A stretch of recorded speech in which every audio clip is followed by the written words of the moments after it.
What is up, everybody? Spidey here, and as always, I hope you're having a marvelous day. I'm here with my friend Manu, the 9.9 Newsstand. Hello, my friend. Good evening. How's it going? Now that you're It's going. famous, Oh, it's really stop it. nice to have you here on the Marvel Show. Thank you.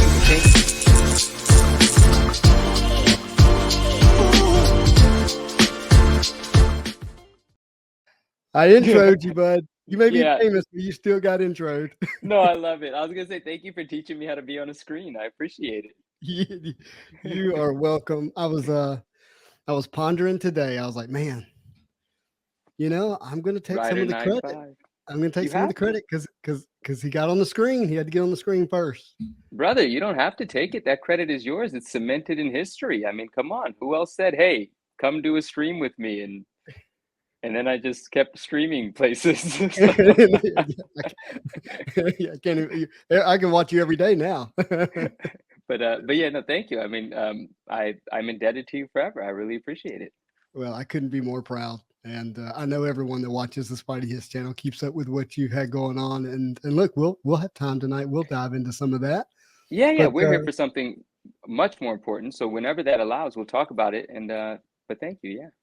man, I appreciate that. Yeah, let's go ahead and talk about it real quick. We're here because it's the Marvel Show. It's a new year. It's 2024. So happy New Year to everyone out there. I hope it's Yeah, Happy New Year. 2 days in. I hope it's already been marvelous. And look, we ended the year fighting for Nora Kay. Nora Kay is a 5-year-old young lady who's a friend of mine's daughter who has a very rare form of cancer, who is in desperate need of a bone marrow transplant. And, we made here on the channel 12 videos opening Marvel cards, but inviting people as they watched, as that being the lure that brought them in, to text fight for the number 4 Nora Kay to the phone number 61474 in an effort to order a swab kit that you just get swabbed and put back in the mail to see if you're a possible bone marrow match. And I have to tell you, just really blown away by the generosity of this community. And not that I'm surprised, but even with really high expectations, they still kind of blew me away, Wow. And yeah, and just being willing to just join the cause, not that it's not compelling cause, because it really is, but to be willing to get involved, not only financially with providing boxes to be open and cards to give away and creating art and things like that, but to get involved emotionally, prayerfully, thoughtfully, like creatively. I mean, people really, really join the cause to help create as much awareness as we can for people to get a swab to help Miss Nora Kay. And I did talk to her parents today. She is having a rough day, and that's just the truth, right? Cancer sucks, and I think we all can agree with that pretty wholeheartedly. And even though we're going to be doing a big giveaway tonight, the Joe Jusko Spider-Man commission giveaway. We also have 2 Battle Spectra gems to give away here to people who contributed to the show via giving boxes to break open for those 12 days. We're going to give those away as well, and maybe a few other little small things.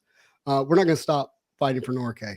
We're not going to stop praying for her. This won't be the last time you hear, text fight for Nora Kay to 61474 on the Spidey Hits channel. So do want you to know that there's more to come, even in regards to that. I've been watching along, Yeah. and I've been reading the chats episode after episode. They're emotional. Like Yeah. the past couple of episodes have been really emotional. I saw what Azza presented, I Crazy. mean, and I hope he has to send someone those cards. Yeah, I do too. I hope they don't You stay in this possession. Exactly. Yeah. So incredible support from the community, and it's really impressive to hear that it was even more than you expected. And I know you're not done. I know the cause is going to carry on. Yeah, absolutely. Well, let's say hello to some friends. We got Jeremiah Yeah. here. How's it going, Jeremiah? What's up? Chris, Bad Wizard, said his kit arrived today. Hashtag fight for Nora Kay. Good. Love that. Jeremiah's hoping to get his kit results back in a couple of weeks. By the way, if you're willing, because not everyone who does good wants to do it publicly, right? Some people are very private about the good that Yeah. they do, and I respect that. I totally do. And not that I don't want to sit here and say I understand where you're at, but I understand, you know, you don't want it to look like you're kind of patting yourself on the back, right? Doing it for the kudos. Yeah, absolutely. Exactly. But if you have ordered a kit, or if you've attempted to, but discovered you couldn't because of health or geography or whatever, will you let me know in the chat below? I just think it's energizing to just see, you know, who all has, you know, done it or made the attempt to, or even referred someone to do it if you couldn't. So Yeah. I'd love to do that, like Jeremiah here. Denny says hello. William, Hello. how's it going, everybody? Jeremiah, this was before we went live. How many of us here were late to work this morning, but early for just this live stream? Right? Priorities. Your priorities are in order, my friend. I love that. You're awesome, guys. Really do appreciate it. Joshua's here. Him and his wife. I think it's Miss Ashley. Got their kit. So that's she's with us. Oh, hello. well, no, that she ordered her kit to get swabbed. Oh, sorry. I thought you saw her in the chat. I was like, oh, cool, family. Yep, absolutely. Mr. Bob's here, one of the winners from the past week. Very happy for Bob. And let's see, we got Paul saying good morning, I think from Australia. How's it going, Paul? Good morning. Mr. Perna, he's here. Perna! Our friends that Run It Back. How's it going, man? Oh, yeah. Run It Back. Always a pleasure hanging with you, man. Thank you. Mr. Chuck is praying for Miss Nora Kay. Really appreciate that. Mr. Williams says, what's up? West Coast Dave. Now, he doesn't just say the boys are back. You know he's singing it, right? Oh, he's singing it. You know he's singing it. He's got some ginger beverage. He's singing it. You know he is. Boys back in town. Oh, you're really good at that. Hey, wait, why did that take me right to Entourage? Is that the theme? Do they sing that in Entourage all the time? I haven't watched Entourage, but that's a good one. I mean, if you haven't watched the show Entourage? Mm-mm.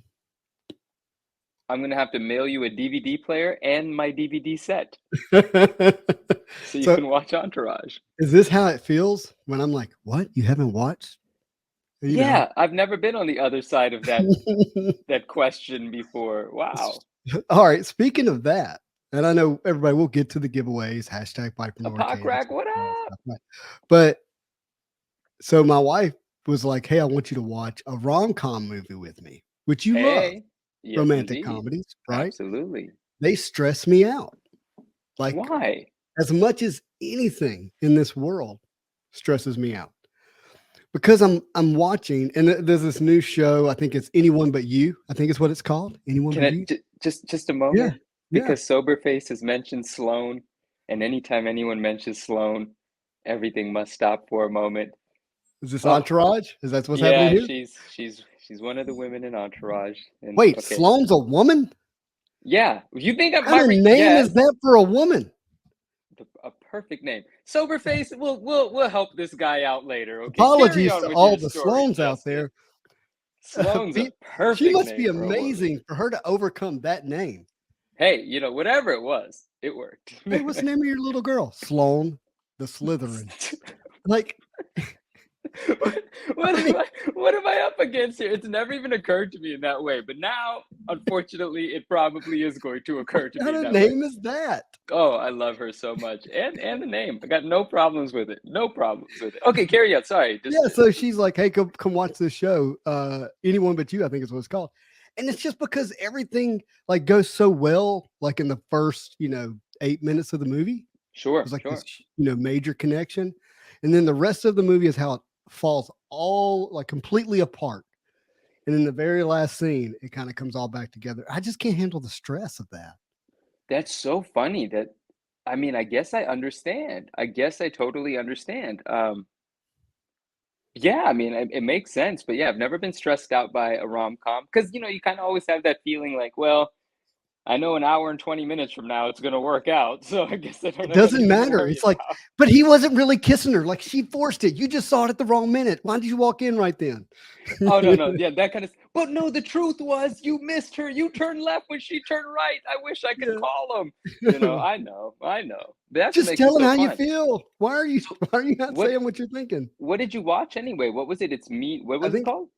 Anyone But You, I think it's what it's called. Saw. I don't know that one. Yeah, I'm not familiar with that. She made me watch it. Yeah, we went to the theater over the holidays. It was, a thing.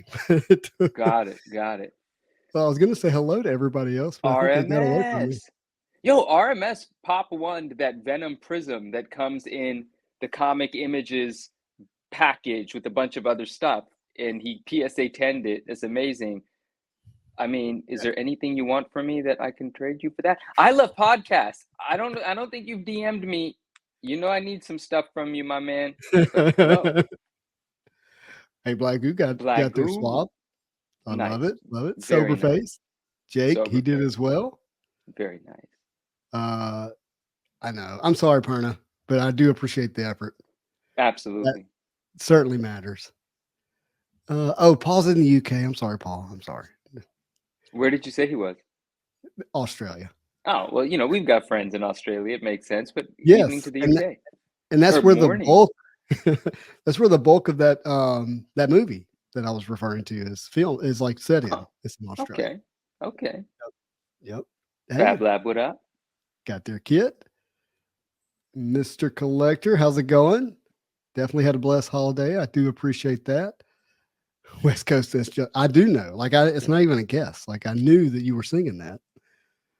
All right, I'm gonna get through these real quick. True Blue, what's up, everybody? What He did a fun Marvel Awards show. Check it out, True Blue Collectible. Oh, Marvel really? Mm-hmm. Okay. There's our friend Ben Brady. How's it going? How are you, my man? All right, this is taking much longer than I anticipated. Okay. It's okay. It's nice. I haven't hung out with the gang in a while. Wait. Well, anyone that we missed, hello, and we'll see you soon. And I saw Ryan McKenna's name. There he is, the man himself. Hello, one and Ryan. only. How are you? The one and only, indeed. All of our Ryans are one of a kind. That's weird to say, but it's true. Derpa, I do believe that was Sydney Sweeney in that movie. Sydney. I need to add Sydney, his what name. up? Don't see. There it is. Okay, I got to make sure I've got everybody's name. So the question is what do we run as the giveaways first? Okay. We got the Jusko here. Let me grab it. It's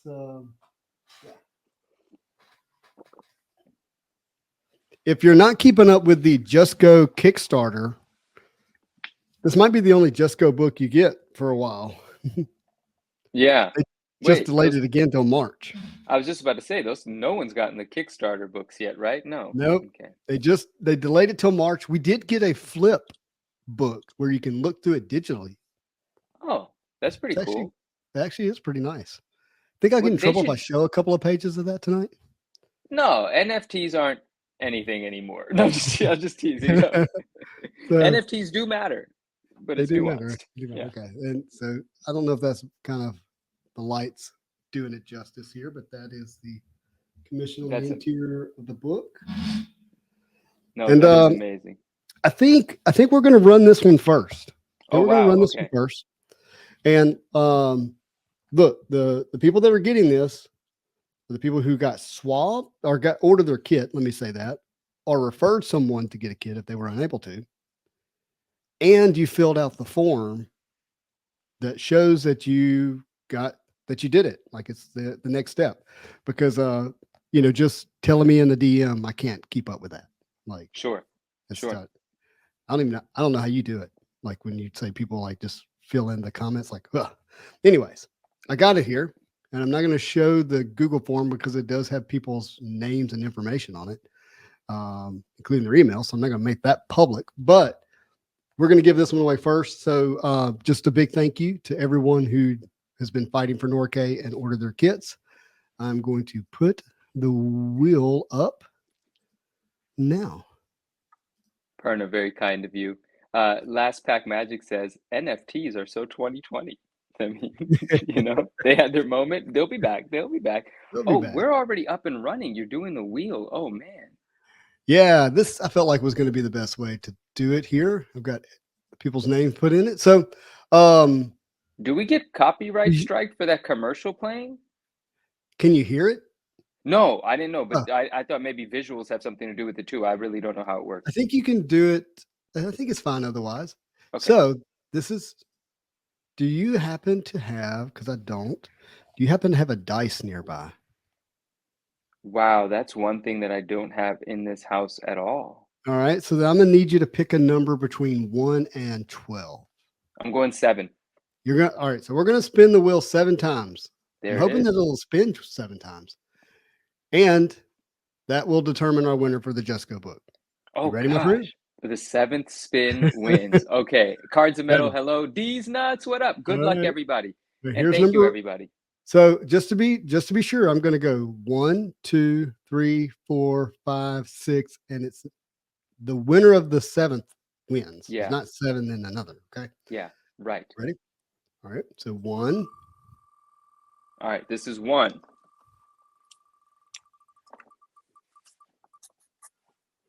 Ooh, that's on Bob. All right. Okay. All right. We're going to close. I'm not removing Bob. I'm going to do it again. 2. Here's 2.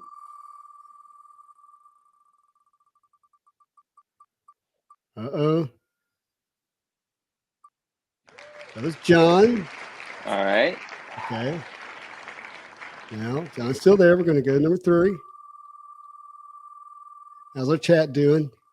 Chat's doing well. I think everyone's on pins and needles here. You kind of don't want to see your name. I know, right? Ash, all right. All right. So this is the 4th spin. This is the 4th spin, correct? Yep. Yeah, no pressure.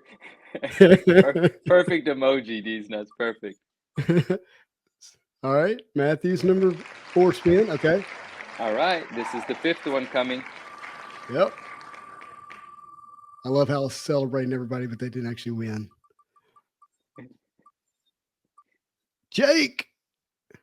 Okay. All right. This is spin number 6 right This here is 6. coming. Yep. Yeah.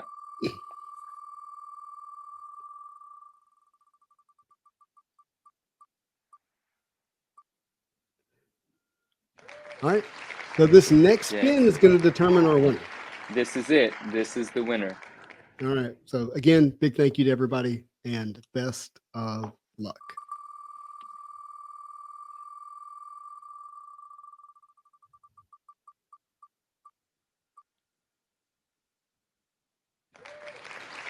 Justin Eccles, is that how you say that?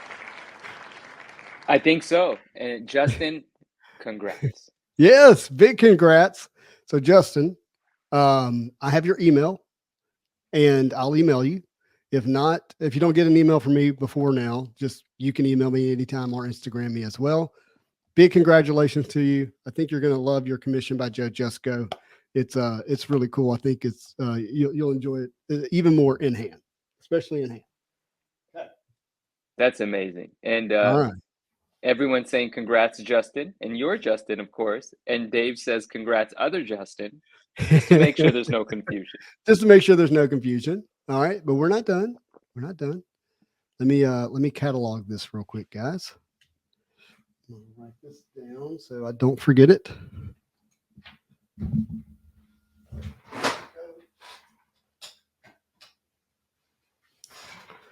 All right. Justin. I know how to spell that. My friend has just let me know that his 9.8 Malibu Sun 13 has arrived. And he says that it's amazing and he's happy. And I'm going to respond and thank him shortly. Oh, that is beautiful. Okay. So now what we're going to do, we had a group of people that contributed to the cause by providing boxes. Okay. Right. And I am going to put their names now into the spinner wheel. It's take me a second. And we're going to give away 2 Battle Spectre gems. And these are from the Spidey Hits collection, meaning that they're graded by CGC and they have the Spidey Hits pedigree on the back. They're numbered out of 99. They're from 2018 Marvel Masterpieces. Donnie Boy McCoy, good evening. Hello, hello. All is well. How are you? Okay. Make sure I get everyone in here. And okay. All right. So we've got everybody's name in there and we're going to present, share screen, share. Okay. Can we see that? All right. Yes, indeed. All right. If you provided me a box and or opened a box with me on YouTube and your name's not on there, now's the time to tell me because these are the people who filled out the form showing that they did. So, Josh asked the question. So everyone that opened a box on your channel or donated a box. That's correct, which is why your name is also on there, Joshua. Right? Yep. One name is on there twice. Let's see whose name is on there twice. Oh, guess because he did. There we go. Thank you. I picked up his name twice because he also got swabbed into the box. Joshua's asking, did you add Michael? Michael Salter's on there. Must be cool card. Yeah. Mm-hmm. Yep. He's on there. He's the blue right there. Anyone else? Well, you had an accent when you said that. I don't know from where, but it was something. All right. So something from Game of Thrones. We'll take a close look at the cards. We'll give people a chance to respond. Game of Thrones. That's funny. These are really nice. Those are Bianchi. Yeah. Nice. They're CGC 9s. They're Butamus. Is Az's name on there? No. And let's get that to focus here. Working with new lights. See, it says Spidey Hits Collection.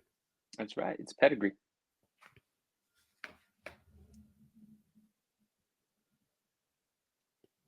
So I hope that's cool to you guys, whoever wins. And you said, is Az's name on there? That's what you said. Yeah, because we confetti asked. Oh, not on the slab, on the wheel. Yeah, I'm sorry. I thought you were talking about on the cards. All right, we got Azza on there. Come on, Azza, fill out the form. Okay. Anyone else?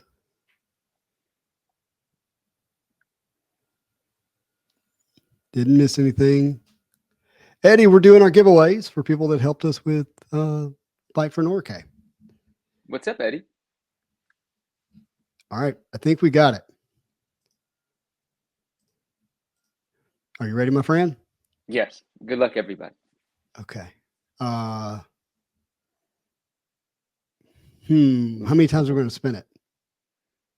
7 was a lot. Let's do I don't want to say it. I said it last time. It's your choice.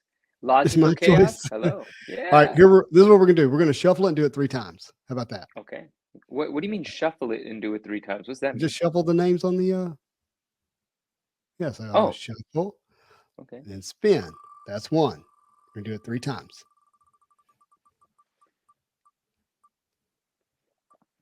Ooh. All right. All right. So that's 2 1. more spins coming. The 3rd spin will be the winner.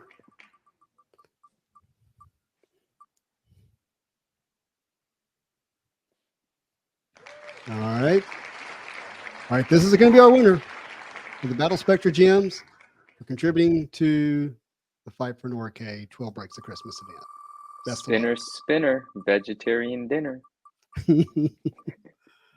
No way. Sydney. Yo. That's super cool. Congratulations, Sydney. Sydney opened up his box of Marvel masterpieces with us on the channel. It was really kind of him, and really do appreciate Sydney. Very cool. Why couldn't it be the second? Sorry, bud. Sorry, D. Nexus, you're a winner every day, and you know that. He knows. He knows.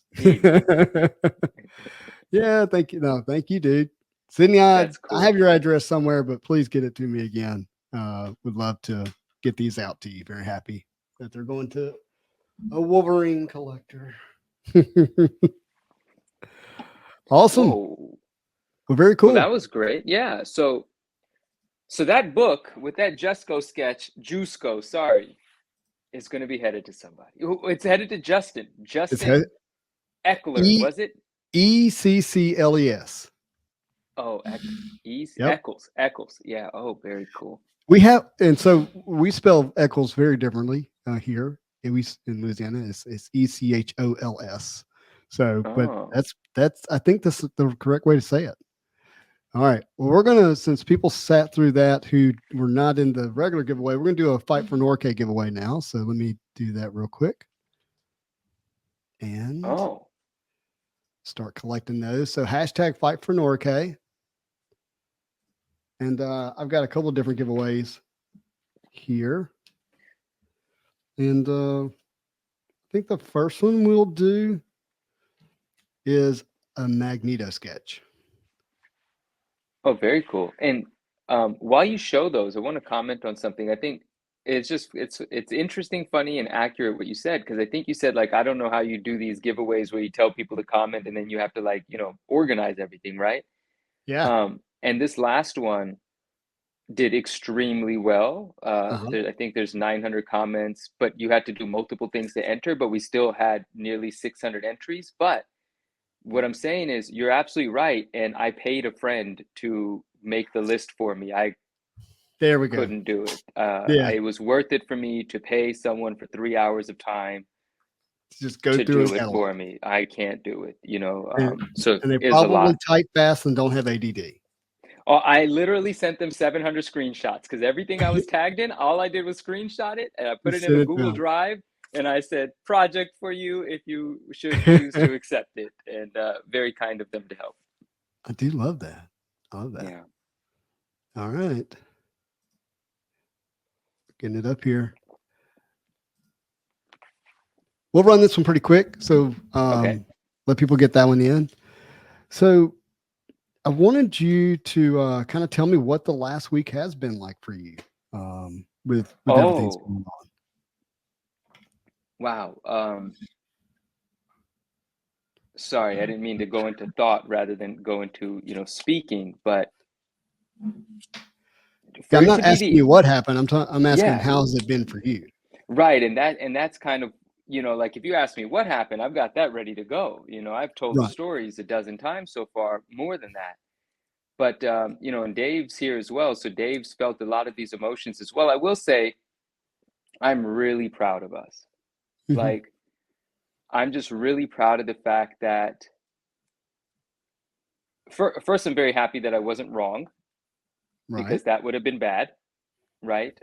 I discovered something, I recognized something, and I put it on my story 2 weeks ago now that I recognized something and I don't know what to do. And I said, Mhm. let me sleep on it. And the next morning, I did decide to make that post. And, a lot of people could have questioned it, could have just said, this guy thinks he knows everything. He doesn't know what he's talking about. This ain't right. This isn't that.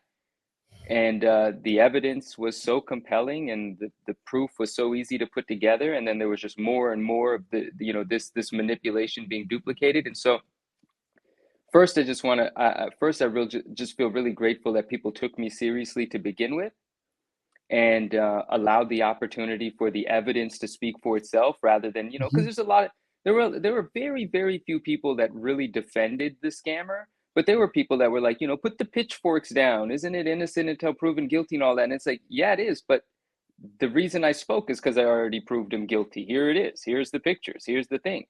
You believe Right. it or not, figure it out on your own. But I've given you everything you need. Now you guys can go down the rabbit hole. And I thought that was going to be it for me. But then Dave hit me and Dave was like, we should go live because right after I made the post, big shout out to Neo, big shout out to Swaggle They picked up the post and they did videos about the post as well as what the post was articulating. And those videos did extremely well. And Dave said, we should just address the community live. Let's do it. And there was a moment of hesitancy there where I told Dave, I was like, I don't know if I want to be the face of this thing, I don't know if I necessarily need that. Right. But we did it and it's just been crazy ever since. Like everyone has requested to come on and explain it onto their channels, but not only that, forget that. The scam is the scam and it got worse and worse and now there's other things in question. Like for instance, this is really troubling. Like obviously everyone knows the videos that have circulated, but this is an example. This is a different one than the one that I've been previously showing because the previous ones I actually had to manipulate to open. This is Mhm. an example of presumably a CGC case. It came to me when I purchased the CGC book. Here's the craziest truth about this book, about this case. It was never sealed. It Oh was just wow. closed. It's not sealed anywhere. There's no damage. None of those pressure points are sealed. And that thing that's supposed to be like melted together as their one tamper-proof part, this Mhm. didn't even get that melted together. So I don't know if this is a fake slab. I don't know if this is CGC slab that they forgot to seal and it just went out in a submission. It's just two pieces of plastic sandwiched together.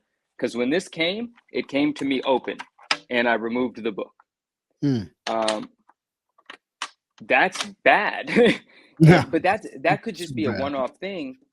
But then it also came to light that, you can use a certain technique and open a slab and re-encapsulate a different book inside it, and pretty much indetectably. But then if you do that, as well as take advantage of the loophole in the reholder process, you could just launder your manipulated slab essentially, because they'll send you back a factory re-encapsulated slab. But regardless, that's not what we're supposed to be talking about. Cutting to the chase, it's been overwhelming but amazing at the same time. I've met a lot of new people. There are a lot of people in the community that I was familiar with, but not personally. And now we're personally, on speaking terms. And that's Yeah. led to other things. Like, this is what started that conversation. But those conversations have developed because people have gotten to know me that didn't know me prior. And they're like, oh, you're not just this guy with this controversy. You got a lot of other things that we could talk about together. And so that's been really Dude. nice. And Dave and I have embraced it, and it has provided quite a bit of new exposure. And Mm-hmm. that's a good thing in light of something really bad, but it's also really good that now the awareness is out there. Listen, CGC never would have made that statement if we didn't put the pressure on them, bottom line, and that video that I chopped up and made the reel out of, that video did really well on YouTube. But I knew that if I made a short, digestible reel of it, yes, it's a very negative, like, oh, it's a shocker to see sort of video. 50,000 views on that reel. Mm-hmm. This is something the community was desperate to see. And when they saw it, it was like damaging. And they're like, oh, I know I shouldn't look at this, but it's so powerful for people to know that these slabs can be compromised. And the only thing it requires is a lack of ethics to the person that's doing it. That's it. You cannot blindly trust this stuff. We have to become more sophisticated as collectors. A lot more steps have to be taken before making a purchase. And again, I'm talking about high dollar stuff. Mm-hmm. I'm not talking about modern book 9, 8, $75 slab. We're not talking about that. But anyway, thank you for asking. It's been a ride. It's been a roller coaster. It's one heck of a way to end the year. But it's not over. It's not over until there's real change. It's not over until Yeah. CGC is just starting their investigation. So we're going to be ears open, hearing what they have to say. Yeah. I mean, and with the authorities potentially, I don't know, right? Potentially getting That's what they involved. say. Yeah. Yeah. Yeah. Well, yeah. It likely will take some time, because I would think, this is just me thinking, this is not me knowing the truth, that there's more than one party or player involved, and they're likely in an investigation, take the time to figure that all out. You know what I mean? And so, fraud around collectibles is nothing new. No, Um, no.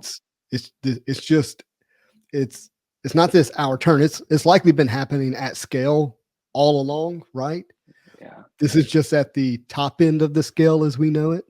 Mm-hmm. And so, but these things kind of need to, they need to be discovered for proper evolution of a collectible space to evolve. 100%. And that's going to be that's going to be really interesting to see if we truly value these things. I don't mean just monetarily, but value them well enough to force that evolution in a healthy way. If not, it degrades, and it becomes a shell of what it has been. And you're absolutely right. This is another version of, like, I can understand why a large dealer would maybe not want this to be so talked about, because it Mhm, brings into question their inventory, right? mhm. And a great majority of inventory and slabs out there are likely legitimate, you know? But the truth of the matter is, there are so many that are not. There's so much funny stuff that has gone on that CGC has to change certain practices. It seems inevitable that a new case or a new system of combining the inner well to the outer case, where maybe the serial number is etched into the plastic that it is encapsulates the book on the inside, like, something has to be advanced so a switcheroo can't be done here, right? Mhm. You know, $1 million book is in the same encapsulation as the $50 books. There's no difference in the security of those two collectibles, and both of them can be opened with the same technique. That's a Right. problem in itself, you know, and for one individual Yeah. to have found out, please. Well, I'm sorry, the practical, logical, when you have that much plastic to work with, yeah, Yeah, it's not maybe necessarily the same as like a PSA slab. Not saying you can't do something additional, yeah. but when you have that much plastic to work with, you certainly can take other It's steps.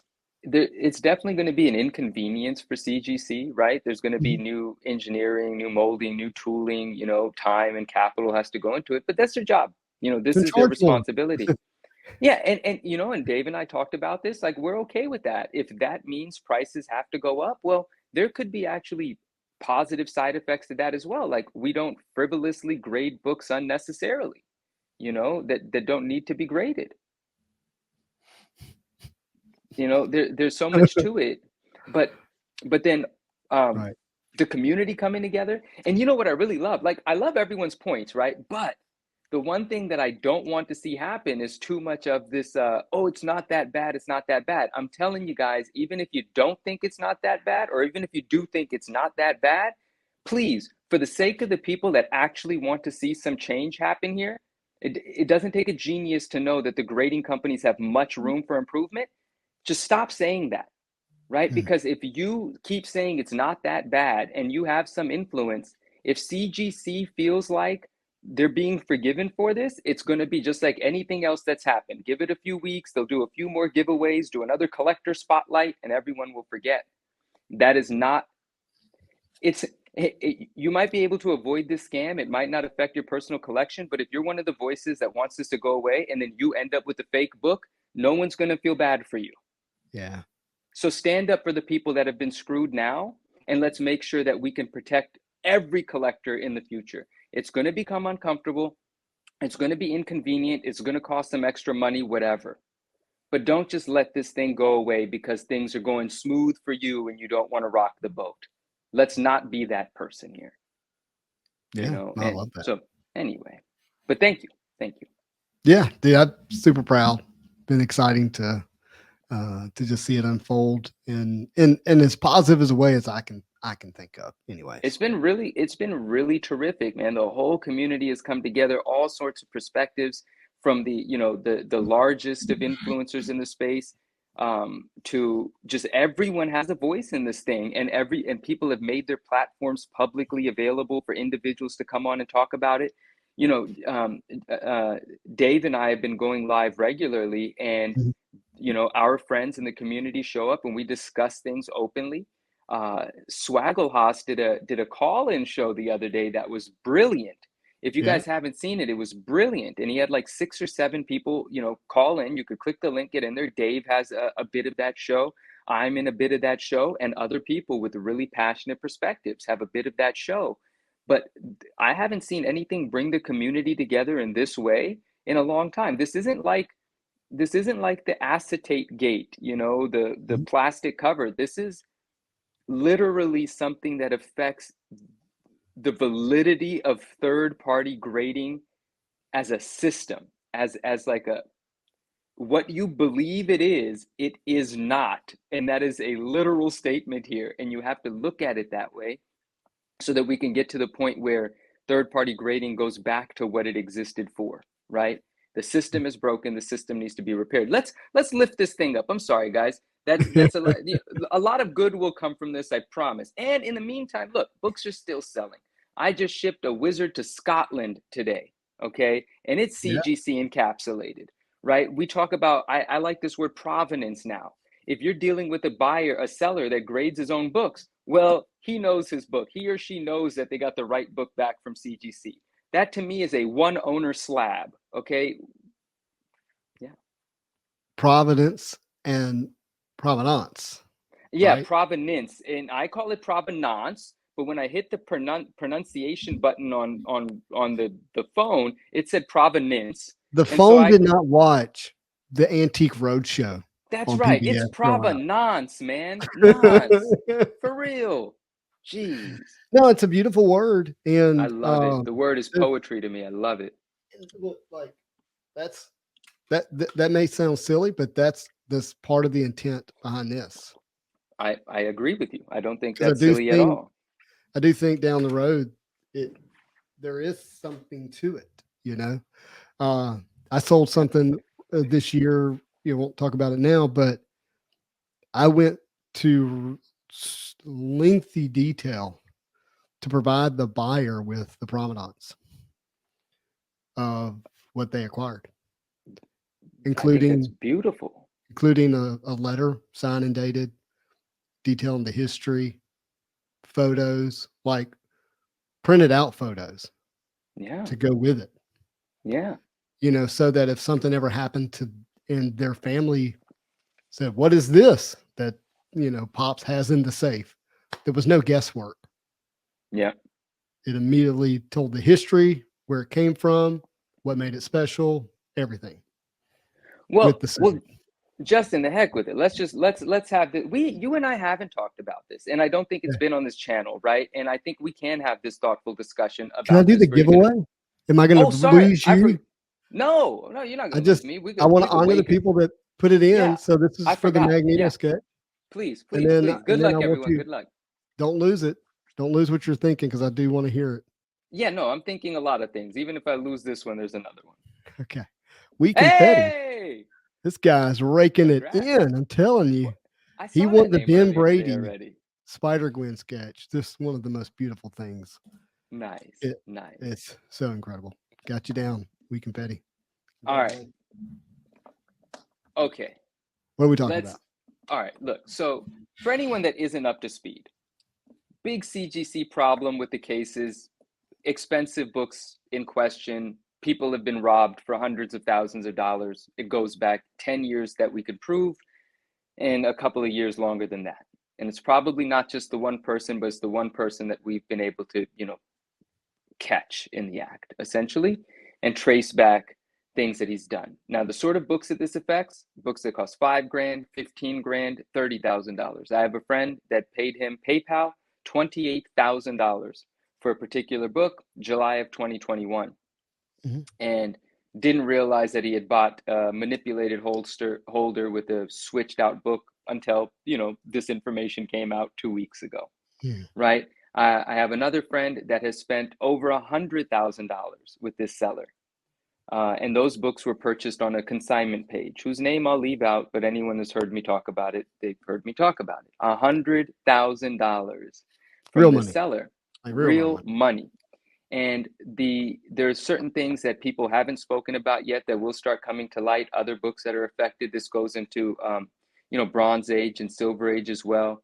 We've discovered a bunch of Hulk 181s where books missing the value stamp, which would give you a purple label for an incomplete, are in blue label cases that say complete. Not just missing the value stamp. Where you now can't open it up and check it because it's in the interior of the book. Now it's in the interior book, and who gets screwed? Well, if you ever crack it out because you want to, do a crack and press, well, you're screwed. Which is a part of the collecting space now, whether you like it or not. It just happened. It just happened to a friend of ours named Harvey. Chloe's cards and Chloe's comics and collectibles, or Chloe's comics. Ooh, what's his exact name? It's Chloe's. His name is Harvey, and his page is amazing. I think it's Chloe's comics, and someone will correct me. But he sold a 181 that he had acquired from elsewhere, and it was a blue label, and he sold it, and the gentleman that he sold it to thought it had potential, so cracked it out and realizes the value stamp's missing. So calls Harvey and says, Harvey, what the heck? And Harvey goes, well, obviously I didn't know anything about that. I'm not the grader of the book, and it's encapsulated. But Harvey, being the sort of person he is, which I'll tell you, in our circle, we know a few, but in the overall circle, few and far between. But these are the sort of people that need to be highlighted. These are the people you can trust. Here's why. Because even if a mistake happens, these individuals will put your feelings and what's right before their bottom line. So what does Harvey do? Buys the book back, refunds that gentleman, right? Harvey's holding the bag now. He now has an Yeah. unencapsulated book. CGC has no accountability because the book was opened up outside of their presence. He contacts the person he received the book from, and that person was an honest person, I can only assume. And that person said, man, I'm not in a position to do anything here. I didn't grade that book either. Harvey, being the person he is, I would assume said, you know what? Fine. I decided to make it right with this guy. I'm screwed in the middle. That's all right. Very few people will take that position. But when you find those individuals in this community, you keep them, you guard them, you save them no matter what, because that's who you want to transact with. It is. And I think, that's kind of that's kind of the name that you want to see on the back of the slab that says who slabbed it. Hey, yeah, and dude, so I would much rather buy a book. Let's just use Chloe's Wizard Comic right Swag. That's the name. Sorry, I No. forget because I know his real name. But Chloe's Comic Swag. Everyone follow him. His page is amazing. Carry on. But I would much rather, if I was going to buy a CGC graded Wizard magazine, I would much rather it have the provenance on the back that says it was graded by the 9.9 Newsstand.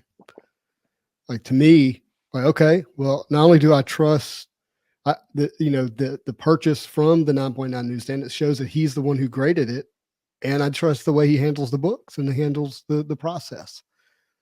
And Yeah, so I to me, appreciate it. I think that just be a way for the market to start dictating which slabs they value because of the provenance that's on the slab.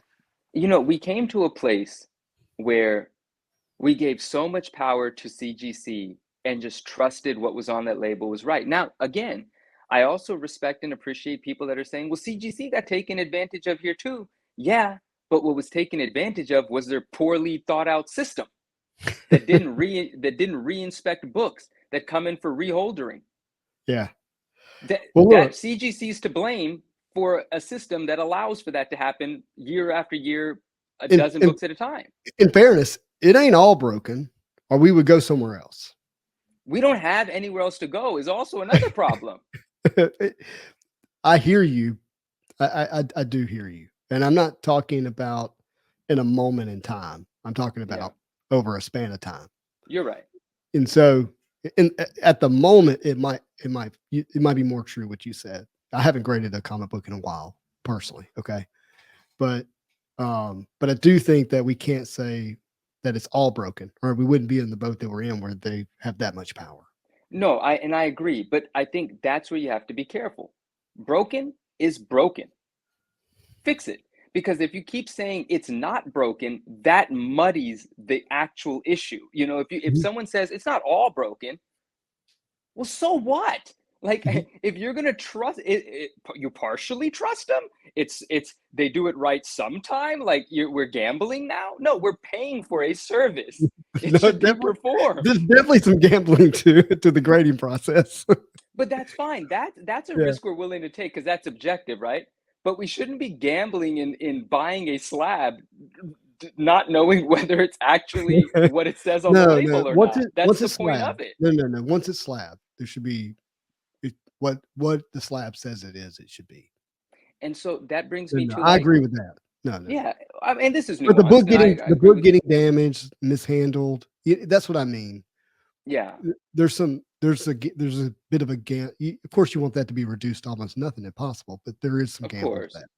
No, there is. I think this just got a little bit more severe than we anticipated, so it's worth this discussion. And then the other part of this that, I definitely feel for we came to a place and somebody, a big seller, a big figure in this community privately in a conversation with me said, but look where collectibles have come. Like, even if you don't know comics, care about comics, you can now research the price of it. It's like easy. The barrier of entry is so low now. You just buy a slabbed book. You got nothing to worry about, right?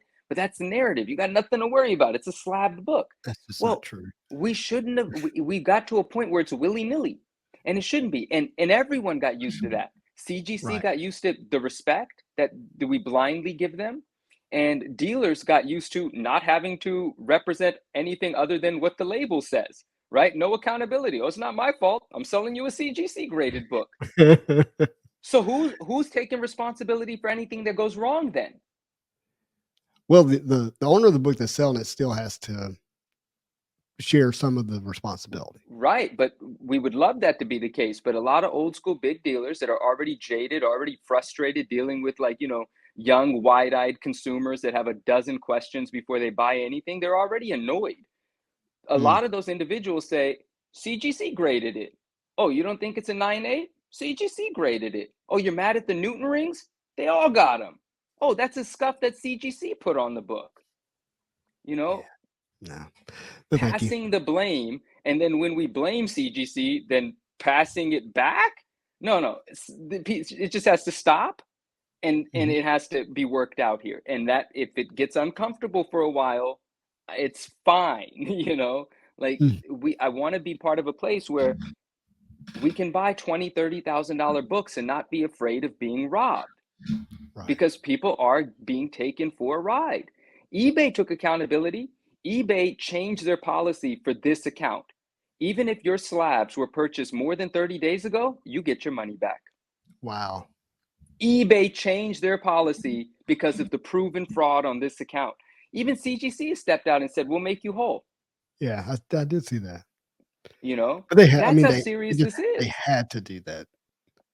Now the question comes up, Justin. For the friend of mine that paid $28,000 in 2021 for a book that now sells for $14,000, does he get 28 grand back or does he get 14 grand back? Because that's what it sells for now. I mean, I think if you provide receipts, they have to buy back what you paid. I'm going to tell Aaron. Yeah. I'm going to respond to Aaron here. Aaron said, how did eBay policy change as a result of this? Aaron, not their policy as it applies to everybody, but I'll give you an example. A young man hit me up and said, hey, a couple of months ago, I think it was in October, he hit me up the other day, but like a week ago, but he said in October, he purchased said book from this scammer's eBay. And he said, would I mind taking a look at the book to verify if I think that it's an authentic 9.8 or if it's been tampered with in some way, shape, or form? I said, I'm going to need as many pictures as you could send me. Well, he took it upon himself to study the book before sending me pictures and sent me only the pictures I needed to see. And boy, were they enough, right? He sent me a picture of the back of the spine, and he sent me a picture of the corner. The corner had a big crinkle in it, which already would probably knock it into a 9.6 territory. And it had multiple color breaking ticks. And I said, I'm very confident that this book was switched. This is a $4,000 book. It's well worth doing the switcheroo on it. I said, I'm confident that the book was switched. I think you should go to eBay with it. So he goes to eBay and eBay responds like they would. And they said to him, this is over 30 days. We can't do anything for you. Sorry. And he goes, what do I do now? I said, well, you should let them know that what's happening with this account. Or maybe he took it upon himself to do that. And so then he goes back to eBay and he tells them, he outlines everything. And he says, here's the forum that this conversation's happening on. Here's the post that's showing you what's happening with the books from the seller. Here's his other listings that got canceled. And then eBay said, wow, you're right. This is fraud. We'll go ahead and accept your return. I mean, that's actually pretty amazing. That is that obvious that they're just, this is fraud. Yeah. And make the refund. And how much did he get refunded back? I think his total was $40-something hundred. I mean, he never messaged me after that to say I got the refund, but he messaged me to let me know they accepted the return. And then he actually put a beautiful post on the forum, thanking me for the help. And I just really loved that. That forum post, the forum, the thread for this on the CGC forum, I think is 200 pages long now. Yeah. It's like, that's wow. It's a big deal. I want to read this. All my big money CGC books I bought over 10 years ago all have the old labels. I bought the book, not the grades. I've also never opened a book to press ever. I don't like that being done. Oh, you're an old school collector. I respect it. A lot of people don't like, books being pressed. They like, what do they call them? Natural 9.8s. I know Dave likes to tell me that our friend Maddie came up with that, but not to burst both of your bubbles. There was another gentleman that used to sell me natural 9.8s before I knew either of you two. So, I don't know where the credit is due, but Dave likes to tell me that Maddie said it. He likes his 9.8s like I like my PSA 10s. Oh, you don't like your corners pressed down on your cards? I told you. The card should not get in better condition out of the pack. What if you drop it when it gets out of the pack? So it came out of the pack nice. You dropped it, and all you got to do is Trust massage me. that little corner. Trust me. I send that one in to get graded too. Like I'm no respecter of persons. That's the real Spidey provenance, right? Provenance or whatever, right? It's Yeah. like it's got your name on it and it's got your damage.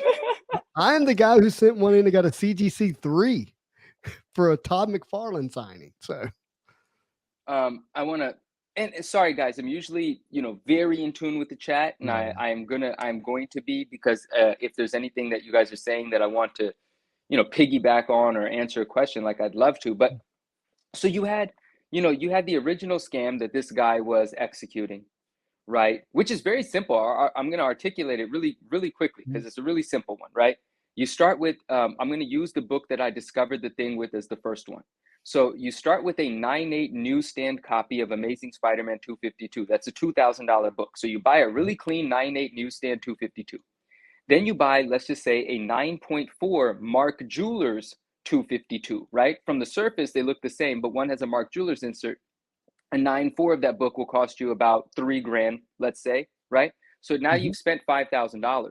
But these cases, you could take labels out and switch them, or the book out and switch it. So let's not worry about which one was done. But that 9.4 Mark Jewelers got put into the case where the label read 9.8 newsstand, right? And remember, you still have a clean 9.8 newsstand, okay? But now this 9.8 newsstand label and this book gets shipped off to CGC for a reholder and a custom label, because it goes to a different department that presumably doesn't reinvestigate the book if the inner well hasn't been opened or anything like that, right? If they just don't, they're just working, getting the job done, printing labels, putting it on. So then it gets reholdered, and now you get a fresh slab back with a newly printed CGC label that actually denotes it as Mark Jewelers, because you said to them, hey, by the way, you missed that this book had a Mark Jewelers insert. And you can actually see the insert from the top and bottom of the book, but they're not regrading the book, which was previously a 9.4. So now you have in your hand a 9.8 Mark Jewelers 252, which ended up being sold for $15,700 on eBay at auction. You still have the 9.8 that you pulled out of that slab. You resend that. That comes back with a clean cert number, a 9.8 again, and you do the whole thing over and over and over and over and over. $15,000 of profit at a time, putting out fake multi-$1,000 books into the world multiple times a month.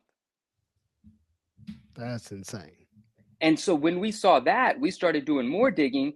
And then Immaculate Comics put out this video of just using a heat gun and a screwdriver, how to just open up a case and switch out whatever you want and put it back together and send it off for a reholder and launder that case if you want to. Infinite money glitch. Oh gosh. Infinite money glitch indeed.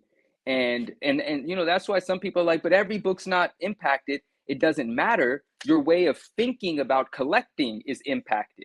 You have to investigate every purchase with a level of caution that we got too used to not. Well, I don't trust anything. So that's obviously why I found this to begin with, because that's the way I'm looking at these things. And there's possibly, let me say it that way, someone out there who's living in that space they think will never get caught. It's not the 9.4s to 9.8s. It's the 5.5s to 8.5s. Right. Absolutely. And they're just living there and they're thinking, no one's ever going to look. Man, if it wasn't a 252, I never would have found it. If this was some Tales of Suspense, something, some pre-code horror book, someone else would have had to figure this out. But this is a book that I deal with, that I wanted, that I could have potentially bought and got robbed for. Yeah, golly. That's terrible. Yeah. Anyway. Number one Marvel fan says, I bought my AF-15 CGC 6.5 from Harley Yee. I don't know who Harley is. Wait, Harley Yee? Why is that name? Okay, carry on. It just sounds 12 years ago. He flew in. His guy flew into an airport to deliver it to him. That's a name that people talk about. Like, he said it like we should know. That's for sure. Yeah, no, people in the comic book community definitely talk about this name, Harley Yee. I just don't remember. It might be a legit big time old school dealer, perhaps. And a number one Marvel fan will definitely elaborate for us. But yeah, I've definitely heard that name spoken about, I think with high regard, not with infamy, but with high regard. Yeah, Yeah. Dave said Harley is OG dealer. Yeah, that sounds right. Yeah. See, Dave is the number one Marvel guy probably thinks he's talking to people that's like Dave, who like really knows Yeah, comics. right. Sure. We're learning from you, number one Marvel fan. I know about 80s and 90s, but everything else, that's what we got West Coast Avengers Yeah. for. What did Logical Chaos say? Oh, sorry. Logical said, where was that at? He said, anytime there's money to be made, there will be people gaming the system. It is on the community to hold the quote professionals, this case CGC and eBay, responsible and demand better, or the industry fails. Well, I I think that's agree. what we're seeing happen. Absolutely right. But that statement from CGC never would have happened if the people that told me to shut up made me shut up. But I had too much support from. There were 1,000 people saying this is so good to come out for every one voice that told me, Manu, you shouldn't be saying this. This is going to Mm-hmm. screw everything up. I don't care. I know we're on the right side of this. And so anyway, yeah. Cards and Metal, what up? Look, hey, if you're not signed up for Cards and Metal monthly newsletter, you're missing out. If you're into Marvel cards. Ooh. He says maybe a tracking or registration system from the person that had it graded originally to the next person that registers it might not be that relevant to less value books, but on high end it would be. So think of it as a Carfax. Exactly. It's just a Carfax. It's like, hey, how many times has this thing been restored? Well, you're on your 4th slab, sir. Well, okay, well then that devalues the book. Thank you. Yeah, why has this book been reholdered so much? Right. No, it's not only the original holder, it's still with the original grader. Well, I those are not equal 9/8. Yeah. You see what I'm saying? No, blockchain comics, Logical Chaos. I don't know if you've said that before or you've been around while we've talked about it. That's the thing that I'm thinking here. Like, a ledger. You should always know where it's been, where it came from, pictures associated with that. And of course, this applies more to larger books. It doesn't make sense to do it for everything. Don't you think that's going to happen in every industry eventually with blockchain? Oh, I mean, quite possibly. But speaking of this industry, like, I hope it happens, but it just depends on, does the overall buying, consuming community decide that the slight bit of extra time it takes to make a purchase, to investigate a purchase, is that what matters? Or do they just want to go back to willy-nilly, it's fun, whatever, I'll buy this $10,000 book, who cares, it'll be okay. Right? Mm-hmm. It depends on what sort of sentiment the community really takes on. I want us to take this stuff seriously. I know we're in touch with our inner child. This is fun for us. I love it. But when we're talking about thousands of dollars, like, that's not what we used to do when we were 7. Mm-hmm. These are college funds people are using to buy books. It is absolutely worth some sophistication here. All right. So we got Thomas Derrick. He's well known in the movie props and comics original art. Very Love cool. that.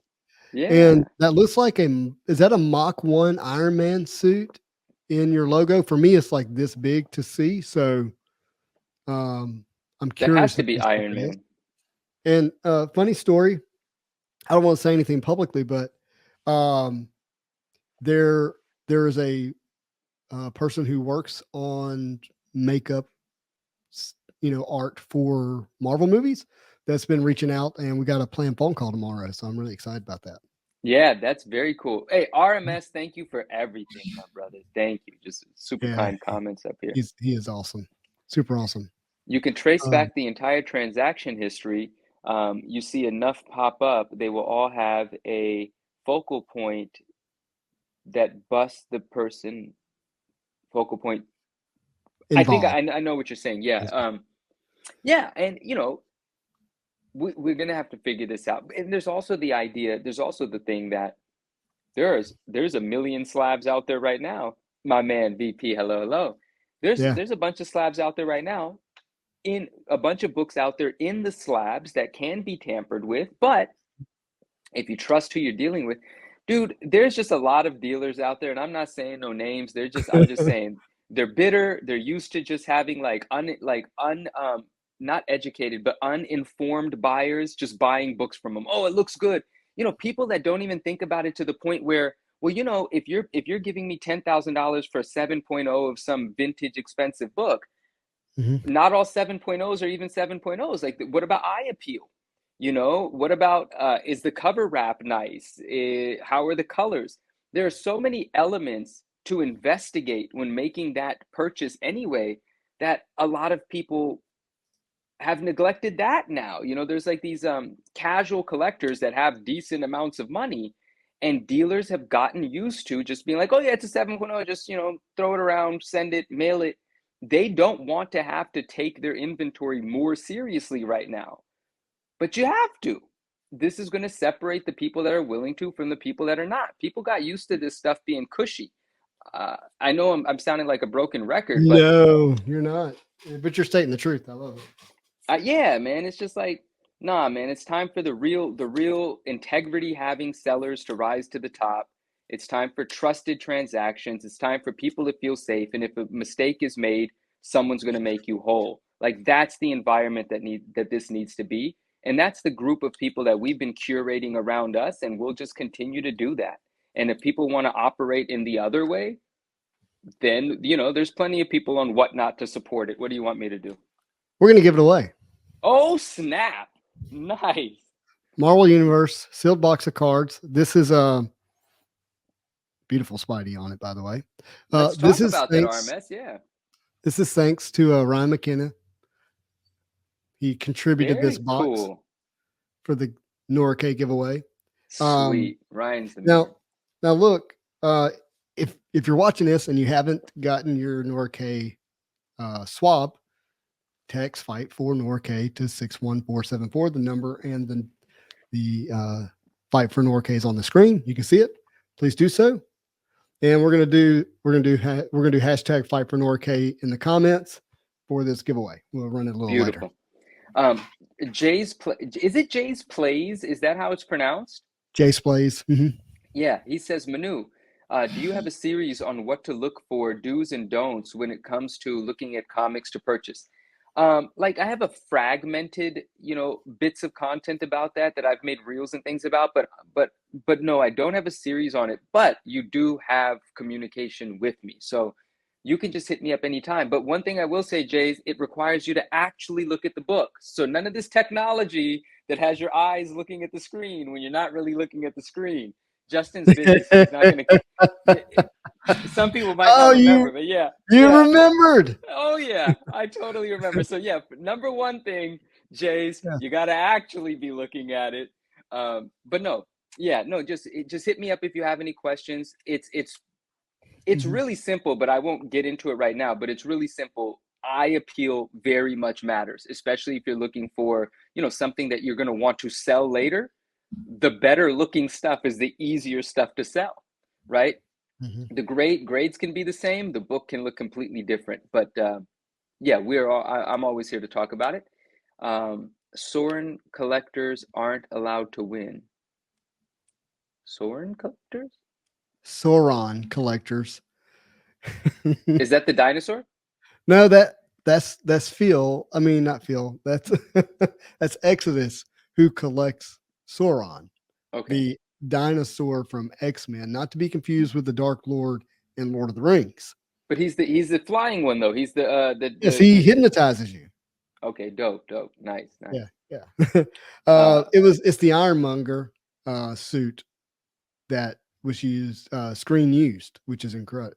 Wow. Are you saying you own it? That's really awesome, by the way. Or did you make it? Did you make it and own it? And own it. Incredible.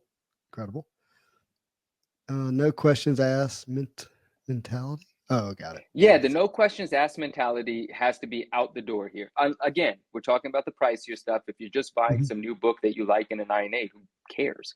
But yeah, the no questions asked thing, dealers have gotten used to it and people keep doing it. So I need that to change. I don't need anything to happen, because in my world, it doesn't work that way. And I love that, but it's better for everyone if that is not the norm. Yeah. I'm gonna have to look this up later.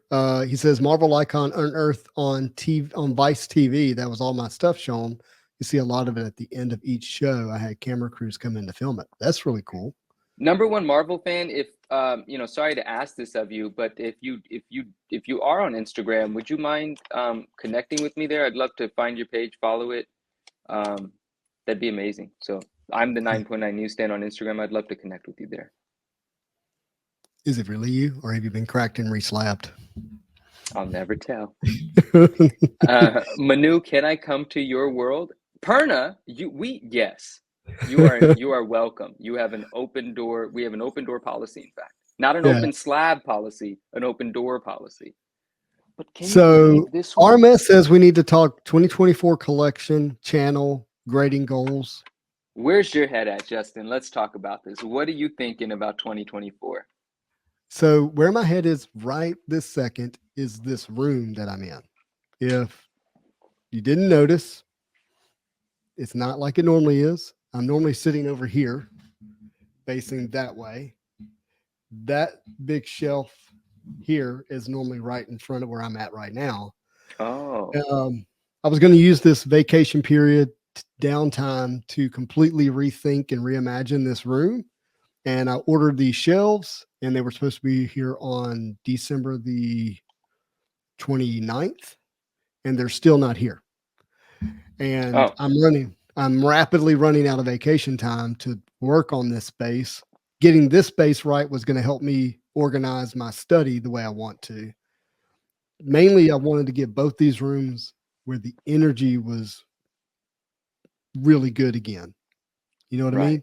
Sure. Yeah. And but those shelves are the anchor of everything that I'm doing, and they're not here yet. So I shared this the other night. I don't mind sharing it again, but I literally have 2,000 action figures out in the garage now, sitting there on tables, waiting for me to put them back in here. And I have to leave and go out of town on Thursday for my daughter's 21st birthday. I'm taking her to go celebrate. And it's just, if you want the truth, like it really actually just has me stressed out.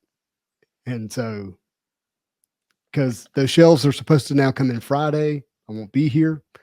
And I'm going to come back with just Sunday maybe to do it. So really, when you took it out on the rom-com, you were actually already stressed out because the shelves and the action figures. No, that was I thought the shelves were coming. No. So, and then another question for you. Yeah, exactly. Thought Cube, that's my question. Thought Cube says 2,000. So that's my question. I'm assuming that's not an exaggeration when you say that number. No, it shouldn't be. It shouldn't be thought as an exaggeration. Yeah. Here, let me show everyone. Jeremiah said he'll buy some of them off of you. Oh, that's very nice of you, Jeremiah. Yeah. Well, in other words, he said for sale, the figures. So that is him asking. Yeah. I tell you, if you see any that you like, you're welcome to ask about them. But I didn't buy them to sell them. No. The only ones he won't sell you are his DC figures, especially the Flash, because those are his favorites. Oh gosh, did you enjoy that with? That was so good. Yeah, what was his name again? Thomas. Great guy, great kid, great guy.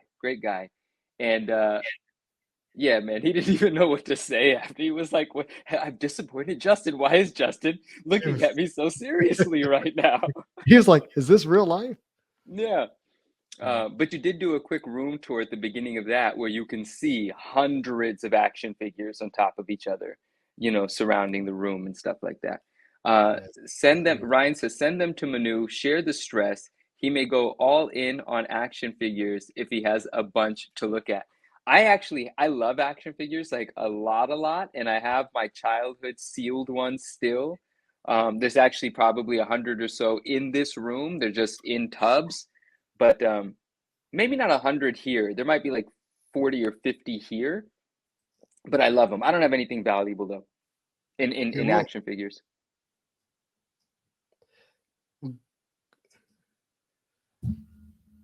Sorry, I'm only being quiet because I'm watching what Justin's doing. This is fascinating.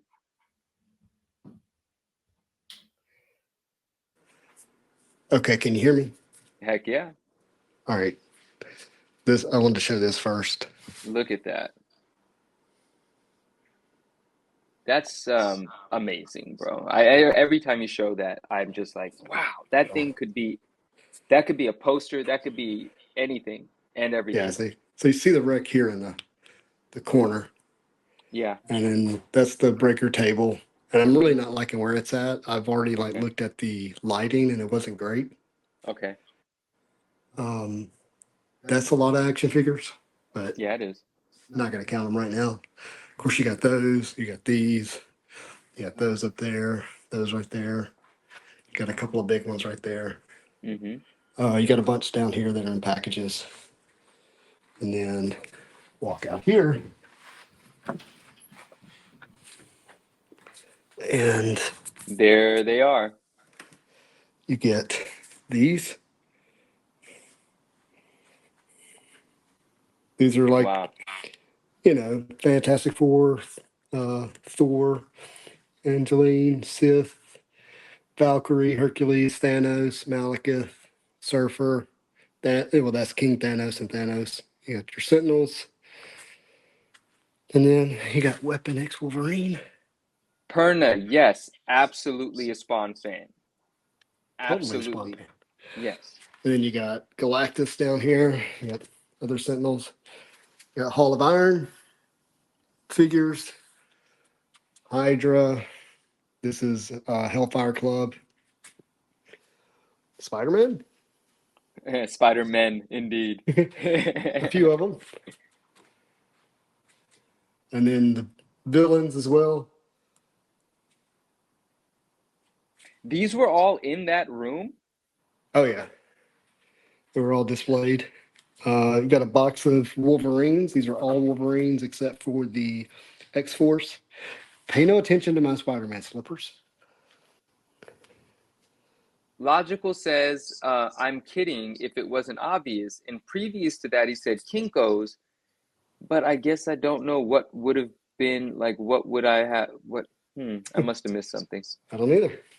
Oh, he actually photocopied it at Kinko's and passed it to a poster board called CGC, and they stamped their approval. I don't know how I missed the whole comment right there. Now I see it. Okay. That's funny.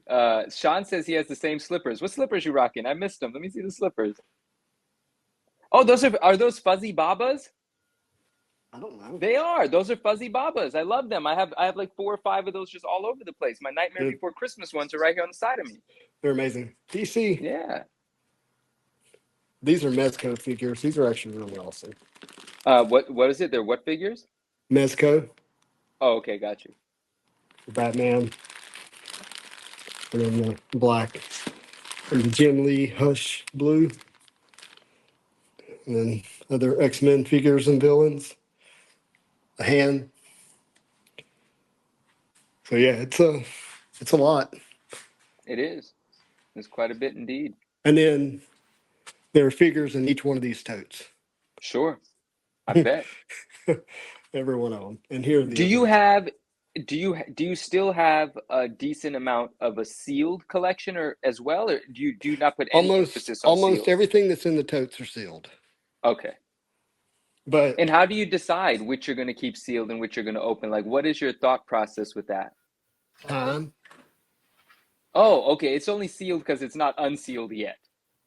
Yeah, for the most part, that's why. But yeah, mainly it's an issue of time. So, all right. And this is the current setup here for this. Oh, so that's the light. You got one of the big ones, but you're bouncing it off the wall for it to be softer, but still super bright. Yeah. Very cool. Let's. Yeah, Asian and Chunky said say not to this. keep it all. Oh, I'm gonna put a bunch of Spider-Man. Oh, sorry, I'm on here twice. yeah. I'm gonna put a bunch of Spider-Man figures on this, if I keep it here, and then I think I might do. I don't know. I may do action figures in this again, but I may also just do boxes of everything I've opened. Perna, I just got your message, and I'm going to respond to it after our stream. And I'm also going to direct you somewhere where there's a book that you're going to, I mean, you'll make your own choices, but there's a very desirable version of the book that you're asking for sale for a ridiculously low price. And if it's still available, I would suggest you get that, because I would never sell it for that price. So I'm going to message you about that. But yes, I do have them as well. But thank you. I'm going to message you after the stream for sure. All right. I don't know what I missed comment wise, but I am back. And I think we were sorry all for just watching. We were all just kind of like okay. following you around the vlog and just Yeah. taking it in. Like, what does Justin have that he still needs to organize and stuff? And so that was actually really fun. And I got to It's a leave lot. myself a little reminder. And then I have my, I have a decent amount of figures in the study as well. My dream was always to have really more like and I've said this before on the channel, but like a toy room threw up on a library. Like that's I love that. I mean, that sounds great. And COVID, and not to blame COVID, like I know it happens, but during COVID, let me say that I really started pre-ordering the mess out of a bunch of stuff. Mm-hmm. And then eventually it came in such waves that I wasn't able to really process it and inventory it and place it.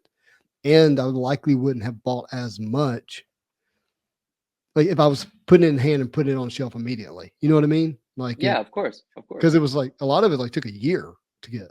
And so anyways, so I'm at the point where I really don't need any more figures to kind of scratch that itch. Sure. So now it's going to be like, okay, dynamically as I pose them, what story do I want to tell? Right. See, like that's where I get stressed out, is that when you pose them, they're not glued down. I love that. It's so crazy. Like, one falls, everything can fall. And then the question was asked, Asian and Chunky said, how do you keep those things dust free? So you have to come to my house to get to really have a sense of it. We don't wear shoes in the home at all, and you'd be surprised how much of your dust comes from that. And I have a wife that's a living Roomba. She never stops. Quite frankly, it's always getting cleaned. It's all, and we are trained as a family to live like that as well. I mean, when I got out of the shower this morning, the shower glass was wiped. All the soap suds were gone. The base was wiped. There wouldn't be any hair on the floor. You won't find my sink in the bathroom that's never not completely clean and rinsed out. Like that's just how she's beat us. I mean, that's how she's trained us. Perna says, I'm covered in dust. I'll tell you, listen, I grew up in an Indian household, so we don't wear shoes in the house. I certainly don't wear shoes in the house. My shoes stay in one small area downstairs, and that's where they stay, period. And everything gets dusty on the inside still. Like, I feel like I attract dust. Like, it's like, and I like dark. It may be a product of where you live too. Like, I guess possibly what's around. I mean, the rooms that's outside of this, I have turf, and then it's surrounded by concrete. Okay. Oh, for instance, there was an apartment in San Francisco that I used to live in, and even if you kept the window open for a few hours, you would have like this black, like soot-like stuff that settled everywhere, because this particular neighborhood was constantly under construction. That's it. You know? So yeah, it does depend where you're at. But she needs to get a lot of credit. My wife gets a lot of credit for helping with that. Dude, this is a great distraction. Been in the hospital since New Year's Eve. Son decided he wanted to party and not wait till his due date at the end of the month. Oh, wow. Well, congratulations. Yeah, I hope everything goes smoothly, and Happy New Year's. And yeah, rest your mind with us while we talk about dust and action figures. That's it. Hey, Zach, that's awesome. I'm going to tell a funny story real quick. I'll be quick about it. All right. Sure, so my wife and I were 21, 22 years old, 20, 21 years old. We're young. And one of the guys I work with, I was working at a factory at that point in time. His wife became a door-to-door vacuum cleaner salesman. Okay. sales lady. You know what I'm talking about? I can imagine so. Yeah. These huge like metal industrial vacuums are like $1,800 or something. They go door to door trying to sell them and get you to finance them or whatever, right? Yeah. Yeah. And he was like, man, his name was Steven. He's like, man, my wife just really needs to get the gig. She's got to like sign up 5 houses to do this. You know, they display it in front of you at your house. Okay. Wow. Okay. And I was like, yeah, that's fine. We'll be kind. You can come in. So they show up, they put this industrial vacuum cleaner thing together, and this woman starts vacuuming our floors. And she's like, y'all watch this. You watch this. All right, just another minute. Okay. All right. Well, this is weird. All right. Well, what was supposed to happen? It was supposed to water change was color. supposed to turn brown, and nothing's happening. And she's like getting stressed. And I'm like, this lady has no idea. She picked the wrong house. Yeah. And then you were like, Finally, let me at tell the you about my edge- neighbor. Yeah. The door threshold when you first walk in, she finally got enough of whatever she needed to like get some color. And I was like, I'm so sorry. I think you can see that we don't need the rainbow. Yeah, I think it was the rainbow, whatever it was, a vacuum cleaner. Yeah. We're not going to need this here. It's all right. Thank you, though. Oh, that's Exactly. funny. But whoa, if she was able to sell you on that, then she's probably VP of sales at that company right now. Yeah, it did. It did not. I actually know the rest of the story involves drugs. So, Oh, well, yeah. there's that. Well, okay. No, but that's amazing, right? And so stuff like that gives me anxiety. Like when I think about displaying, intricate items, things that can't just be, because I love using compressed air to just dust things off, right? The surface that I work on, I just hit it with compressed air before sitting down, just makes me feel better. And quite frankly, any action figures that I've had displayed for a long time, I don't necessarily clean them, and I don't have many displayed, but there is this one Venom that's in my kitchen, and it's been there for a long time. But this is rather embarrassing, but I intentionally don't clean it because it's got spider webs on it, and I think that's really Oh, cool. that is cool. I think it's cool to think that spiders have lived on my Venom figure. Like, and it's not like in the kitchen. It's like on the side of the kitchen on this ledge thing. You know how Right. you have like a bar area? It's just at the end of a bar area is all it Yeah. is. But every now and then the light will hit it in a particular way. You'd be like, look at all those webs on them. We're gonna keep it That's that cool. way. I'd like that. If I was single and not married, I might would do Well, that oh, too. and that's another part of it. Who's gonna tell me to clean it up? Exactly. Ooh, yeah. Right. Speaking of Hey. Very nice. We Jim got a Lee little Marvel Spidey on cards. that, or it's all Jim Lee X-Men? Got it. Very Well, nice. no, these are Marvel cards. Oh, they're actually Marvel cards? Yeah, from the Jim Lee set. Oh, cool, cool. I see it now. I'm looking at it on the screen now. This still doesn't remind me of the cards in the set. Like none of those visuals remind me of the card. Oh, well, there's the Wolverine. That's obviously the Wolverine from the set. But Yeah, like and then this Rogue. Iceman down there, that's the Iceman from the set? Oh yeah, Oh yeah, they're all there's from the set. yeah, that's the Storm for sure. You just don't remember Iceman. You remember Jean I Grey. don't, yeah. Come on, Colossus. Oh, that Cyclops, obviously, I remember. That Beast, I remember. That Beast is so pronounced in my head because that's the Beast they did. Yeah. Well, a lot of those are the cards they did for the Kith set, but I Mhm. wanted to buy the Beast one because the Beast one looked really cool. Mhm. My Do you daughter have got any of these shoes. She loves them. did you buy any more of the Kith cards after, like, did you buy any of the Kith cards on the aftermarket, No, essentially, I'm asking? no. Okay, yeah. I think that well now we're talking about it. I think there's going to be a nice little window to buy them, but then Kith is going to do the if PSA graded a bunch of other cards. Yes, right, So there's right. likely to be more releases. So I'm kind of hoping I can time a couple of acquisitions. I feel like the time might be there. I've seen some of like the 1 in 25s only for a couple $100.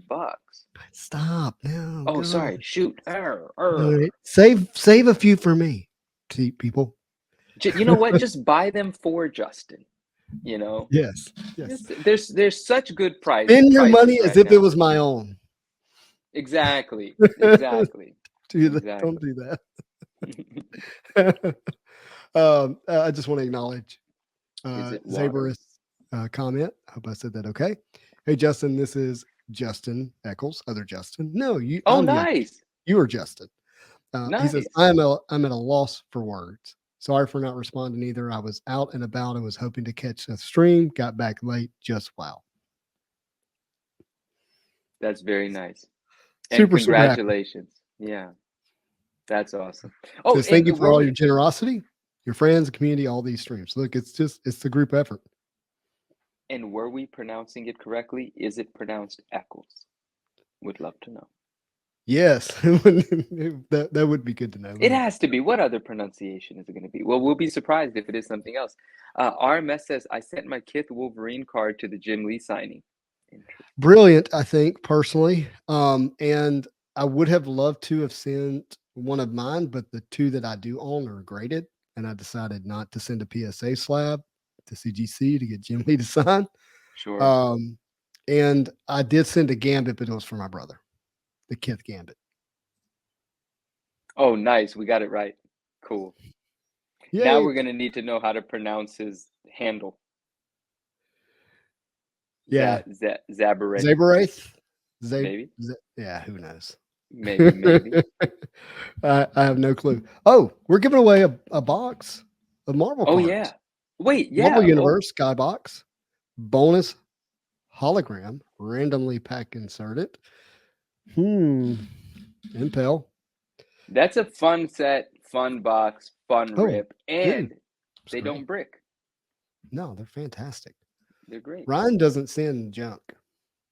No, Ryan is not associated with anything junk like. Well, he spends a little bit of time on whatnot. But, you know. Hashtag fight for Nora Kay. This is so make sure I got I got spelled correctly. With these giveaways with StreamYard, used to when you would run it, it wouldn't pull in any new hashtags. Right. But I noticed earlier we had ran it, and when I came back to it, it had over 50 entries. Like it continued to climb. Okay. But I was like, well, let me just make sure. So I restarted it, came back as only 38, and now it's climbing back up again. So I think if we're going to use the same hashtag, we can just leave it running the whole time for the stream. That makes sense. I think you can just keep it and draw again. But I think StreamYard must be tinkering with it because I don't think that was always true. So Symbiotes by nature, hello. We'll get that back to 50 and we'll run it. We got 97 people watching. Certainly more people want to enter than that. Want to make sure everybody has a chance. So 2024. Please. Well, so with 2024, we just had the Spider-Man No Way Home set that released. I've done one video of it. I actually enjoyed it. That's one I did with Thomas, boyfriend. Oh yeah, of course, yeah. I've got 4 more boxes of that. It's not something I'm going to chase or anything like that. It would be a lot of fun to hit a Spidey auto naturally. But that would only be Tom Holland or Andrew Garfield. I'll tell you right now, if I hit the Tom Holland, unless it's like worth a lot of money for some reason, I'm going to keep it. If I hit the Andrew Garfield, it's going to my daughter. She's a huge Andrew Garfield fan. She just really likes him. So, but from there, next week, if everything goes as planned, Midnight Suns, SONS, Midnight Suns is going to release. It's the Fleer Ultra. It is very similar to Fleer Ultra Avengers. Okay. Fleer Ultra Avengers did not meet expectations.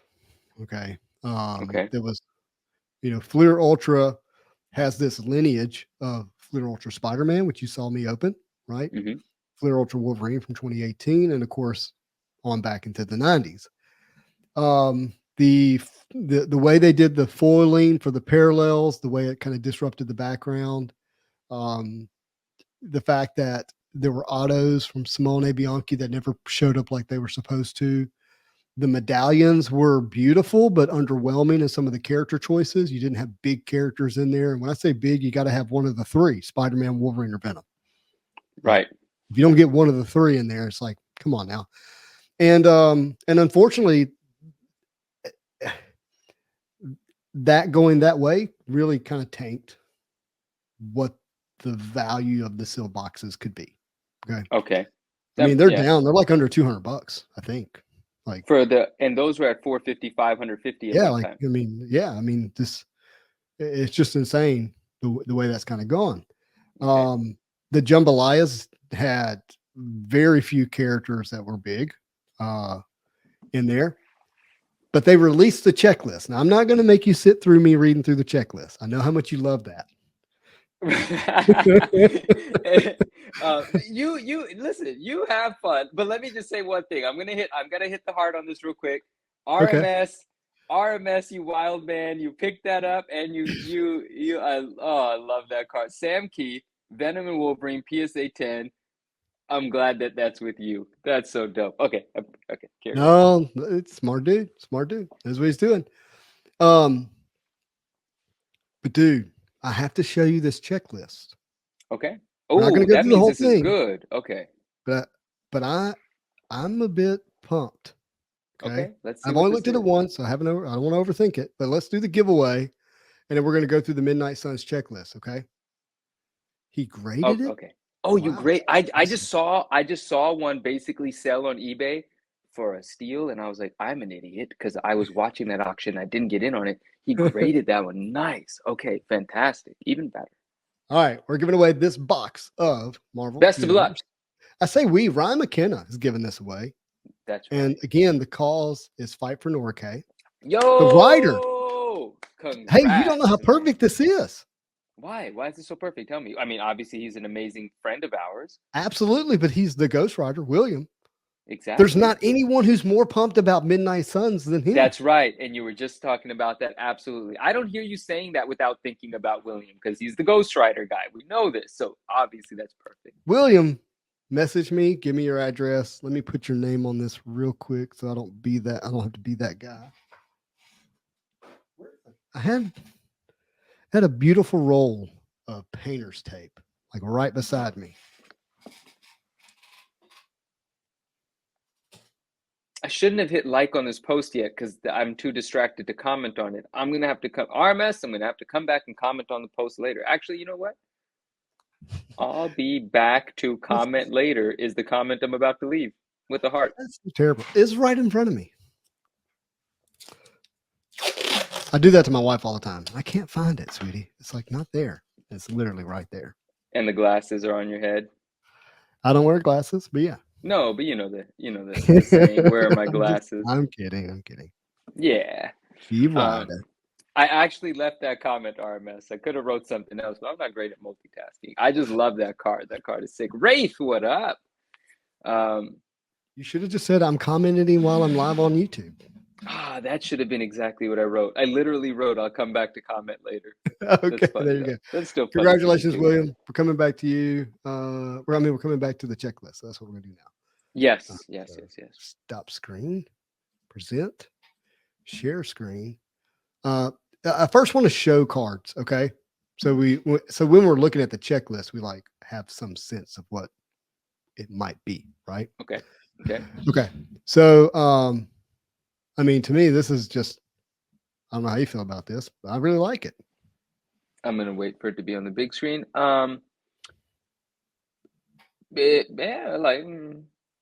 It's cool. It's artistic. Is that Sienkiewicz? What is it? What are we looking at? Johnny Blaze, artist, I'm not sure. Okay. But I'm liking this. It's original art. I'm liking the style here. The whole set's original art? The whole base set for sure. I don't want to speak for the subsets or inserts, but okay, the base set for sure. I'm going to enjoy experiencing this right now, and then we'll be critical after. Yeah, you got Blade in his Wesley Snipes attire. You got Wolverine in the black and silver, which is like X-Force. Dope. Spirit of Vengeance. Ooh, there's a lot of fire there, so I can't really truly capture the character on this one. So I don't know about that one. Okay. But this is some type of artifact card. So it's not meant to be the character. It's this jewel thing that it's holding, right? Okay. You have Menace, Zombie, Strange Tales, And these are comic book covers. And again, the whole idea is it's, this, macabre, creepy, night, type Right. of characters. Mm-hmm. You've seen medallions, you know them well enough. Who knows if this is the actual art that'll be on the medallion, right? Sure. This is ultra abilities. So I'm kind of curious how this design is really going to turn out. Is it all acetate? Is it see-through? That'd be my guess. You got these bats going on in the background, kind of like that. Oh, those are bats. I thought it was like a shattered effect, but those are a bunch Yeah. of bats. Cool. Yeah. He's eating choice chicken. Underground deep dark. I think this is an insert of some sort. Yo, who is this person? I don't know. I don't know, but I kind of dig it. I'm not gonna lie to you. I'm interested in finding out what this is actually like. What is this actually like? I'd be really curious to know what the execution of this card is. Yeah, same. Cracks in the tombstone, Lilith. Ooh. So these are going to be people who died, I think. Oh. Yeah. But that's what it's supposed to be. It's kind of dark. Yeah, yeah. And then these are the minis. Okay, wait a minute. That's what this is. Okay, cracks in the tombstone is going to be I think a capsule. And then inside the capsule, you open it up, you get a mini. Oh. I think that's what it is. So you're cracking the tombstone to see who's buried there, kind of thing. Okay. I think that's what you're getting. Okay. Moon Knight, that's sick. I like it. That's actually pretty dope. Wait for that to pop up over here. Yeah, that's sick. Yeah. Wait a minute. It's very cool. You got your Hellfire cards. Is one of the inserts. I'm gonna wait. Tell me when you get to the jambalaya. Oh, I'll let you know when it pops up on the screen. And we have jambalaya. Yeah, nothing to really take away from this. Just when we go to the checklist, you know what jambalayas are. We'll talk about that. But at the end, this is Robbie Reyes, one of the Ghost Riders. Okay. Super cool, Ooh, in my opinion. What is that? It's a 9-pager, or a 3x3 as they call it. But each one of these is an individual card. Each character. Yeah, I'm and digging you put that. it all together on your, in your 9-pager, and it makes this image. Look at that Scarlet Spider. He's looking Yeah, dope. it does look good, doesn't it? The Spirit of Yeah. Vengeance looks good down here, but the Moon Knight, really The stands Moon out. Knight. Yeah, it's pretty awesome as a centerpiece. But even there. Iron Fist down there looks cool. Oh yeah, yeah, definitely. No, that's a good looking. This is good looking. Yeah, I really like this image. I don't know who this character is per se, but this design here I think is interesting. It looks like it's a booklet of sorts. It's like the left side is some type of, I don't know, symbol, and then the right side is the character. You're right. It is a booklet, right? And it's like kind of enchanted feeling. I like it, kind of like you're about to get a magic spell or something. Right. I think that's what it is a potion booklet. Actually, I think I'm you're into right. that. I'm into that. And then you got the comic clippings. Look at this design, dude. Ooh. I like it. Oh, that looks good. Yeah, that looks good. With that charcoal black border with the chains. Yeah, And like we then, got a 90s horror movie, happening here. I'm into it. What's stopping now? Like, I don't know, I like it. I don't know if that's real, but look at that. That looks good. Oh, they're doing multi autographs. Yeah, it's not the first time they've done it. It does reduce the amount of cut you get for the comic clipping. So, you just got to hope that they do a good job selecting that. But still pretty cool to get these dual autos. RMS trying to start trouble. RMS trying to start a fight. He said, Manu loves comic clippings. I just have things to say about him. That's all. All right. Let's stop sharing, and we're gonna get to the checklist. Okay. Okay, I was about to say, wait, because you said there's something to be excited about. None of that had me running to No. the ATM. I'm gonna get to that. Just gonna we'll get to the comments in a second. Okay. Yeah, we'll catch up. Let's see what this We're checklist going to get to your reveals. comments, everybody. No worries. All right. Well, let me go ahead and just scroll up to the top. All right. These are in alphabetical order, so I'm just going to hit the highlights of the big names. Okay. Okay. We got Black Cat, Black Panther. We got two Blades. Okay. Cable's in this. I like that. Carnage, Midnight Sun, Ooh, Carnage. cool. I love it. I'm just really hoping that the artist that they gave Carnage was like thinking about, okay, this is going to be Midnight Sun. I need to like go back and look at the way, Spider-Man was done in the 90s when Carnage was like really seen as this, terror, Yeah. Yeah. of a character. Yeah. Cosmic Ghost Rider. I'm excited about that. I had to look up the Darkhold Dwarf. We'll save that for another day. Never heard that before. Doctor Strange, obviously. Demo Goblin, Spidey Cool. fans. Mm-hmm. Domino, Dracula, Elektra, Elsa Bloodstone. I like her stuff when it's done right. Ghost Spider, Spider-Gwen, which I think is great, by the way. That's pretty cool to have in this set. Yeah. Super excited. Let's see. Kitty Pryde, of course, Johnny Blaze. Then we get Madeline Pryor. Love that. Of course, Mephisto. Going to get a Mighty Thor, which I guess that could be Jane Foster, actually. Then we get Moon Knight and Morbius. I mean, two great characters for this set. Sabretooth. Santana. We don't see Santana cards very often, and I'm going to come back to that in a minute. Okay. Scarlet Spider, Scarlet Witch, but Silver Sable and Spider-Man. So I'm really happy that we're going to get Spider-Man in this set in the base card. Okay. Yeah. And what if also, it's sick looking? We don't know what it looks like yet. What if it's I hope it's good. Yeah, I hope so too. Please be good. Please don't ruin it. But we get a Venom. Yeah. Yay. Yeah. And Wolverine. All in the base set. Okay. And then, of course, card number 100 is Ghost Rider. Perfect. So to me, we got a great, strong base set. And I'm really excited about that. Hope the art's good.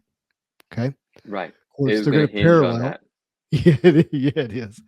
They're going to parallel it. We're going to have green parallels. The green parallels was the colored parallel that came in the one in every 1.5 packs or whatever it was, Then it's going to be blue parallel numbered to 180. Okay. And by the way, this is 80-point stock. So you're going to need 100-point top loaders. And is that same as masterpieces? Yes, virtually the same. Okay. Okay. Then you're going to have red auto parallels, and this tells us who the artist is. Are you ready for this? Okay. No, sorry. I got distracted. Hit me. Yes, I'm ready. Simone Bianchi is going to be the artist for Black Cat and Black Panther. Whoa. Simone Bianchi is going to be the artist for Captain Marvel, Cloak, Colossus, Doctor Strange. He kills Doctor Strange. He slays Doctor Strange every time. So yeah, only imagine. Okay. I'm just want to pull Kitty Pryde. So I'm doing all the Simone Bianchis. Okay. Yeah. Let's see here. Have we ever seen a Bianchi Black Cat before? I don't. We did in the sketch card. Remember, he did one for a friend on the channel. I'm gonna have and to everybody lost look their at that mind one over again. it. Yeah. Wow. Scarlet. He's doing Scarlet Witch. Oh, that's gonna be great. And let's see if there's anyone else. Okay, that's all I see. But again, every one of those cards I just also said are going to be auto to 100. Maybe we get the Simone Bianchi autos this time. I don't know. Okay.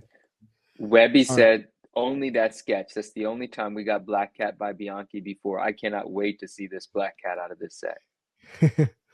Right? It's going to be so good. Oh, Justin, what are you doing? Hold on. Sorry, guys. Give me 1 second.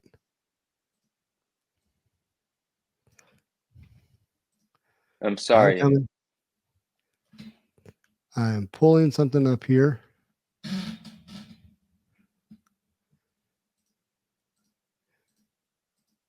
Come on, computer.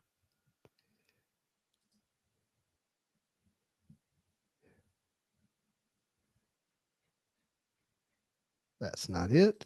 Swish. What's going on? I'm trying to find out who this artist is. The writer 95 says, to me, it's weird that they are not going by the book, in my opinion. Oh, he's referring to something he said earlier where, let me find it really quickly. He was saying the character list is strange to him. He said, I'm sorry, but some of this stuff, these characters make no sense. And then he highlights, he goes, man thing, and I don't follow What the does that mean? Midnight's. Like I think he's just saying, like, how did these characters make it into a Ghost Rider set? And I don't follow Midnight Sun, so I don't know how these Oh, storylines well, I intertwine. mean, look, I'm not going to defend Upper Deck. I'm just going to tell you probably what they're thinking. Mm-hmm. No, number one, they got to build a set that people are going to be interested in at a level that they're going to sell this premium product. Number one. Number two, they don't know this storyline like you do. The way Rider 95 knows it, yeah, they don't know it that way. Yeah. No, and to be honest with you, 95% of the people that are going to open this product don't either. They know the video game, which was terrible, by the way. And that's what Dave says here. Dave said it's more about the video game. Yeah. And then any character that might have a hint of that darker side of their personality or storyline, they'll just tie it in. Yeah. I mean, that's just my opinion, but the video game is probably a big part of that. So, all right. The reason I went silent is I was trying to find out who this artist is for Spider-Man. Macarenabeloso. Oh, that's definitely something that I need to see. I cannot follow the letters that you just said. I'm putting it on the screen. Macaron Beloso. Did I spell it correctly? Beloso. Beloso. Someone buy me some art of theirs, please. I didn't trust my quick Google search, to be honest with you. Donnie Boy McCoy says, the video game is horrible, man. Big letdown. I don't even play video games, but my little cousin had it, and it is bad. I'm going to tell you, easily the worst video game I've ever purchased and tried to play. Jeremiah, I was waiting for that, and it was happening in my head the whole time. He said, hey, Macarena. So it was happening in my head the entire time. If you've never looked up Jim Pavlik's art, it's definitely fits the macabre, the dark. In fact, it's sometimes too dark for me. Oh wow, okay. Let's see. Can I give you a taste of it without doing harm to the channel? Yeah, I think I can show this. All right. Are you ready, my friend? Yeah. Okay. This is just his Instagram, okay? Oh, hold on. Yeah, it's a little twisted. Okay, let me wait for it to pop up on the big screen. I want to really take this in. It's already kind of demented looking. No. You're good. Yeah. I mean, it can make you uncomfortable. This might be one of the less uncomfortable ones, I'd imagine, but I can see that face troubling people. Oh, okay. Yeah. It's like a fish tree with eyeballs eating the ground, I think. He's in that world where looking at it is supposed to impress you and make you uneasy. Like really, yeah. Yeah. So, but anyhow, I'm not gonna show anymore. No, but I get it though. I get it. He knows how to hit that he knows how to hit that note. Yes. Yeah. Exactly. Yeah. All right. Let's see who else we got here. That Brendan, what up? I want to pick a character like Simone's doing Dagger too. I didn't see that one. All right, let's see who's Nicholas Gregory is doing Carnage. Where can our friends find the checklist? On Cardboard Connection. No. I'm sorry. Steel City. You search the product, and then they have a tab called Checklist, and then it's a link to download the Excel spreadsheet. But if you were, hanging out in the Spidey Hits Discord, it was posted there as well. Who isn't hanging out in the Spidey Hits Discord? Come on. I think it's a cool place, but I am biased. Okay, let's see. I think I found Nicholas Gregory. I will say, kudos here for Upper Deck because they really went after a certain style. Yeah. All right, so this is Nicholas Gregory, and this is who's doing the carnage. I'm going to look forward to seeing it. This is definitely the person that did the first Ghost Rider that you put on the screen. You think so? It feels so right. It feels like, yes, it feels like watercolor, but Yeah. digital. I'm trying to find something that might, this might. It's kind of a dragon-esque with red. There's the inspiration for Carnage. Yes.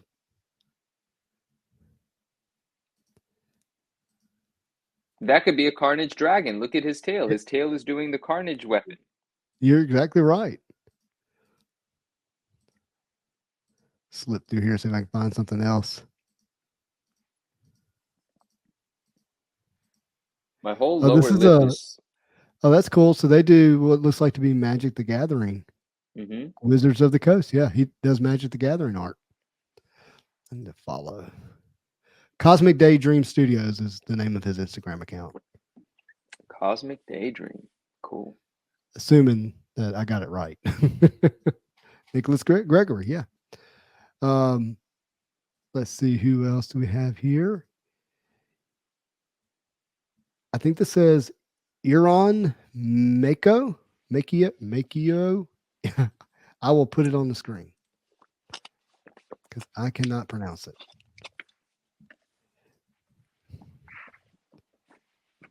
Okay. Hey, my friend. This artist, put it on the screen so you can see it. They're doing the Clea Strange, Doctor Strange's wife.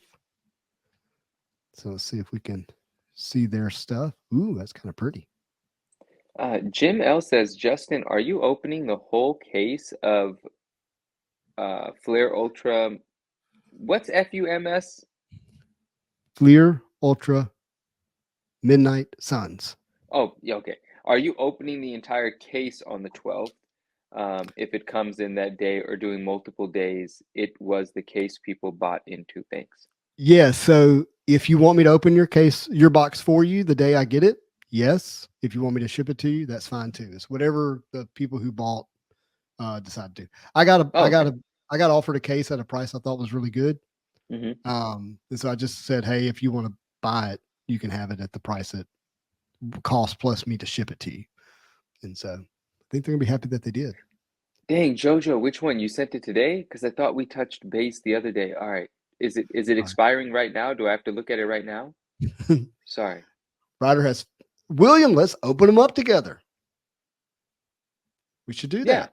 that should happen. I mean, who better to open up the Ghost Rider box with? Absolutely.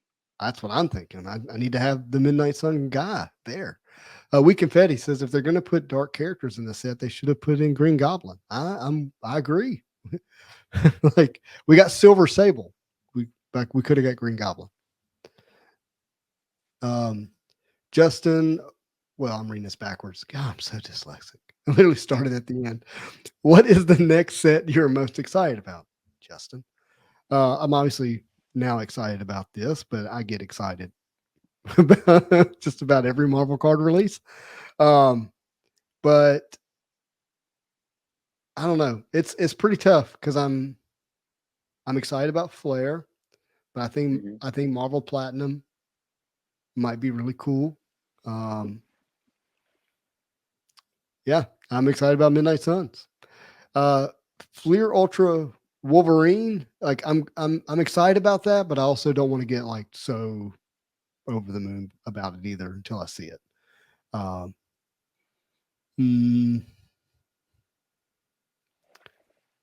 So there's also some confusion about masterpieces out there. There's something going around called Marvel Masterpieces XL. Okay. See if I can show you something. All right. You ready for this channel? We are. Okay. Are you sure? We are seated. Okay. So I'm just going to show this part. Let me make myself big. Turn down the brightness. Not all the way down. Okay.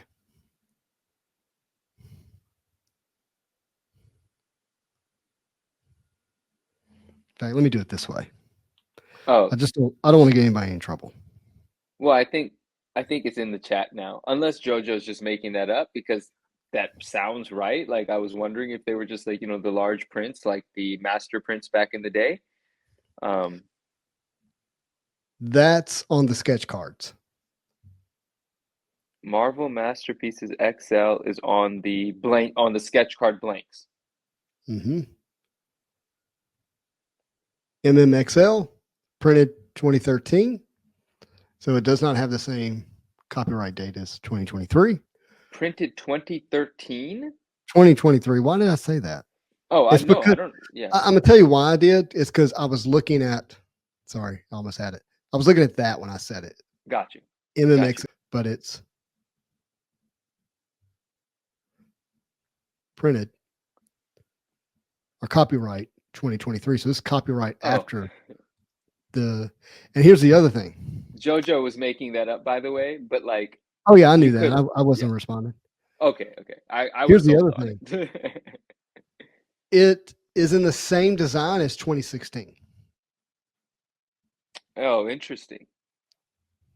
So the front has the same framing to the canvas, if you will. Same design as 2016. But it has the 2023 as the release date on the back. And That's it's called 2023 Masterpieces. Is the copyright date. Copyright date. And it's called Masterpieces XL. Yeah. Interesting. So so here's what's confusing, okay? And I don't have all the information, so please don't take me as like a source of what it is. I'm just telling you what I've heard. There's supposedly going to be 4 Dan DeSantos' Marvel Masterpieces, an EPAC achievement, 4 5x7 sketch cards on Masterpiece stock. Okay. So when I was hearing rumors of XL, I was like, oh, that's just the large 5x7s for Masterpieces, which they haven't done before. Mm-hmm. Okay, so that's just how I've taken it. Okay. But here's the thing. But then actual trading card size stock started showing up. And I'm starting to hear like, do you remember? You remember? Upper Deck came on, no, wasn't on this channel. I was sitting here on video with them with a bunch of other collectors on a call, a video call, where they said, hey, we already have the 2024 Marvel Masterpiece artists locked in going. And then we were all like, wait a minute, we haven't gotten 2022 yet. And then they backpedaled and then tried to say was that they were talking about 2022 coming out then, and then confused everybody and then backpedaled again. Remember that? I do remember that. I do.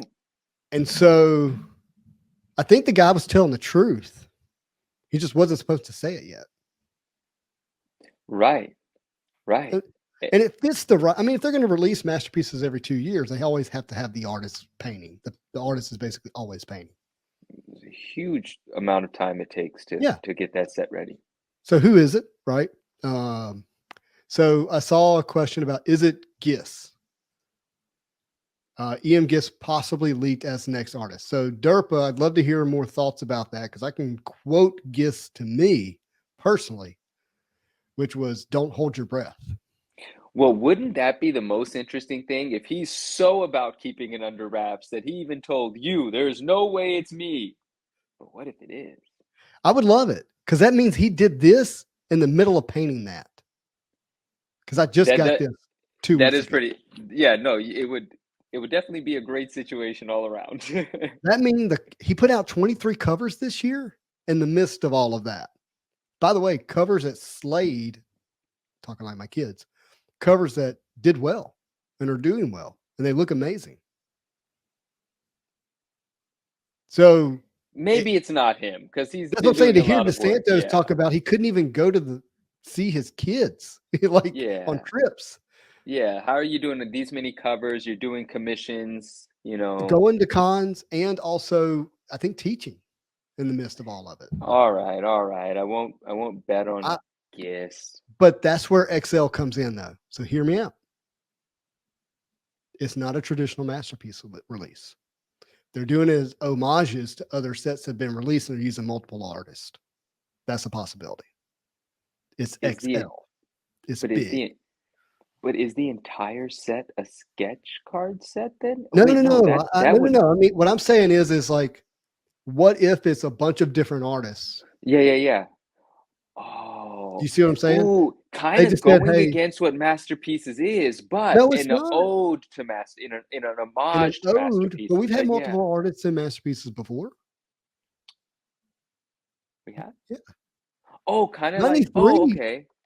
93 has, I don't know, 8, 9, 10 different artists. Like, it's got a bunch. Oh, yeah. 94 is Hildebrandt. 96 is Julie and Boris, but there are sets that were a mix. 5 different artists. You're right. 95 Masterpieces isn't a one artist set. You're absolutely right. So what if they say, let's do this big masterpiece, extra large, XL. We'll homage these different years. Yeah. You know, all in one. Yeah. Anyways, I'm not saying that's what it is. I know nothing. HH. What up? No, there's been more than one with multiple artists, depending on how you want to slice and dice it. And there's like that weird one that came out in 2007 that doesn't look like Masterpieces, doesn't act like Masterpieces. It's kind of crappy, and it's called Masterpieces. But it does have mostly original art, but it was reused original art from Versus. So, yeah. I mean, to say that Masterpieces has this purity to it, that's only ever been one artist. No, that's what it was in 92, right? Mm-hmm. That's what it's been in 16, 18, 20, 20, and 2022. And there's a possibility that they learned. Like, it's really hard on an artist to do that. I'm not saying they're not going to continue to do it, but who knows, right? Sure. So Yeah. Why am I on the big screen? So we have no clue exactly what it is, but the people that are, speculating, we're in a speculation cycle right now. It could be this, it could be that. But most likely what you're saying is probably what it will turn out to be. A set with multiple artists paying respect to masterpieces of the last few decades. It can be as little as it's an EPAC achievement. It can be as little as that, or it can be just that, right? Or it can be another set that's coming out. And what I can tell you right now is that I'm not going to show you another picture, but it's like I've seen the big sketches. Okay. I've seen those. I've also seen the smaller trading card as well.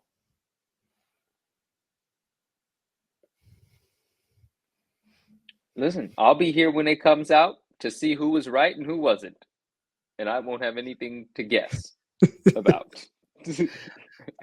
I'm not predicting because I've been wrong so many times that I'm not attempting to do that. I'm just taking you what I've been seeing and what I've heard and just giving it to you. Hi, State. Happy New Year. Hello. Nice to see you. And Perna says interest ... And then Jeremiah says interested, and I'm not sure what's happening. See, Perna knows nothing.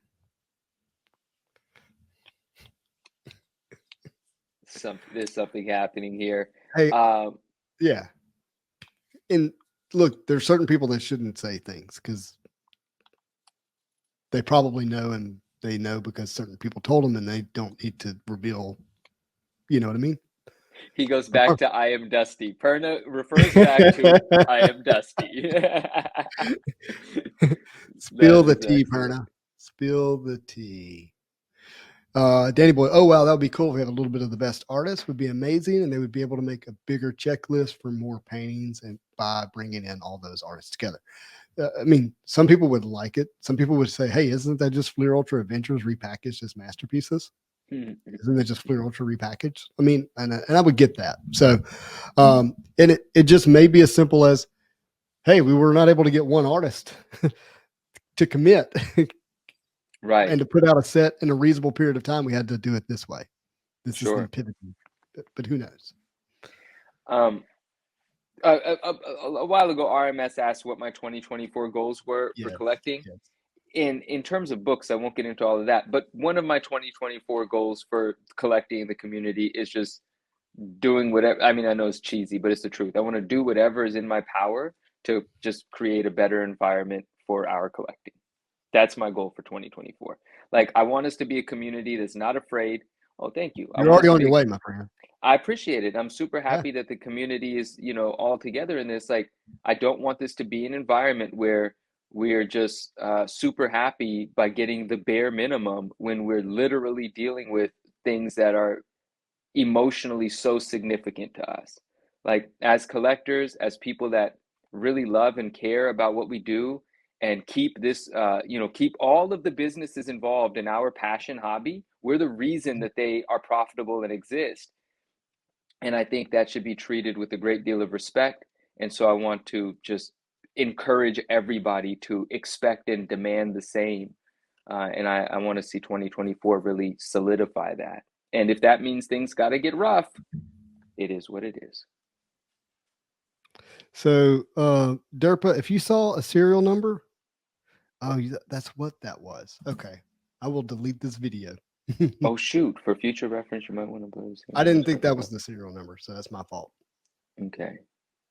Dude, Donnie boy, that would be crazy. That would be crazy. There are no wizard ones that are 10s. I'll tell you that right now. And yeah, but that would just be, give me a 9-9. I don't have any 9-9 candidates of wizard one. So if they gave me a 9-9 on one of mine, they would just be, not grading it accurately. But that would be amazing if a 9-9 posted. Perna, thank you very much. I do have one book that I would like to achieve a 9-9 in, but Matt Nelson doesn't really, even though he said kind words, he's probably a little upset with me. He did say thank you to Dave and I, but he's probably still a little upset. I might not call in any favors for a while. All of a sudden, you start getting nothing but 9-9s for a little bit. Yeah, but what if he starts giving me 9-9s on books that clearly aren't, which really paints me in a weird spot? Wait a minute. Would it? Because based on what he said, a 9-9 could be. He said they could have a tick. 9-9s, like. But I'll tell you, the 9-9 newsstand could not sell you a 9-9 with the tick and sleep at night. I couldn't do it. I got you. I'll discount it. I'll price it somewhere in between a 9.8 and a 9.9, and then I'll be fine. Then the pillow will feel like a pillow. Everybody wins in that situation. Everybody wins, okay? Your plastic case can still have 2 9s on it, all right? Here. Ooh, hold on. Might just have an interesting update. Hold on one second. Somebody. Hey, We Confetti, I have no idea. I would doubt it. I think the closest you get to another premiere, I mean, you won't get another premiere release this year. You would get premiere on EPAC maybe at some point. Awesome Keys, are you watching us right now, or are we, or no? Was that just a coincidence? Anyway, you don't have to. You could tell me. You don't. I shouldn't have said anything. I'm sorry. Mm-hmm. Justin, what did you just say? I missed that because I got distracted real quick. Well, honestly, I'm still so mad at myself because I didn't think that was like the artist serial number on that. I thought I'd like cut it out. I thought, anyways, like I'm just really anyhow mad at myself. Can you? But my question is, when this posts, oh, he bought. He's not live. There's someone that's texting me, and I have this feeling he can hear me, but he's not watching, so I have to respond. He just bought something cool, and I got to talk to him about it. Right. But I like when people talk to me before they buy it, but that's okay. I think he got a great deal on it. So about whatever you just mentioned about the serial number, when this video posts afterwards, are you going to be able to remove that part out and post the video? I'd have to download it, delete this one, edit it, and post it, which I could do. And then, but let's talk about for a second, just to have this, because I'm curious to know why you would be concerned about that. What is the concern there? Because then Upper Deck will know who shared that Oh, sketch card. enough said. Yeah. Yeah. That's why I was editing it, because I thought I cut it out. I didn't realize Right. that was that it's normally just a number, like 3 or 4 digits. You know, what's funny about this is was it Sydney that pointed it out? I don't remember, but No, my friend. oh, but you know, if it wasn't pointed out, it wouldn't have got any attention, but then you might not have corrected what may be something you would like to correct. Yeah, Just totally. like, Look, it's just my mistake.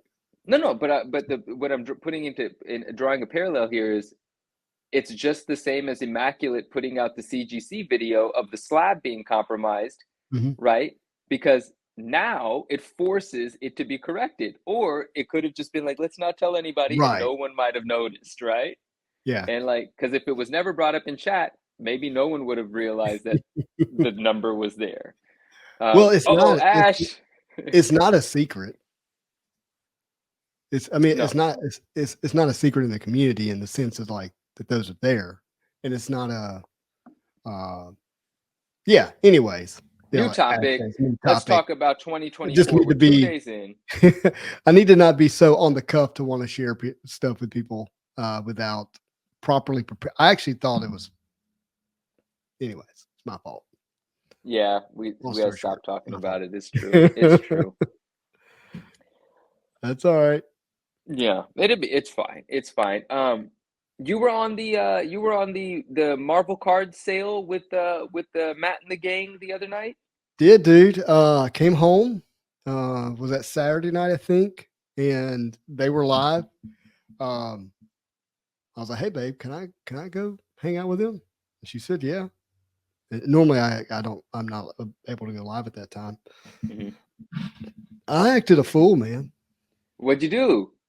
I ate a whole was in there bag with you, ate 5 servings of Reese's Pieces. Yeah, you were snacking away. You were and snacking then away. and then a vanilla iced coffee. A vanilla iced coffee, okay.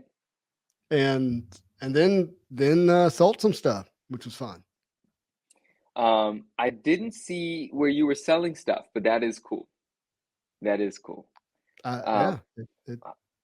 Yeah, I think everybody had a good time. We were doing dollar auctions, so it started at $1.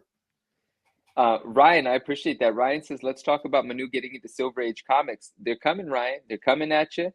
It's 2024.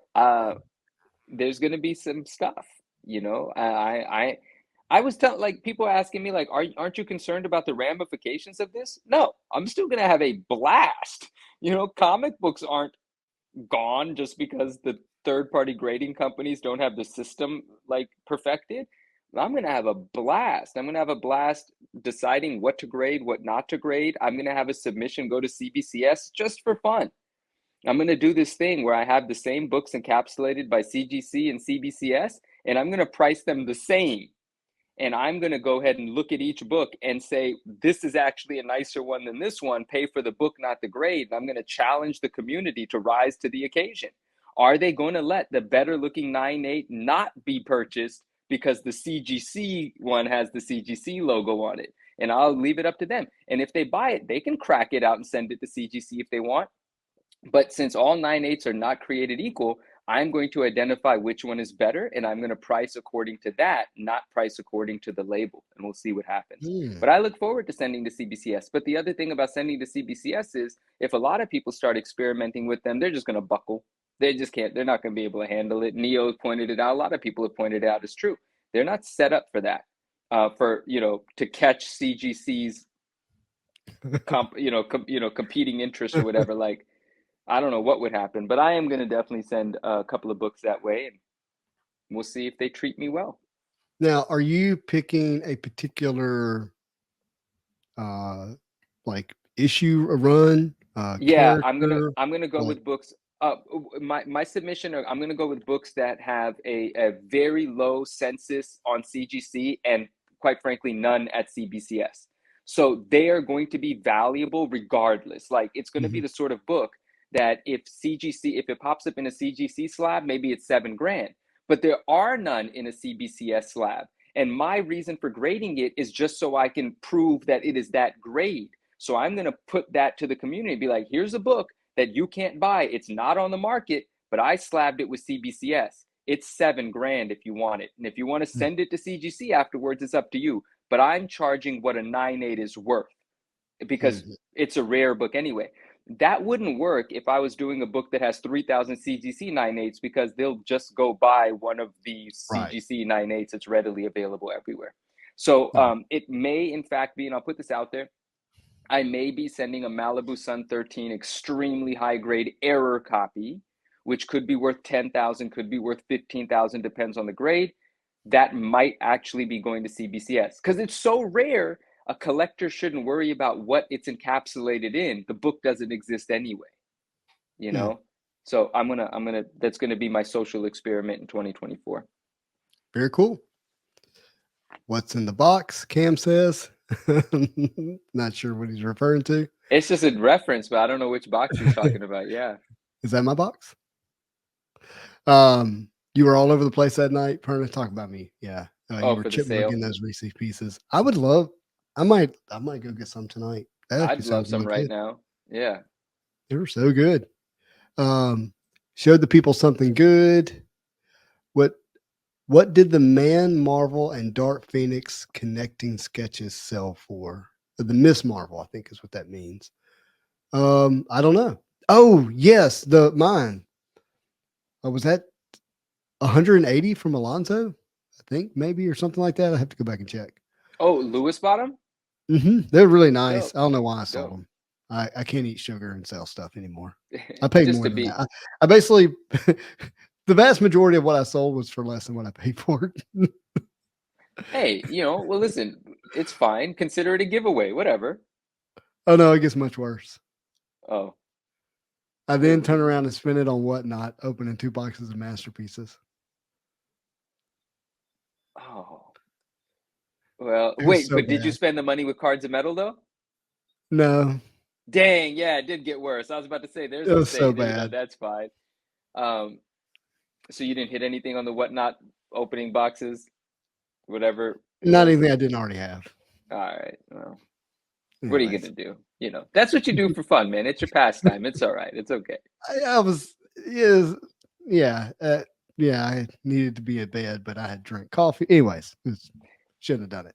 Well, why don't you just sell something right now, make up for it, turn some profit at the moment. There's a original piece of art behind you. We can start that at $10,000. We'll start the bidding at 10K.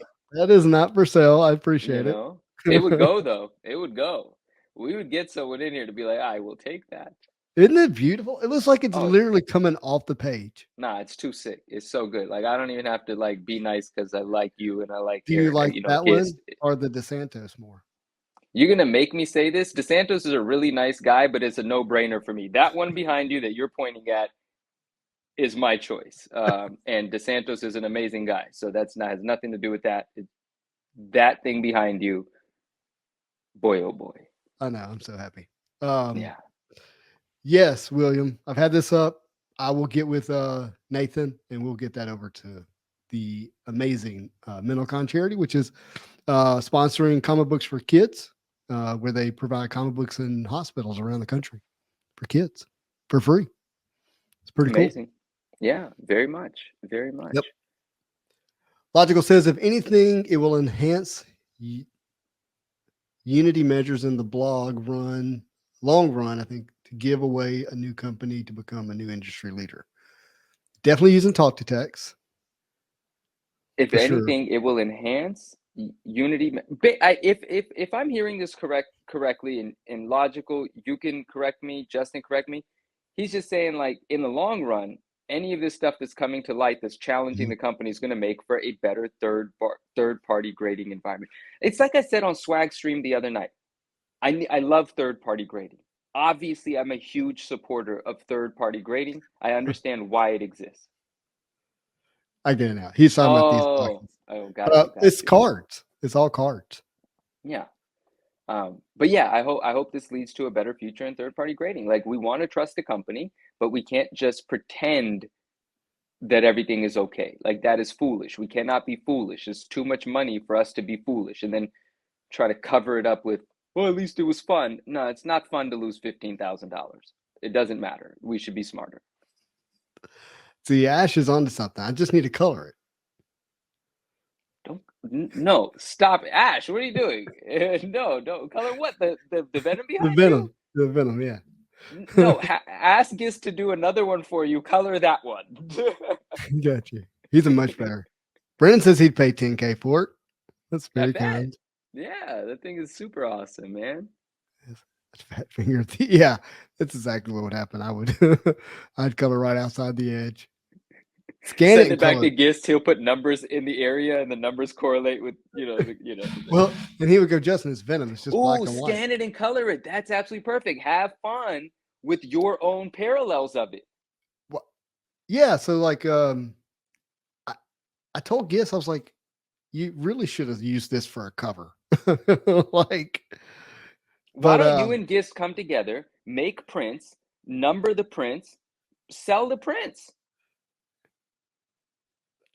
if he wants to do it, 100%. I'm buying a print if you guys do that. I want him to get it licensed by Marvel. Yeah, how's that work? Yeah, if you're gonna sell it, how's that part work? Because the print. Well, he owns the image. I own the art, right? Yeah, so he can print Yeah. and sell prints of it.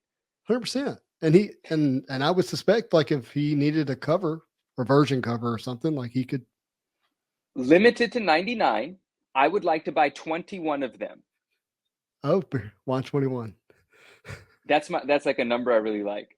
Oh, because 2 divided into 1 is 0.666. I get it. No, don't do that to my number. Don't do that. What did you just do? Not do that to my. Rewind this whole thing. Take out those serial numbers and take out this little thing that you just did. And knock on wood. All right. Is it 1111? I need to make wishes to the universe. This guy over here. No, it's just a number I like. But yes, let's do that. If you guys make those, my suggestion is 99. They're going to sell out immediately, and I would like to pre-order 21 of them. Considering you don't, charge more than, I don't know how much they're supposed to be. Oh gosh, up to $50 a print. I will buy 21 of them. Up to $50 a print. More than that, I'll just buy a few, but I'll buy some. Yeah. Again, I'll message him and I'll say, hey, look, people were asking for prints of this. How you want to do it? And you could let him know Manu's just, saying things like he usually does. But I promise you, I mean, everyone knows they will sell out immediately because the thing is too cool. He's too amazing an artist. And we have a lot of friends that love Venom, and people in the chat will already claim him, and people will buy more than one.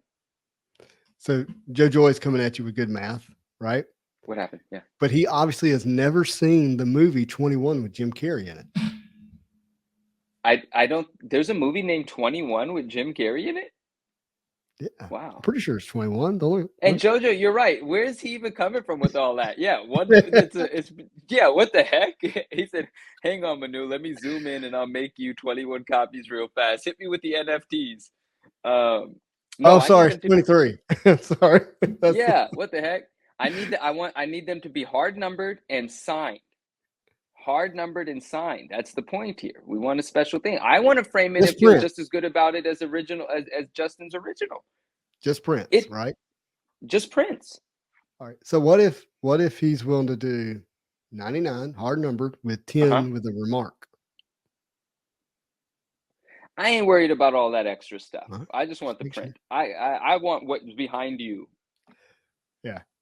Yeah. I'm gonna tell him 10 of them. I want you to draw the name Venom in this big white space here. Yeah, and you guys can, raffle those off for thousands of dollars to other people. Like I just, they'll go for big money. Like it'll be great. But that's just a dope piece. I'd put it somewhere. I don't know. Yes, I need to start circulating. And then he could do a 1-of-1 Carnage companion. Looking at him. Yeah, I mean, there's all kinds of possibilities, but that thing is just awesome. Dave says Manu is wondering what a remark is. I know what a remarque is. Remarque. I know what That's it is. that's French for a sketch. Magnifique. Oh, magnifique. Magnifique. You want them laminated too? Nah, that's back in the day. When I was like 9, 10 years old, I thought laminated was great. Like posters laminated, I thought it was the It coolest made thing. everything official. Dude, was it like new technology back then? Why was I so I enamored don't by know, but it everything was being like, laminated? how do you have a laminating machine? You know, how cool, right? Laminated business cards, laminated school passes, like all these things. Yeah. Oh, it's Yeah. really, really cool. Nah, I but was- that's actually so funny. Like a talented artist, Mhm. I mean, obviously I know this happens, can just make prints of their work and sell them. Mm-mm. No. Oh, Yeah, that's actually, I think, not true. oh. Um, I think there are rules to being able to do that. So I've heard artists talk about this, but if it if you're trying to make an official license, you know what I mean, like Marvel, Hmm. you can't just do that. So, okay, I guess I'll get into the weeds with the questions later then, because Mhm. it's really it doesn't serve anyone for me to just be thinking about things Yeah, here. and I don't want But to say names out loud, but there's some really big artists who they want to do that, but hold on, he's giving it. You have to make it limited runs. Rule of that's thumb. fine. What's the Everyone here is a big supporter of limited numbered stuff. first rule about print clubs? We don't talk about print club. Yeah, yeah. Yeah, there's something there where I've heard artists lament about being able to do that at a way that like makes them money. And there's Okay, certain yeah. I want to just, is the piece behind you, that's not framed, right? Mm-mm. And so if that is a print in itself, it does, yes, it does have still space between the hands and the edge, so it wouldn't get cut off if it gets matted. Okay, I'm just looking at it. And then it Mhm. has a lot of like extra negative space on the bottom, which means Gis can just give us a big, beautiful, fat signature on that thing. I he his signature is there. It's not big and fat.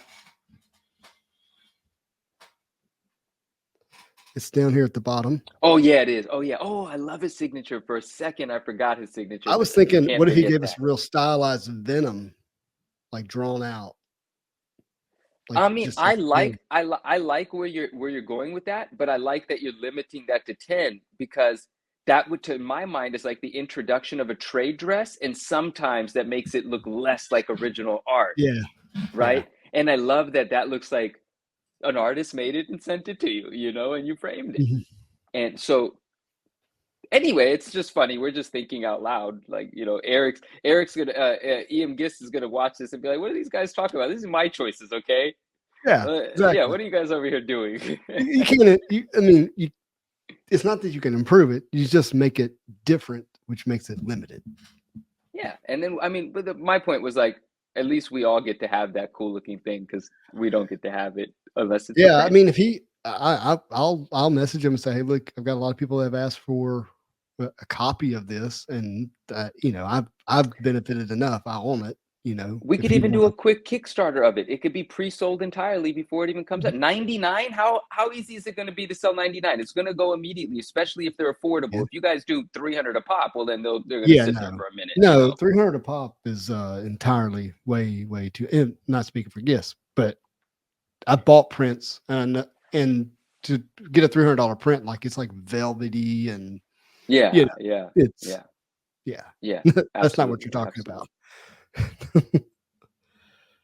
I want a Oh, print of the Moon Knight that he did for T-Bear. Lonzo. He did a few Moon Knights for Alonzo, for Lewis, right? Well, no, the sketch card. Oh, the sketch card. Okay, okay, And the okay. sketch card is really special because I think it's the only one he's ever done, even though he's been in Marvel sets plenty of times. T-Bear is with us. It's very nice to be hanging with you, Mhm. my friend. Um, at the beginning of the year, does anyone have any like not, there's plenty of controversy already.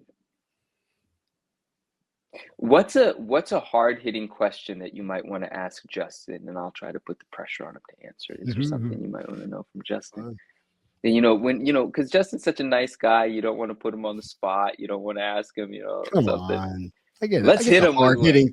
I get the hard hitting questions. You know that. He hasn't even been caught up in any controversy lately. I don't even have any there hasn't been any influencer boxes. You haven't pulled it. Hey, where the heck is your redeemable print thing?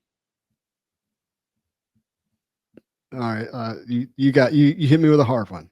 There we go. All right. Well, Jeremiah, of course he would hug me. He would absolutely hug me. Jeremiah said, "Would you hug Manu?" Justin and I would embrace each other for exactly. Well, I'll even cuddle with him while he goes over checklists. Okay, that's what kind of relationship. And I'll cuddle him when we watch rom-com. There you go. Look at that. All right, what are we looking at? Why is that not showing up? Oh, let me get the brightness down. It just turns itself up. So this was the response I got over the holidays. Okay. Justin, I'll send a note to the fulfillment center and update you next week. Hope you and your family have a safe and happy new year. I'm asking, hey, I said, just checking on my redemption. I pulled it at National 16 weeks ago was August 31st. We're approaching 20 weeks. Whenever I check the redemption site, I'm unable to check the status as the site says it's redeemed by somebody else. That's because they redeemed it for me. You may be gone for the week of Christmas, but I would like to check in. Hope you have a Merry Christmas. And then the response I got was, I'll check the fulfillment center when I get it back. So, man, it seems like an awful long time to pull a piece of paper and mail it to you. They tell you 12 to 14 or 14 to 16. They tell you whatever that is. 16 being the longest. Yeah. And I'm at 20. Yeah, but that's also what you tell like the average consumer. You were like pulling this card at the Upper Deck thing on camera at one of the leading shows on YouTube. Like, speed it up a little bit so Justin can get his thing. Like, what the heck? But apparently they're at ComC, and that's ComC's procedure and policy of what it takes. Upper Deck doesn't actually handle them. And Justin doesn't ask for any special treatment. I requested that on Justin's behalf. I just asked nicely if he could check in on it. Hard-hitting question from Ryan. He says, will you see Manu in person in 2024? I don't know that Manu's actually real, because I've tried to see him in person. I tried to coordinate with you to come to New York Comic-Con. Right. I gave you my best sales pitch. I really did. No, I'm going to tell you this. I am traveling in 2024, but no one's going to know where I'm at until I'm back from it. There is a chance. Like for the whole year? I'm just doing a bit of traveling. I'm going to be at places that people are going to be at, but I'm not letting anyone know that I'm going to be there. So there's a chance we end up in the same place. And no one can know, because then it puts pressure on me. Because then it's like 7 p.m. We're doing this. The rest of the world may not understand it, but if that's what it takes, I don't need to know anything. I'll take the surprise Manu shows up versus the, hey, he's not here. Thank you. Because if you know I'm going to be there, then things get scheduled. Then I'm opened up to disappoint you. And I don't want to disappoint you. No, you're not going to disappoint me. Yeah. And also, I love you like you are, not who I like want you to be. So that you don't worry about that. I'll make fun of you. That's great. That's fantastic. I love that. It's endearing. Right. I'll do that. Like if you show up at Dallas again, which is, I could drive there and back in a day. Right. And I actually have a lot of reasons to be in Dallas this coming year. There's going to be multiple trips too. So, okay. Right. Maybe that works out. And I was actually expected there on the 10th, but that trip I had to cancel. I have an important meeting on the 10th. And so I've taken the meeting over the trip to Dallas. Got you. Not going to ask the meeting, but it sounds important. Yeah, but it's not like comic book stuff. It's just like, life. It's like a thing. It's a thing that I have to take care of. But also Gary V's in town on the 10th and 11th. I'm not going to be able to make it, but he's in town. Like, he's going to be here speaking. You want me to tell him? I know. Yes. Hit Gary V and be like, listen, man, Manu will cancel the appointment for he canceled the trip for the appointment, but he will even cancel the appointment if you're willing to shake his hand and take a picture with him. I'll go see I, Mr. I will Vaynerchuk. say, I think it's worth the effort just to meet him personally. And I haven't No, he's always been a cool. Gary Vee fan for what No, it's worth. I've loved him from the, but me, I like someone that's aggressive and using a bunch of profanity and, because before he really landed on the map, if you would accidentally stumble on one of his videos, like while you were just perusing the internet, let's talk about 5, 6 years ago, you would be thrown off by him. You'd be like, who is this guy that I don't know from anywhere Mm-hmm. yelling at me and using profanity, telling me how I'm supposed to be capitalizing off of Twitter right now? Like, who Right. is this guy think he is? He's wearing a hoodie. He doesn't look like a typical millionaire. Like, what is this? And then once you get to know him through his content, it takes a couple of months, right? Yeah. He's your brother after that. He's your family member after that. You're like, oh, I get it. I get Yeah. it. I had to get past the FU branding, not because I have a problem with that word. I hear it all the time. It's not a thing for me. It felt too put on for me when, He's about it. Yeah. yeah. And, look, I think I took a photo of this. Can I find it? Hold on. I think I can. Derpa, I love that. I love that, Derpa. I don't like things being planned because I don't like being held to the plans. I'm not. It's the same. Yeah, I'm super just independent. Yeah, I think I can find it pretty quick. But I took a photo at Best Buy, not Best Buy, Books a Million. There literally was this like rack that was just all about the F word of the different books. Like it's a big selling thing now. It's a Sure. brand. It's a whole thing. I'm like, come on, guys. I'm like, use your full brain for a minute, please. Like, it's not the only word in existence. No, no, it's Come it's got it's got a shock value to it, this Yeah. kind of thing. It's a head turner. What's And first funny of all, here is, the other thing yeah, is you people who use the F word regularly, like you're not even good at it. Like, have you listened to my father cuss? He's eloquent. He can say complete sentences with only using cuss words you got to when be I was good at out. it. If you're not good at it, don't do it. Just randomly inserting the F word is not is not very creative. I'm kidding. I love my dad. He doesn't cuss nearly like he used to. Um, Um, it, but I had to get it, past that. When I did, I found someone I thought is the and I say it this way. I think the way he believes that you're experiencing him, he experiences himself. the way that he believes, yes, he's more concerned about how he experiences himself. And Yes. he But makes it there's your problem to not right. feel adversely to him. It's like, that's your problem because I'm delivering you positivity, but with a Mhm. little exclamation mark on it. And Exactly. and that's what you come to get, used to with him. And obviously his intent and who he is as a person. When sorry, we have a friend here that said it was Soberface actually said enough Gary Vee talk. And Gary Vee's a polarizing figure. He's done some things that make certain people in certain hobbies maybe not like him. If you ever want to Yeah. tell us what your issue is with Gary Vee, obviously that leads to more Gary Vee talk. I'd be happy to talk about it with you, but we don't have to. And then Aaron says Manu has commitment issues. I absolutely do. I also have, my own sort of like ideas about expectations, and I don't put expectations on anyone because I don't want them to feel pressure to perform.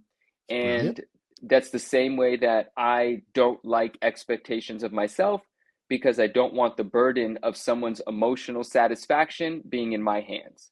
I think that's too much power for me to have, and I don't like that. And so if I pop up unexpectedly and I hug my friends and we cuddle with checklists. We got a couple things I want to respond to. Let's go back up to here for hard. Oh, we'll come back to that. We'll come back to that. Sorry. Well, who said I Oh. don't like double covers? We gonna talk. uh oh, this one. Here it is. Aaron said if Justin comes out to the bay, I want in on the meetup.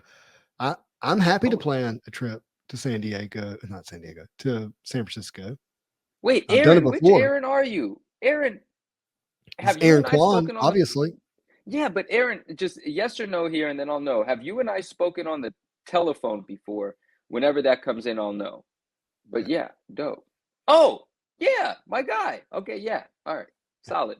Thank you. So, Perfect. like, I mean, seriously, if we want to plan it, like, it's probably not cheap. I probably could get to San Diego and back for like a couple of nights, $1,600. Probably would Oh, have you cost talking me. about San Diego Comic-Con? Nah, why am I saying San Diego? I'm trying to say San Francisco. I'm Because I'm sorry. definitely not going to San Diego Comic-Con. I'm trying to say in the vicinity of where you live, where it's not a, are you going to show up? Because like I'm coming Anywhere in to the you. Bay Area, I'm in. Yeah. So it'd probably take me about $1,600 to fly there and have a hotel room. So But see, that's so expensive. There has to be, to me personally, I feel like you and I connect as human beings, whether we're in the physical, like there should be multiple layers to your visit here. It should be a profitable endeavor, not just an emotionally fulfilling one, because that's a lot of money. can make a YouTube video out of it. That is true. You are a content creator. I am. And $34 later, that's probably what the video would make. Look at that. Look at that. It was funny. Like I was talking. Oh, sorry. But it would be fun. And if we could coordinate a meet and greet, maybe, at some cool place, maybe a comic book shop, probably not a comic book Yeah, shop. could be, but maybe whatever. We have some chill shops around here, man, with great owners. That'd be cool. If they're up for it. All right, comic book shop owner, Armando if you want said, to Justin, sponsor a say it. trip Oh, to your store, yeah, have Spidey and the 9.9 newsstand there. yeah, We'll let them inspect your books. that's right. We might even get CGC as a sponsor. Nope, that might not happen, actually. Oh, dude, the day that CGC is paying you, that'd be crazy. Yo, it's been a joke in my head, right? But can I listen? I didn't want to say this out loud because I didn't want to give any attention to something that I do not care about at all. I think it's insignificant. I think it's silly, quite frankly. But for fun, let's talk about it. Let me see if this ear got a little bit of charge so I can talk to you through both. Yeah. All right. So people that came out in support of some of my posts, they shared them. A lot of people shared them. And they tagged CGC. CGC unfollowed some of the people that tagged me. And I think that is in poor taste. I think that is how losers act. All right, I want to make sure I heard you correctly. Yeah. The people shared your post where you were revealing I had multiple posts that revealed flaws in CGC's system. CGC doesn't unfollow you. They unfollowed me too. That was going to be coming in the next sentence. They unfollowed them and unfollowed you. Let me see if they've unfollowed me. Well, the people that they unfollowed were the people that shared my post, but also tagged CGC in that share. Like posted it on their story and then made sure it said, CGC, you better say something about this, like that kind of thing. CGC actively unfollowed those people.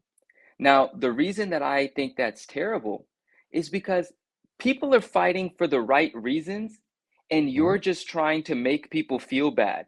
First of all, I need people to understand CGC is not your friend. Who cares if CGC follows you? They're hoping to tug on your heartstrings, but you need to have more respect for yourself as a collector. CGC is a business, and we pay for a service. I don't need a pat on the back, like our friends called it in the stream the other night. I don't need a data boy from CGC. They're not a human being. They're an entity, a cold-hearted brick and mortar entity. Bottom line is the only line. They don't need to follow anyone. No one cares. Stop being so impressed when they do a collector spotlight. It's marketing, guys. It's a company. But I thought that was mean because I have a thick skin and I don't care. But to unfollow collectors that really feel good when you follow them because, CGC is this shiny company, this brand, that's shady. Because you're making people decide, should they fight for the right thing or should they be quiet so they can stay in CGC's good grace? There's no such thing as being in CGC's good grace. They're a company. If you don't pay them, they're not going to do anything for you. Please understand that. So that was shady. And then also, a lot of people tagged me when they put out that statement because they were like, Manu, you did this. Great job. 9.9 Newsstand. Thank you. And I loved all of it. They started restricting the comments. and it started deleting my responses to the comments, and all my responses were thank you. What are you showing me? So just that I'm I think I could be wrong. Why is that not? I hate that does that. They don't follow you right now? Only CGC cards. I Can wish I you knew for sure, right. but I'm pretty sure. I'm not certain, but I'm I'm pretty sure. 100% certain they followed me and they unfollowed me after this. But But not only that's CGC Comics, but also CGC Signature Series. that I don't know. I didn't even check into. I don't even know if they ever followed me. The Sig But series I'm thing. pretty I sure have they no did. idea. I'm pretty sure they both followed me. But I'm just gonna ask because I mean, unless they've changed the person that handles that account, I've met him before. But Crazy. don't you agree with me? Like, yes, we are at odds, but to do something like that is beneath any of us. That's like It's not so. tar and feather. You're not tar and feathering them. You're not like, at least how I haven't watched everything you've done, everything you said. Okay. But you know me. You know how I get down. I mean, Yeah. there's some harsh stuff out there, but it's the truth. No, I understand that, but it's more like, hey, mom and dad, we love you, but you can't do this to mom.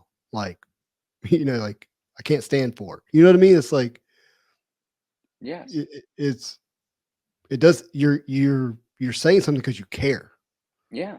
because you want it to be better.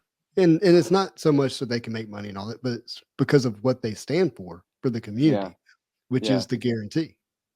Absolutely. But like, is that a victory for whoever decided to unfollow me? Is that like, oh, you know what we're gonna do? You know what we're gonna do? We're gonna unfollow him. What's he gonna do But after it's, that? What are you talking? No one.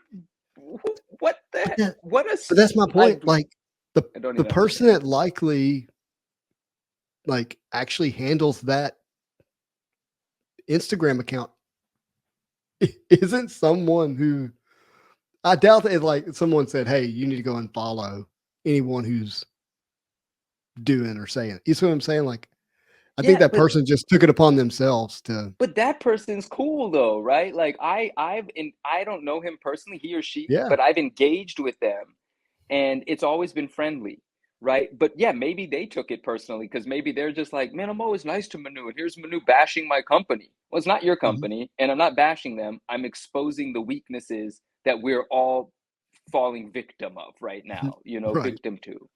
Um, but again, I thought that was petty. But also I want to be on the record saying, unfollow me.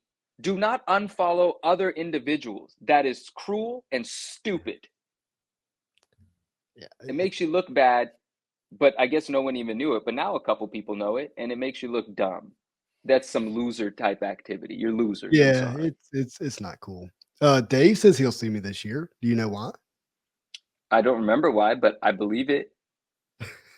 Why? If everything works out, we're both going to be in Orlando at the same time at Oh, OAX. original art. Yes, yes, yes. It's going to be, I think. So here's what. So you'll probably hear me talk about OAX more moving into January. If everything works out, you'll see me create a decent amount of content for OAX. And hear this: if things go the way they're intended and planned, and there's a lot of intention behind it, OAX will be the Marvel trading card con for the future.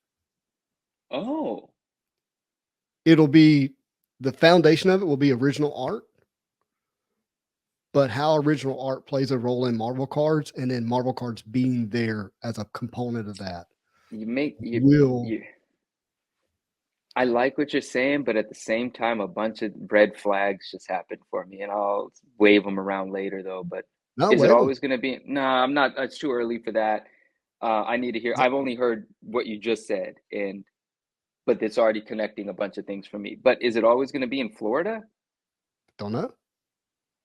I don't run it. Yeah.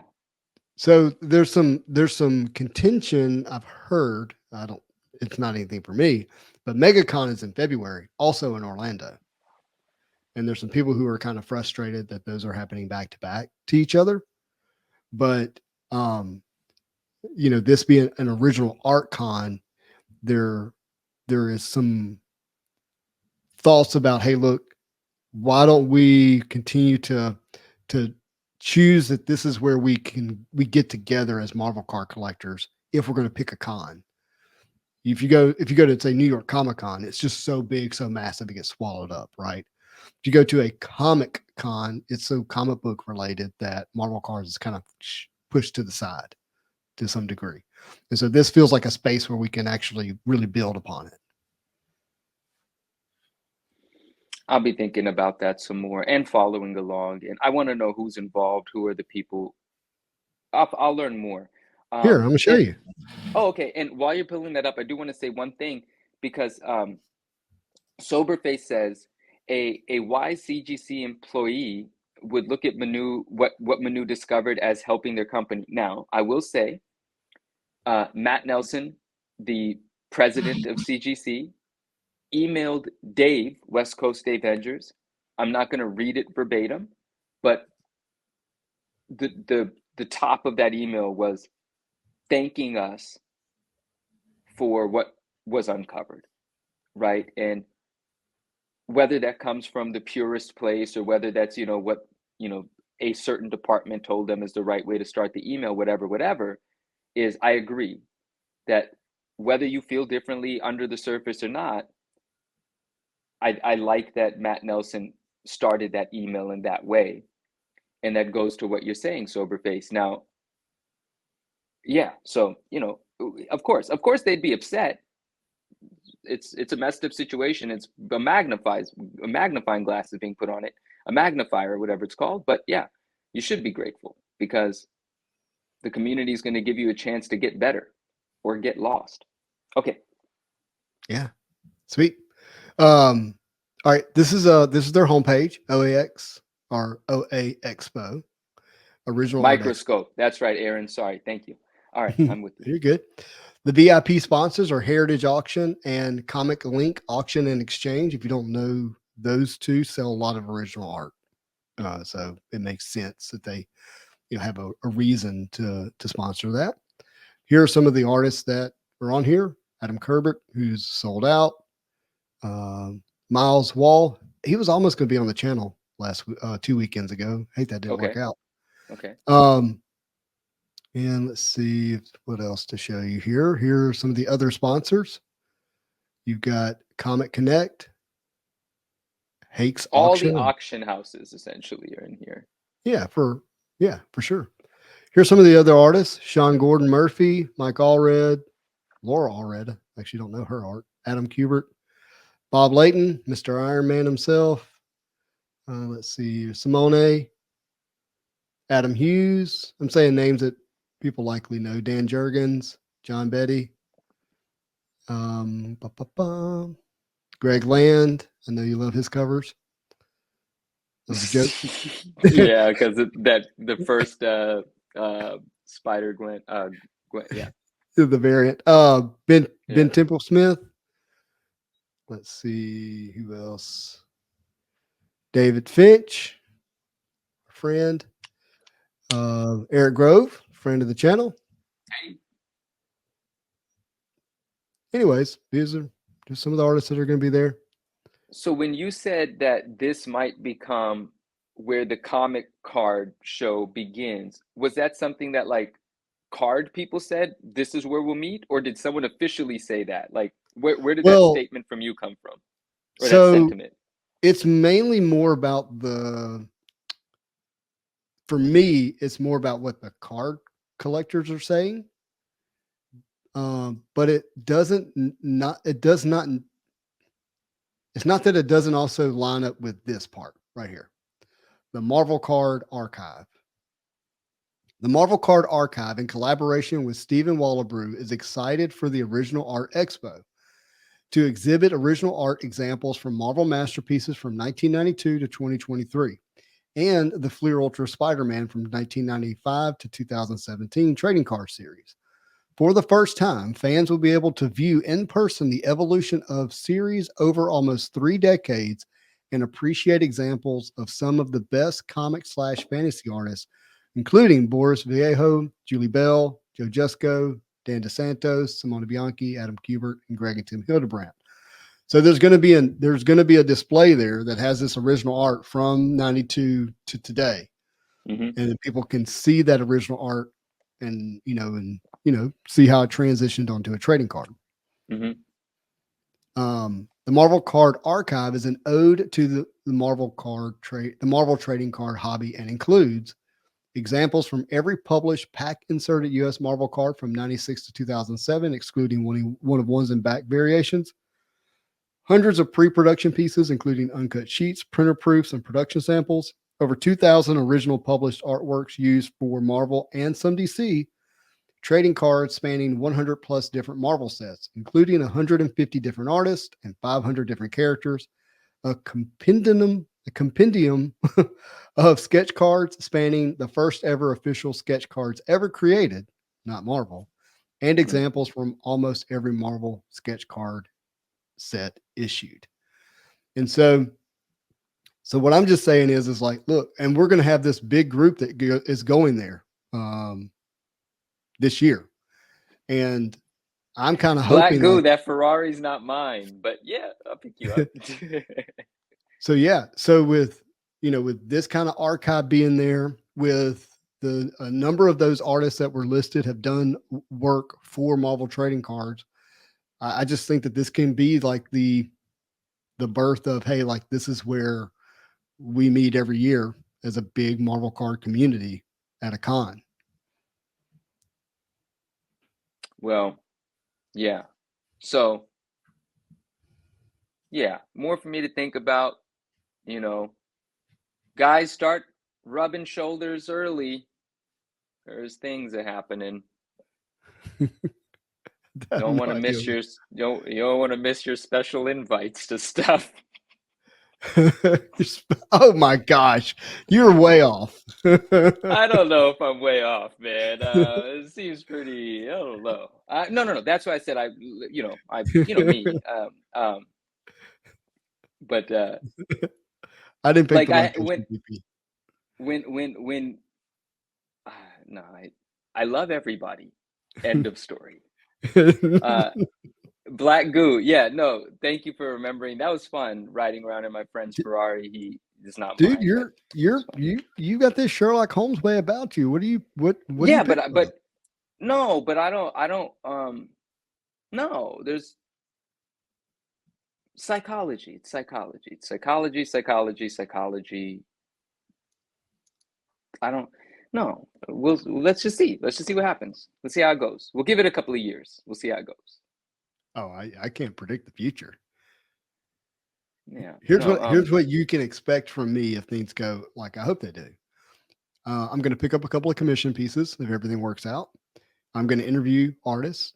We're going to talk about their art. We're talking about their work in Marvel cards, and we're going to look at original art pieces that are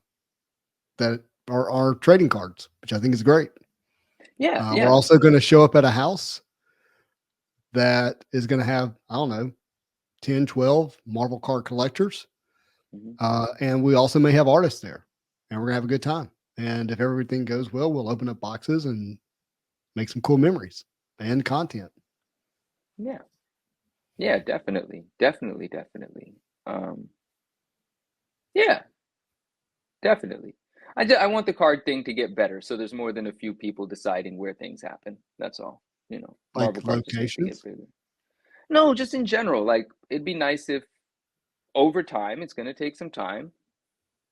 Like it'd be hard for a group of people to decide where like the next X sort of comic book thing would take place, or whose house everyone will congregate at for X, Y, or Z, right? Because it's such a small community. It's really easy to pinpoint who has, deeper pockets or influence, so on and so forth, right? So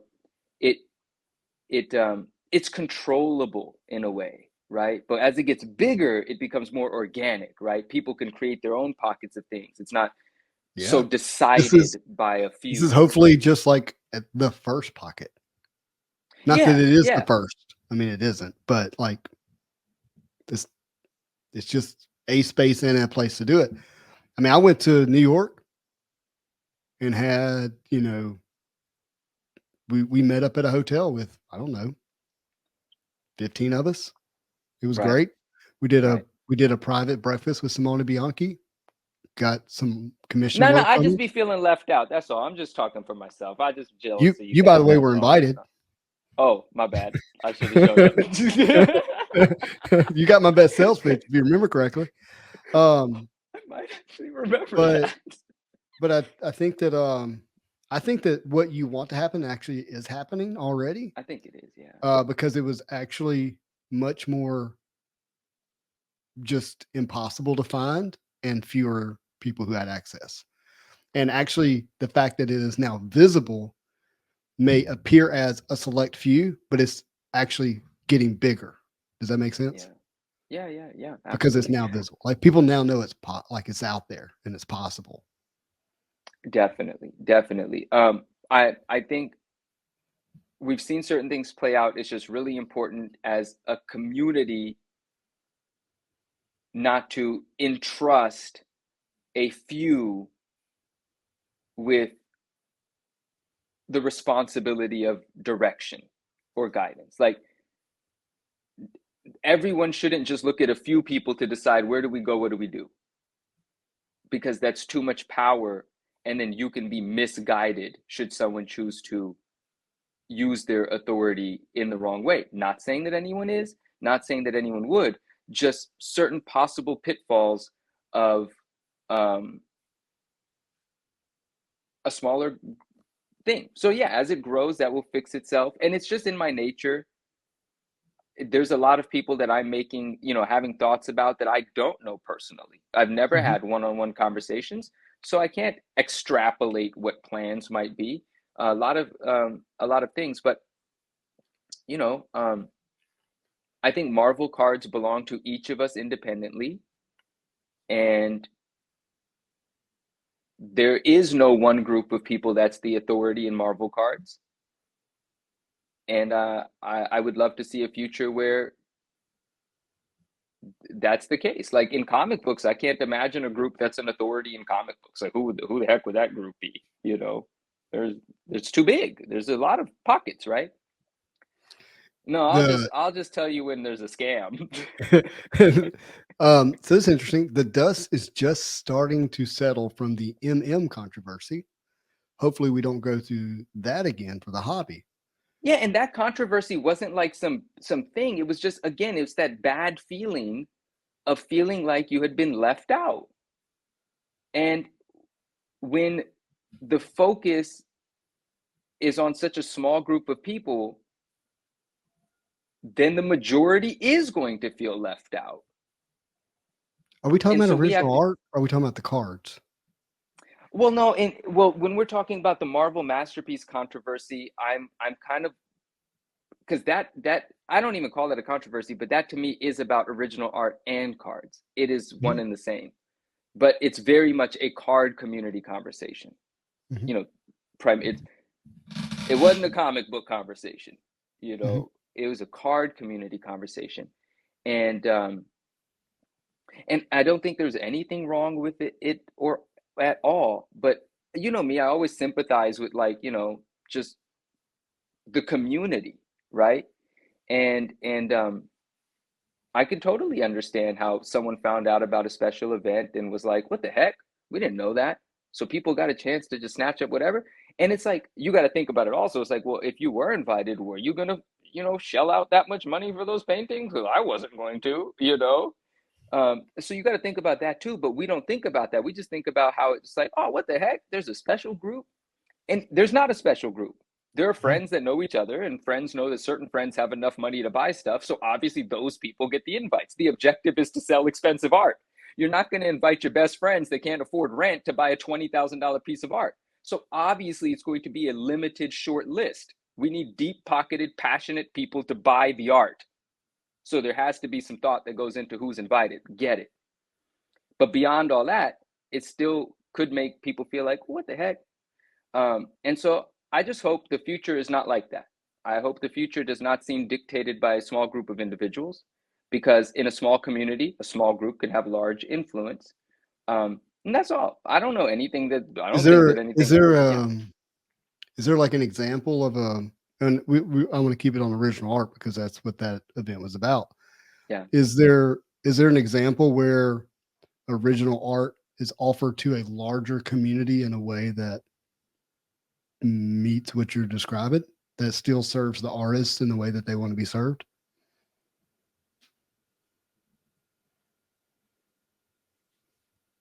Public auction?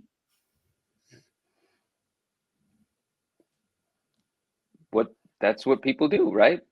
Bid on it. You got money, bid on it. You don't have to go to a breakfast to bid on it. Bid on it. It's definitely not how original art is generally sold. Um, most art is sold before it ever is publicized or made public.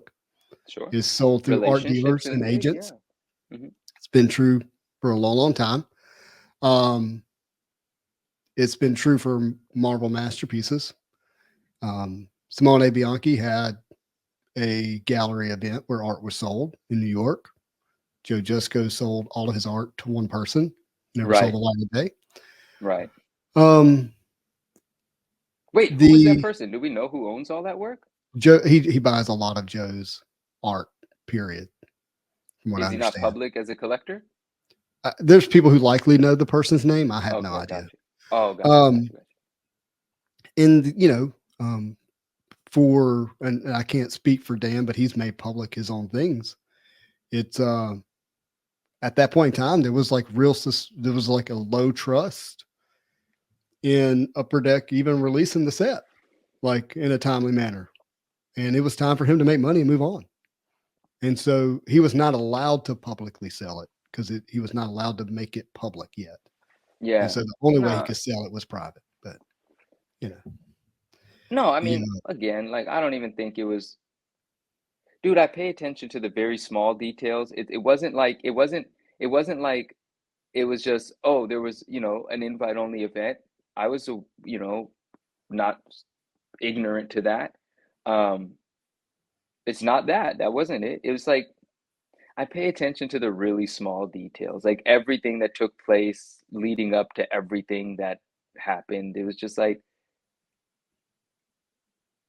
that's all. I mean, it's not by accident that some people, thought of that as a controversy. I didn't think of it as a controversy. I thought of it as like, well, duh. Obviously you're going to have people saying, why did you get invited? They're going to ignore the things about, who has the money, who has the relationships. That's how this stuff works. I get it. But that was the initial thing. When you said, I think this place might become where Marvel card collectors come together, I was like, wait a second, who's giving this moniker? Like, who's saying, yes, let's all go to Florida now if you want to be a Marvel card collector? This can't happen anywhere else. Because quite frankly, Marvel card collectors could just get together somewhere and set up a tent and say, this is where Marvel card is going to happen. It doesn't have to stem from a display at an original art thing that's already kind of like snobby and pricing a lot of people out. It's already an environment where people that can't afford stuff might feel rather uncomfortable asking questions about things, right? Like, so that those were my original red flags. Like a lot of that elite sort of special treatment sort of thing is already getting baked into the location where people that just purely appreciate Marvel cards might have to come to experience a Marvel card show. And then when you put up the screen of the tie-in that you were giving us an example of, which is Steven's art collection. By the way, I don't know Steven personally, but Steven owns a bunch of art and he loves owning a bunch of art, right? He's in a privileged place because of all of that art makes him like a really fantastic collector of stuff. And it's all original art from cards. So those worlds combine. But does that mean that where his art is where the card world has to meet? no, it's just where this one's meeting. Right. Right. And look, the people that are going right now have an appreciation, meaning they also probably own some original art that's on the trading card. And look, I can only speak to my personal context. My personal context is I never thought I would own original art from a trading card. Mm-hmm. Like that doesn't feel like my world. I feel like insanely blessed to even have the two pieces, three pieces that I have, right? And it's still just me like drooling over the fact that I'm going to get to see in person the art that made these cards in my childhood that I really Oh love. yeah. That's what I'm No, it's really particularly cool. interested in. It's really cool. Um, What did Keith say here? Can I read this? yeah, I'm gonna read. I want to read all Keith's points Okay. Okay.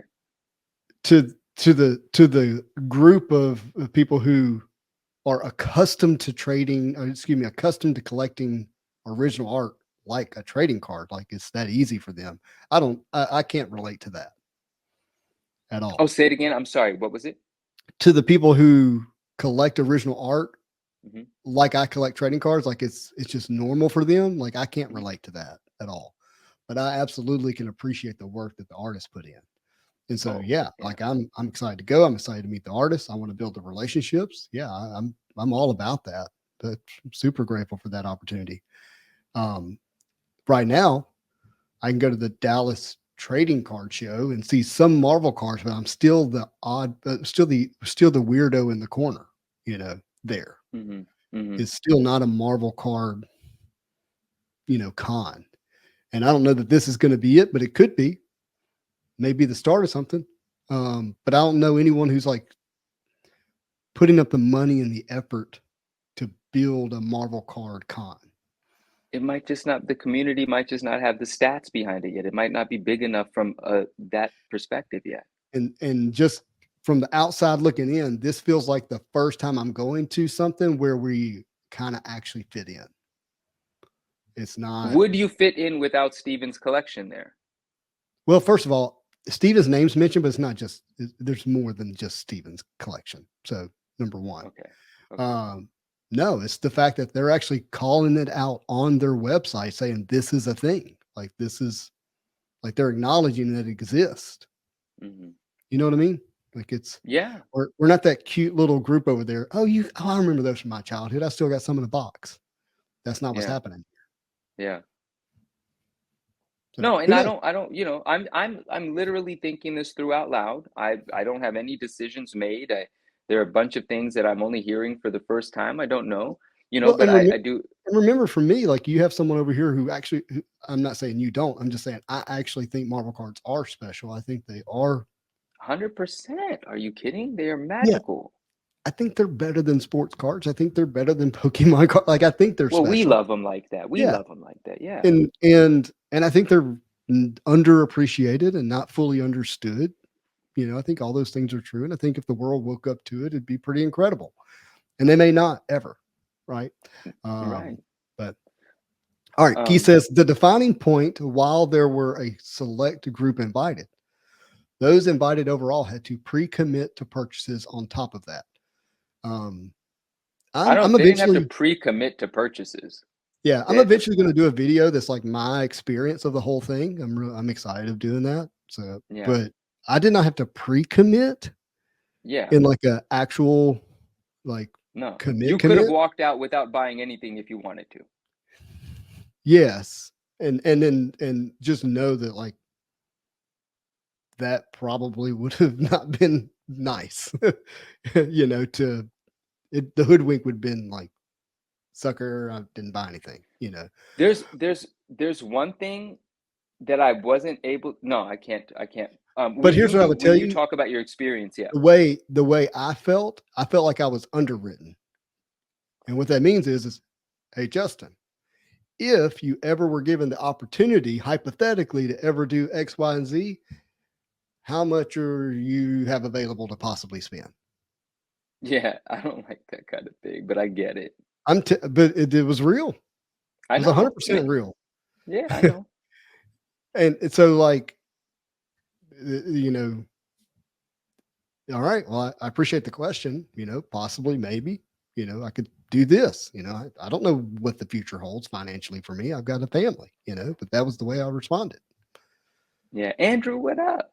Um, Um, Perna, I wanna highlight this really quickly. Perna says, I see what Manu is saying, and I appreciate that. And Miles Morales 2025 says, you go Manu, and I appreciate that. Like, I appreciate that what I'm saying is not creating a division where someone doesn't understand my perspective.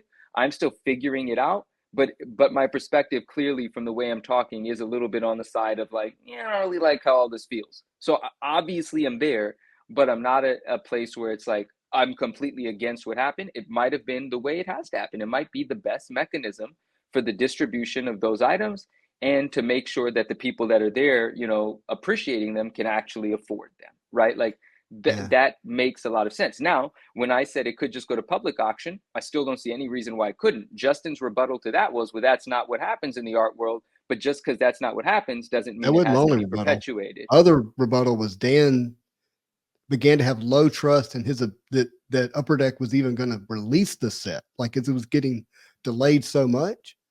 He was not allowed to make the art public. He could only sell it privately. So it wasn't, okay, wait a second. So that's interesting. So privately, he's allowed to sell it. Publicly, he's not, because then it's the artwork from the set being exposed. And everyone who obviously. purchased had to sign NDAs to promise to not make it public, or he would get in trouble. Because this is before the set came out. No one can speak of what they saw. No one can take pictures of what they saw. And there was, so now we know it came out in May, or it was announced in May. It came out in August. Sorry, my dates. So this was in March, right? At that point in time, he doesn't know if it's coming out in May. They'd already blown through every deadline they ever gave him with little communication he had received. And so he was at the point was like, I've got X number of hundreds of thousands of dollars worth of paintings, 136 paintings taking up his house. Yeah. Have you ever stored those? No, but they're huge. No, but this is great conversation, right? Like, what was he supposed to do in that situation? That was his point. He was like, if my house burns down, I lose it all. Like, what do I got? And so, and like Upper Deck, the money isn't what they pay. You know, the money is what you sell your paintings for. That's how you get paid. And so at that point, he was like, what is the, to serve in his mind, not my mind, in his mind, how can I serve this situation while honoring what I've, you know, contractually allowed to do with Upper Deck? Yeah. And it still get into the community's hands, meaning collectors who won't just turn around and flip it. Right. Yeah, but there's still going to be some flipping going on. Hey, this, you know, 100%. But it isn't just going to a dealer who's just going to sell it. Right. You know what I mean? And so at that point, then it was like, okay, how can we get a group of people in the room who don't all want the same painting? Yeah. But also have the money. And then the curation of who was going to get, quote, the invite began to happen. And I'll spoil this part that'll be in the video. I don't honestly know that I was going to get invited. I think I heard a bit of this one. Yeah. And maybe I'm wrong, but I discovered that DeSantos was the artist out of turn, and basically by mistake. By mistake. And then within 24 hours, I had the invite. That's funny, man. And I'll share more about that later. But I can't wait for that episode. That's my kind of content. I can't wait till you crack that thing wide open. And so I'll just add, like, now being able to look back, I 100% believe Dan was doing the absolute best he could do with what he had to work with. Dude, you could see it in Dan's eyes that he's a good guy. Yeah, it just, yeah. And I can't say that I understand, because I respect the feeling of being feel like you were left out, but what else you want them to do? Yeah, what are you going to do? Listen, if the invite goes from 15 to 18, does it serve you? If it goes from 18 to 22, does it serve you? Like, even if it goes to 50, like, I know. All right, let's say he picks 136 people. You can all buy one painting, like, and somehow that magically works out. Mm-hmm. That still leaves out how many people? Right. No. I listen. I hear you, but I like what happened here, and work. I love I love everything that you said. It's so important to hear that, you know. But now stay with me for a little bit, because I'm not just going to let this be the thing. I want to work with this here. So Keith says, so it's all Upper Deck's fault? Shocker. Now, kind of, but check this out. So if Dan Dos Santos is not put in a position to be unsure if he's going to profit from 2 years worth of work, if he's never put in that position, the distribution and the gathering of buyers doesn't have to happen in the way that it does, because then if the set does come out on time, it is public. Obviously, everyone knows originals exist. They could be all publicly auctioned. If the sets come out on time, artists aren't made to wait years and years and not know whether they're going to make any money, then the Yeah. things can be sold fairly, made available to, fairly is the wrong word. I shouldn't say No, that, but I it could agree. be public. If there was predictability and a consistency and a rhythm that the community could expect, and basically an industry could be built around it, Mhm. I think you're right. But also think that um, the elusiveness of certain things is actually what continues to drive the price up. Here's an example. Okay. Uh, Number one Marvel fan. By the way, I want to meet you at OAX. It sounds like you're going to be there. Thomas, right? Is that what he said his name was? I don't remember. I'm sorry. Yeah. Um, I pre-purchased commissions today for OAX. Okay. When I went onto the website, a number of the ones I I wanted. love your honesty. He said, I don't want fair. Fair doesn't really exist anyway, but I appreciate your comment. Yeah, it's anyways, that's another comment for another day. So the truth is you don't want fair because most of us suck, and if we got what we really deserved, we'd be in trouble. So he says you had to pre-commit. I pre-committed to buying commissions today. A number of the people I wanted to buy, number one, were already sold out, or number two, I couldn't afford. Hughes was one of them, by the way, Adam Hughes, and he mentions him here. Mhm. His pre-commission, his pre-con commission minimum is $5,000. Mhm. And it's not even an official licensed piece. Like, I think a commission and the original pieces we're talking about are two different totally, conversations, but I totally two understand. different conversations. But my point is, only a select few got access to that. I think he basically showed up on the website sold out, right? Mhm. And it priced out a vast majority of the community.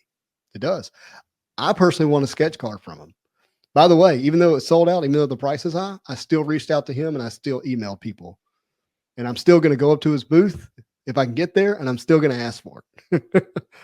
I'm not going to stop, but it's just really expensive. I guess the weird part ends up being, or not the weird part, the part where I'm not able to completely mesh. It's like, so I get it. Card collectors, me being one of them, we love the art. So we appreciate the original of it in thought, whether we own it or not. Very few people are actually going to be able to own any of the original art. And I guess to us, it doesn't matter who owns it. We just like that it exists. Mm-hmm. So, yeah, that's pretty simple. Like, what do we care? Who buys it, who doesn't, what the mechanism is? Who cares? We just like it. But if Yeah. we're not out here trying to spend $20,000, $30,000 on it, who cares? Well, I mean, it wasn't somebody could give me the right time frame, but it wasn't that long ago that original art was much cheaper. It's just I say that long. I'm not like 5 years, like whatever the time frame is. I don't know, but Mm-hmm. because I wasn't even aware of that world at all, and I'm still not. Like I, I'm a newbie at it, so to speak. Um, Dave says, I'm sure Dan paid a gallery fee. I can tell you yes. And he had a very short window to set up the gallery and to get out. Because because of the accommodations that he had to make. He said, but Mm-hmm. why bother doing a public auction when you can sell privately everything? And he makes a connection with people who paid him thousands. So and he didn't sell everything. If I had to guess, of the 136, he sold like 75 pieces. So a lot, obviously, but he Mm-hmm. held Mm-hmm. very big, tremendous pieces back. One of them being Spider-Man, which he then made available on his Patreon, which was publicly asked for people to sign up if they wanted to pay $10 to be on. And then he priced it at 50,000 and it sold within 60 seconds. Cool. And it was just whoever could buy it the first. So it wasn't, if you wanted it, you knew it was coming and you could be on the Patreon for $10. and you got access to it, and it's still sold stupid fast. Man, you guys do whatever you want. I just want to make sure CGC knows how to encapsulate my books. All right, There we go go. ahead and sell whatever to whoever. I got a job to do over here, and I'm working on mine. Yes, Thomas. You know? Thomas, let's make sure we meet up. I don't. You message me how we can connect. I'd like to do that. Yeah, that's Adam cool. Hughes for Thomas, 5,000 standard for any commission. Wow, that's just insane. wait, what is it? Adam 5K is the standard for any commission from Adam Hughes? Yeah, why would I wouldn't? Yeah, I mean I don't know, but sure. I just think it would. My originals. These are Naj originals. These are Naj Mansour originals. And you Right? can't buy them. No, you can't. I mean, if she gives me permission to sell them, and someone offers me a lot, your face went. What do you mean not for sale? yeah, no. I mean, if she's going to make money off it too, we're going to do a profit share, okay? But look at this 423 up here. Look at this 423 down here. Dope. And this shirt was said to have sold out when it dropped on Huff, okay? So I bought a small just to display it, and now this stinking shirt is hanging at like Zoomies everywhere, not sold out in every freaking size. I don't like that. No, that's not cool. It is interesting though, like before I did, HH, I had to think about it. Before 2023, you know, it was like, why are you so enamored with that trading card when you can have the original art? Why would you pay that much for that thing when you could buy the original art, you know? And then you get a couple of pieces of original art. It's like, oh, why are you buying original art? It's like, wait a minute. Why are you judging any of it, to be honest with you? But not you. True. No. I hear you. But I mean, I'm going to be honest with myself. Like, I am honest with myself. Like, I would love to transact original art. It's just not what I spend my days talking about, but it's happening more and more. Dave won't stop buying original art, and I'm in very close proximity to him. So anything that he buys, I'm aware of, and I'm understanding the amounts of money he's spending, what he's buying. A lot of my friends are keeping me up to date with what's happening at these auctions. Now, you know that THWIP card? It's a Ramita artwork. The original is coming in a week on Heritage or something. Why are you talking about it? Dang. Because I'm trying to be fair. No, I just don't know, because this is what I talk about. No, you're going to make me pay an unfair price. I didn't know that you were going for it. Okay? Could you imagine how awesome it would be to have that? Dude, it's the THWIP one. Yes. It's cool. It's very cool. What do you think a fair price is? What size is it? Do you know? Oh, no. Did I? But I think I charged it's back, right? Okay, good. I can hear you fine. Okay, perfect. Hey, Brendan, I'm sorry. I don't know when Unbound starts. I would imagine it won't be too long, honestly. Who's the artist on Unbound now? Freddie in. Wait, the set's not done yet? No, it'll be the third iteration, which makes a lot more sense because the character selection in the series 2 wasn't great, but it's because they were holding out for the series 3 or whatever they're calling it. I want to see some of man, I just have a feeling that #1 Marvel fans got some things in the collection. Like, I want to know what I can't wait to meet them. Yep. Yeah, that's pretty cool. But I mean, I'm asking you, like, what do you think? Do you think that piece is important? Oh, I think it's very cool, but I don't know what it goes for. I think it goes for big money, but again, when I say that can mean anything, because I don't know how to price original Marvel card art. I don't know what size it is. I remember there was but this blew me away. Oh, now I'm forgetting the exact price, but I think it was 21,000. I'm forgetting the exact price. It might have been more. But one of the 9-page pieces from 1994 Spider-Man, Fleer Spider-Man, the puzzle ones, one of those, the Bagley one, was on, you know, I think it was Comic Connect or Comic Link. It was like 8-9 months ago. And I was like, if I could get that for $20-something $100. And then my friend was like, are you stupid, bro? And I think it went for something absurd. Like, someone has to look it up for me, but it was like, it did go for something absurd. But the truth is not long ago. Again, time is relative. 6 years ago, whatever the time frame is, you're probably right on the price. I just wanted to thank someone for a kind message. Yeah. Yeah, it was more than, you're saying a couple of years ago, yeah, it would have been like $2,700. Go take your original piece. It's 40,000 something is what Dave said he thinks it went for. Yeah, I think But he's it's right. That's right. Bagley.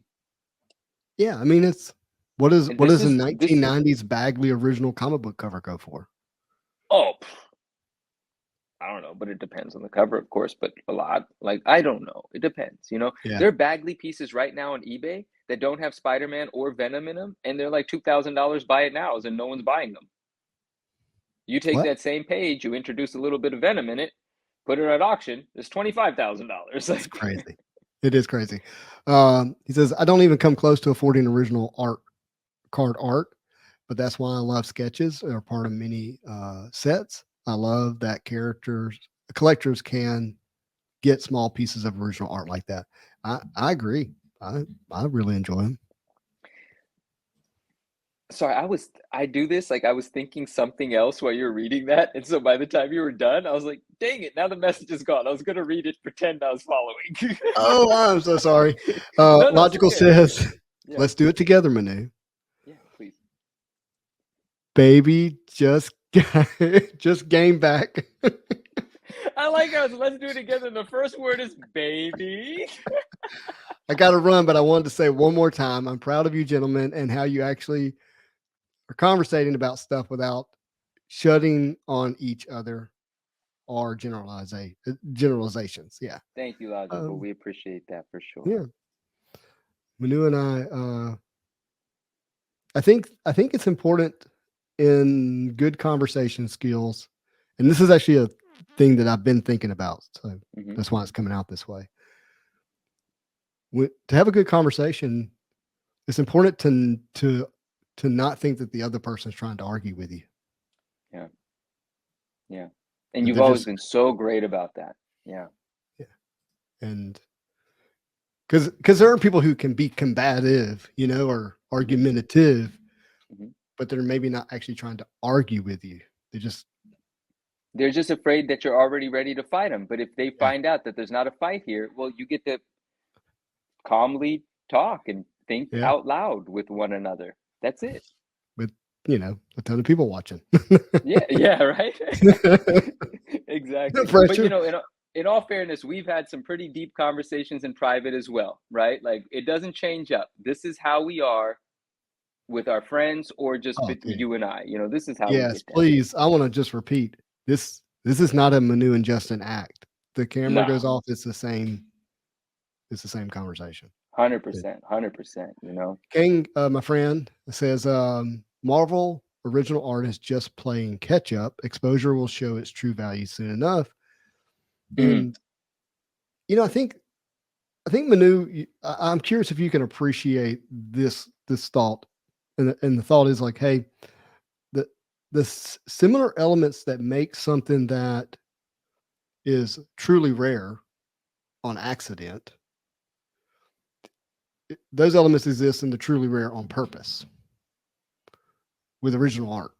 And what I mean by that is, think about how many artists are out there creating art in the world right now. So many. How many of those artists, stay in it or stick to it long enough to get discovered in some way, and then get the opportunity to be a licensed artist on something that's official that people have an admiration for already. Yeah.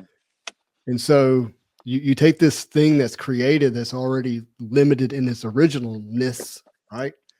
But then you place it against the scale of the possibility that even happens for an artist ever. And then that art has an impact on that community that adores it. Like they go, oh yeah, that's a blank, or I love their style for this character or whatever. Right. And then, it has this impact. So I do think that can be pretty special. And in the same way that I think having, a wizard number 8 newsstand and a 9/8, is it number 8 that's so rare that no one can find? Number 9, the Venom number cover. 9. Oh, yeah. So no, but yeah. Number 9, like that's not rare on purpose, right? You know what I mean? Like they didn't set out to make that the rare issue, but it is rare. and it's got to go through this whole process of becoming what it now is. Almost a 9/8 newsstand version of that issue is like a myth, right? It doesn't exist yet. Doesn't exist yet. You're going to make it exist. I'm believing that, but like it doesn't exist. So. Yeah. And they're both kind of have their space, and they're different. And the fact that it's not easy is actually part of also what makes it special. 100%. And I think that's what attracts people to original art, in the same way that, you're attracted to those rare, not easy to find things that were not manufactured rarity, but became rare. Over time have become, yeah. Yeah. And I just think that I think both are cool. I can have an appreciation for yours in a way, right? Because it's not just money or access. You have to do the treasure hunt, right? Yeah. But I'll tell you, it certainly felt like that for me for DeSantos. Like and the Justin in 2021 would have never been invited to that VIP event. Like, I've worked to potentially put myself in a position, and I say worked, I mean created in the space. You put in a lot of work, though. Yeah. Yeah, and I'm not saying I deserved it. That's not, don't hear me, but like the possibility was created, and so to me, like that's special too. And it is actually. Otherwise, I would have never gotten access to that, right? So, anyways.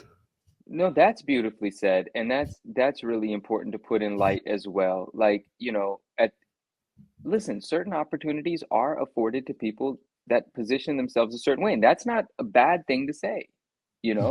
That's kind of how a lot of things work. You can frame it in a negative light. You could be like, "Oh, politics, it's all politics. Who and that's true. But the thing is, if you are, let's say you're not in the inner circle, if there were one in any industry, let's say you're not a part of, a crew that can do things, but you recognize that crew exists. And let's say you recognize it 2 years before you're ever invited to anything, and you start putting in the work to position yourself to be invited. Now, you didn't do that. You didn't set out so that you can be a part of something. You put in, your heart told you what to do. You did what you wanted.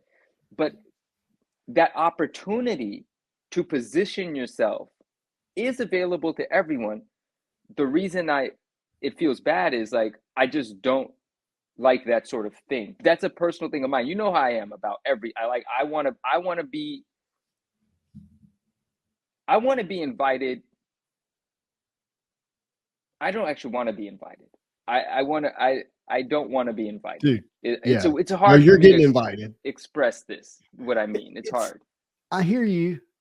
I'm being sloppy. I have a thought in my head, but I can't articulate it at the moment. I'm gonna offer you this, and you tell me if it's similar to what you're thinking. I tell my daughters, be the kind of woman that the kind of man you want to marry wants to marry. Yeah. What kind of man do you want to marry? Well, then you might want to be what that kind of man wants to attract, and vice versa, right? Like, and so, yeah, like as a content creator, like I have a certain kind of people that I want to be attracted to me as a human. Oh, can I jump in, Justin? Because there is actually something that I don't know. It's so simple, and I don't know why I forgot to express this. I know where the disconnect is for me. It's how I'm built. I know this how it is. Mm-hmm. What I hate, I'm using the word hate because it makes me kind of sad, is when you do become part of the special privileged situation in any industry, well, then there's this feeling of, I hope I don't lose my qualification. I hope I don't lose my slot in this. Follow me. My card, my VIP card's laminated, right? I know it is. No, I'm just kidding. But what I'm saying is, I hope I don't lose my spot in that group text. I hate that. Yeah. I absolutely hate that, because if you do manage to make it into the special circle, and then the special circle decides you don't belong there, you are going to feel like crap. Dude, it's going to make the individual feel as though they are less. I hate environments that have that possibility? Dust your feet off. Go to the next town. I like that. I That's think I it. know what you're saying. Yeah, I'm quoting Jesus, by the way. Okay. He says, "Hey, go into the town, tell them that to repent, the kingdom of heaven is at hand, and if they don't receive you, dust your feet off and go to the next town." Like, I'm not always And for everybody. no, yeah. Wait. My Yes. point is, it's like I want to have a healthy. I want to have this. I want to hold that I can be with you in a way that's like meaningful and impactful and real. And then the moment that I'm not for you anymore, like that's okay. And I can that means I'm supposed to be somewhere else. I hear you. And to the people that have enough love for themselves to understand that in a moment Mhm. when they might be, feel like the kid that didn't get picked for the team during, recess, right? Like those feelings still exist in humans. Um, Yeah. that makes a lot of sense. But also, I'm not failing to recognize that I'm being a bit of an idealist here. You Yeah. know, I'm saying in this world, the way humans are, I wish it were this way. And I know how Yeah. the world works, but that doesn't mean I can't voice my opinion, Sure. Sure. you know. Can I share a time I didn't get picked for the football team on the playground story? Absolutely. All right. So, I Absolutely. moved around a lot. So this is sixth grade. I'm now in my fourth different elementary school. And this is the upscale side of town. This is a school called George Welch. It was a bunch of rich kids, long story short, just to say it easy. And I mean, everybody was wearing the King Griffeys and the Shaqs and the Jordans. Okay. I had a pair of Eagles, I think is what they were. They were like Okay. blue and green from Payless. Okay. Okay. And it's recess time. Okay. Mhm. And at recess, Ben Tabor and DJ Ernst, two big boys, they're picking teams. And they like pick. And then I'm this new kid, and Ben, who's playing quarterback, picks me. And I was really excited, right? So at some point, he says, just go deep. Well, I don't know the playground that well. Okay. I'm running as fast as I can. This is fifth grade for context. Hmm. I'm running as fast as I can. He throws the ball. I'm looking over my shoulder, and I go to catch it. Bam! Right into the monkey bars. Dude, I hit that bar so hard. A knot just immediately, like the cartoon, grew on my head. They had to take me to the principal's office to make sure I wasn't going to pass out. Wow. And I probably had a concussion, just didn't know any better. And so, but we literally lived in the trailer house across the street from the school, which was the only trailer at the time. There's more now in the district of that school. So everyone knew we were the trailer park kids, right? Hmm. But that was day one. For the rest of the end of that fifth grade, and then I actually moved again in sixth grade, so like half of sixth grade, I never got picked. So what I would do is I would stay on the sideline, and when they would say hut, I would pretend to be running in the play with them. But I actually had never been picked. Wow. And that's what I would do.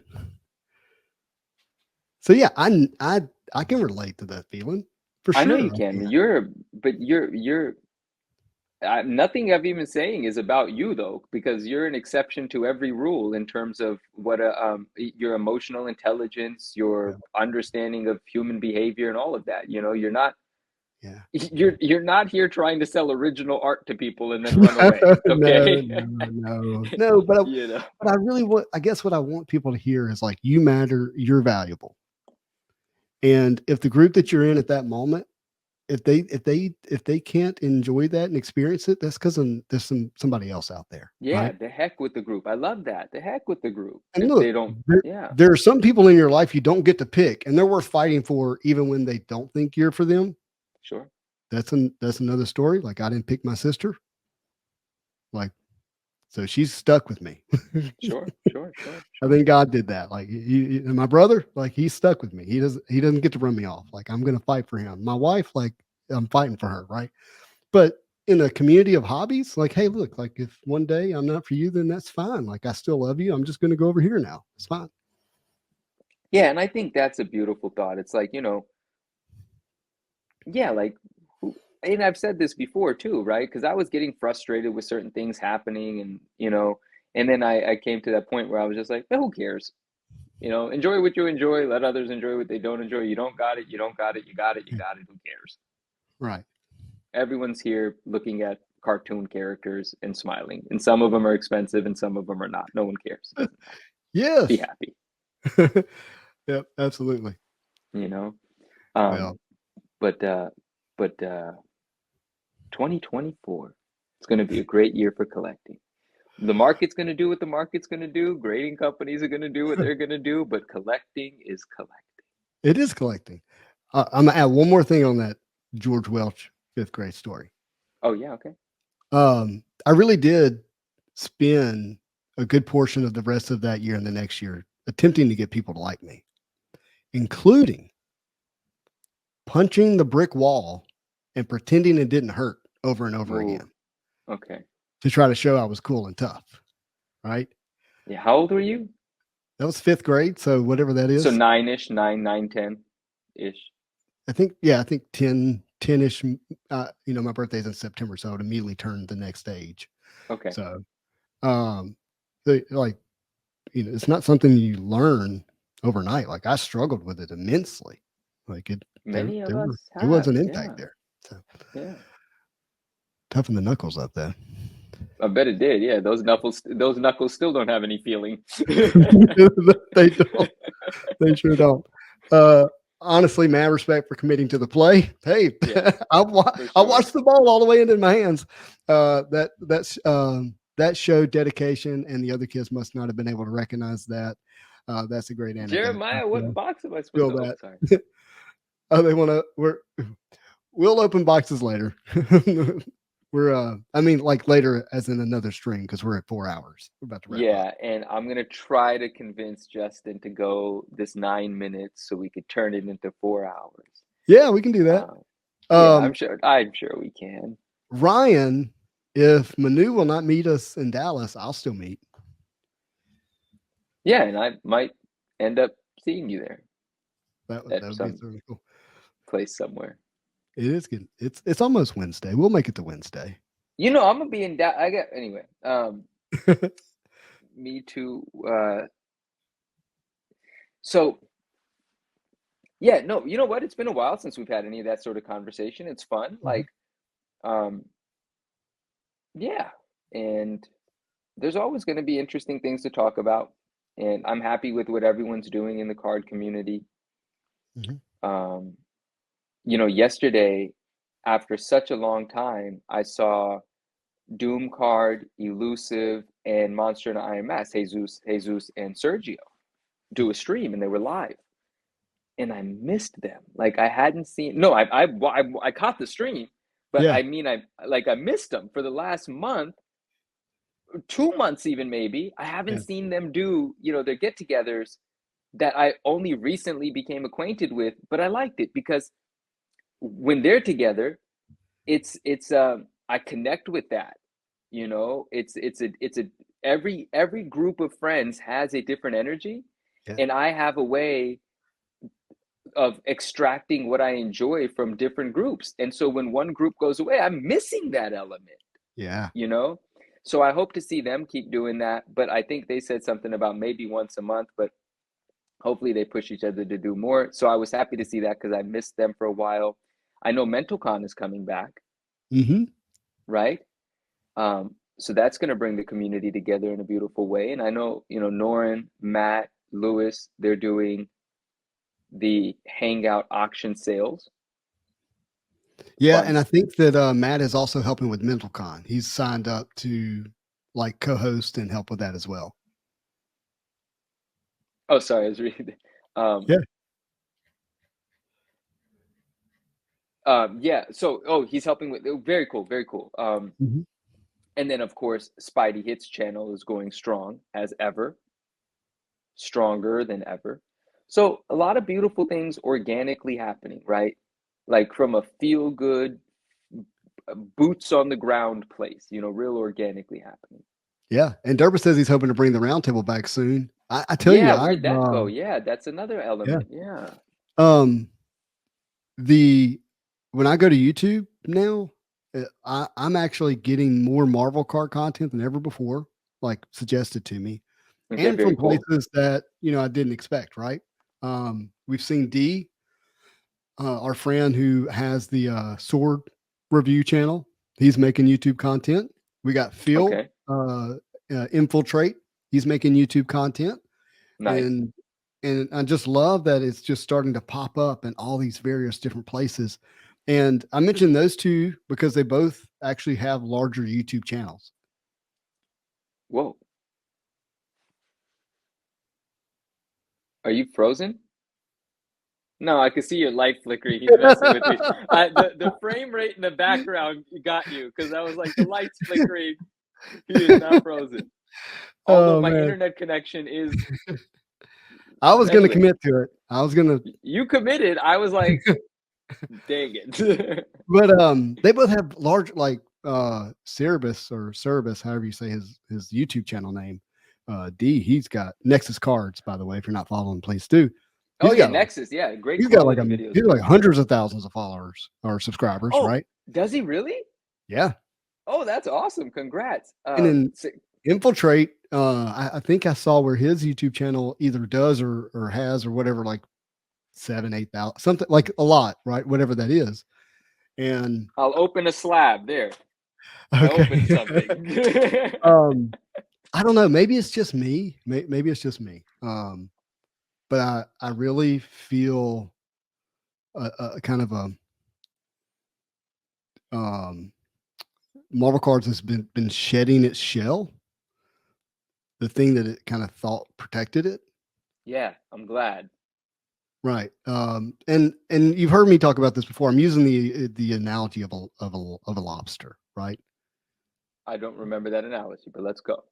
Yeah. So when a lobster is growing, it feels pressure. It feels frustrated and uncomfortable, right? Because it's getting too big for its hard outer shell that protects it. Mhm. But for the shell to grow, it has to shed it. And when it does, it feels vulnerable, like for attack. Yeah, But if it doesn't get rid of that exoskeleton, right? If it doesn't get rid yeah. of that, it can't grow. And the Beautiful thing analogy. that was its protection now is actually harming it. So what does it do? It has to go find a rock to hide behind so the predator doesn't, smash it, or eat it while the new, harder, bigger, better shell forms. Right. And so what I'm telling you that I personally feel like the shedding has been happening I and agree. growth is going to take place and then a new outer shell will form and eventually that'll get uncomfortable too and it'll be not Sure, good. but And it's going then to be people will be like, much that's what bigger. protects us. Okay, yeah, but it's also what keeps us from growing. Yes. And Could so you when you feel that frustration, you feel that constraint, you feel that tightness, like that's an example, that's potential sign that it's time to shed the shell, the thing that you think protects you. Yeah. And I think you're right. I think the shell maybe isn't entirely shed yet, but it is. Could Can always count on Derpa. Yeah, could I please get a highlight on Sean's amazing comment here, just because it's going to carry me through 2024, and I'd like to see it and read it. Um, Oh yeah. yeah, would you do me the favor of reading this for us, I please? feel I feel like Manu is the Buddha of Marvel Card YouTube shows. Deep thinking, thought provoking, grand scheme of things type of stuff. Pray hands, spray hands.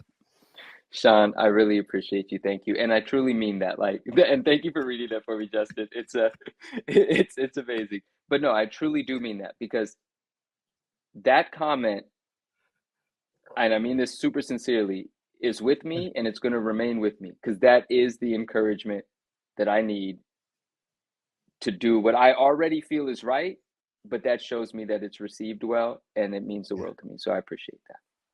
awesome. Oh, people are digging the analogy. JoJo said, I It's a thought great that tight analogy. feeling was because I ate too much at supper. Yeah. That's Yeah. You that's shed not that a the outer different way then. shell. That's the issue, my man. Yeah. Just go take a shed. Sorry. Didn't, kind of. Ryan said, baby, I got to reread it. Hold on. Yeah, I'm not going to repeat. Baby. Feel like Manu is the Buddha of Marvel. All right. Yeah, no, that analogy was absolutely amazing. And dude, we're so early in Marvel cards. There are going to be so many pockets, so much co-mingling yet to happen, so much more content. And there is going to come a day where the comic book shows have maybe not an equal representation, but a proud representation of Marvel cards as well. Man, I hope that's the case. I really do. I really do too. And it's just gonna get there over time. You know, the other day Dave and I did a Marvel card selling stream on his channel. And most of the people that tune in to Dave's channel for selling stuff are comic book people. Yeah. We sold thousands of dollars worth of cards. That's cool. It's amazing. And Ryan McKenna, thank you. He bought a couple too. It's always scary selling your Marvel cards because then you're like, what if I want it back? Yeah, I actually sold, I did recently sell a pop one that I was like, well, someone better pop another one. Ooh. Wait, no, fingers out. It's been a while. Yeah, fingers out, thumbs in. Andrew, thank you. Do you know what else is thumbs in? When you're doing ballet hands, your thumbs in. See, I was on to something. You can't do it like you're holding a burger. It's not like that. No. It's more elegant.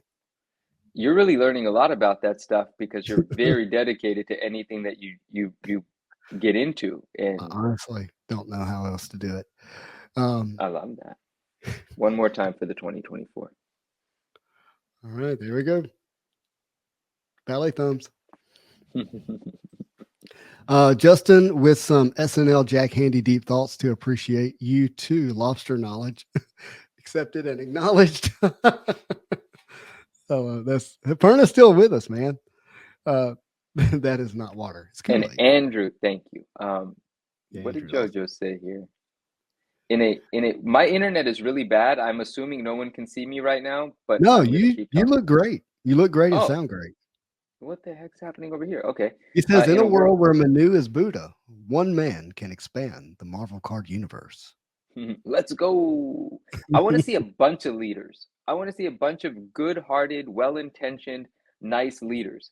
I want to see people buying $20,000 pieces of art and giving away $20,000 pieces of art. I'm an idealist. I don't know what I'm saying. I haven't given away anything that cost $20,000, but I did give away a $400 book yesterday. I did give away a $75 slab yesterday.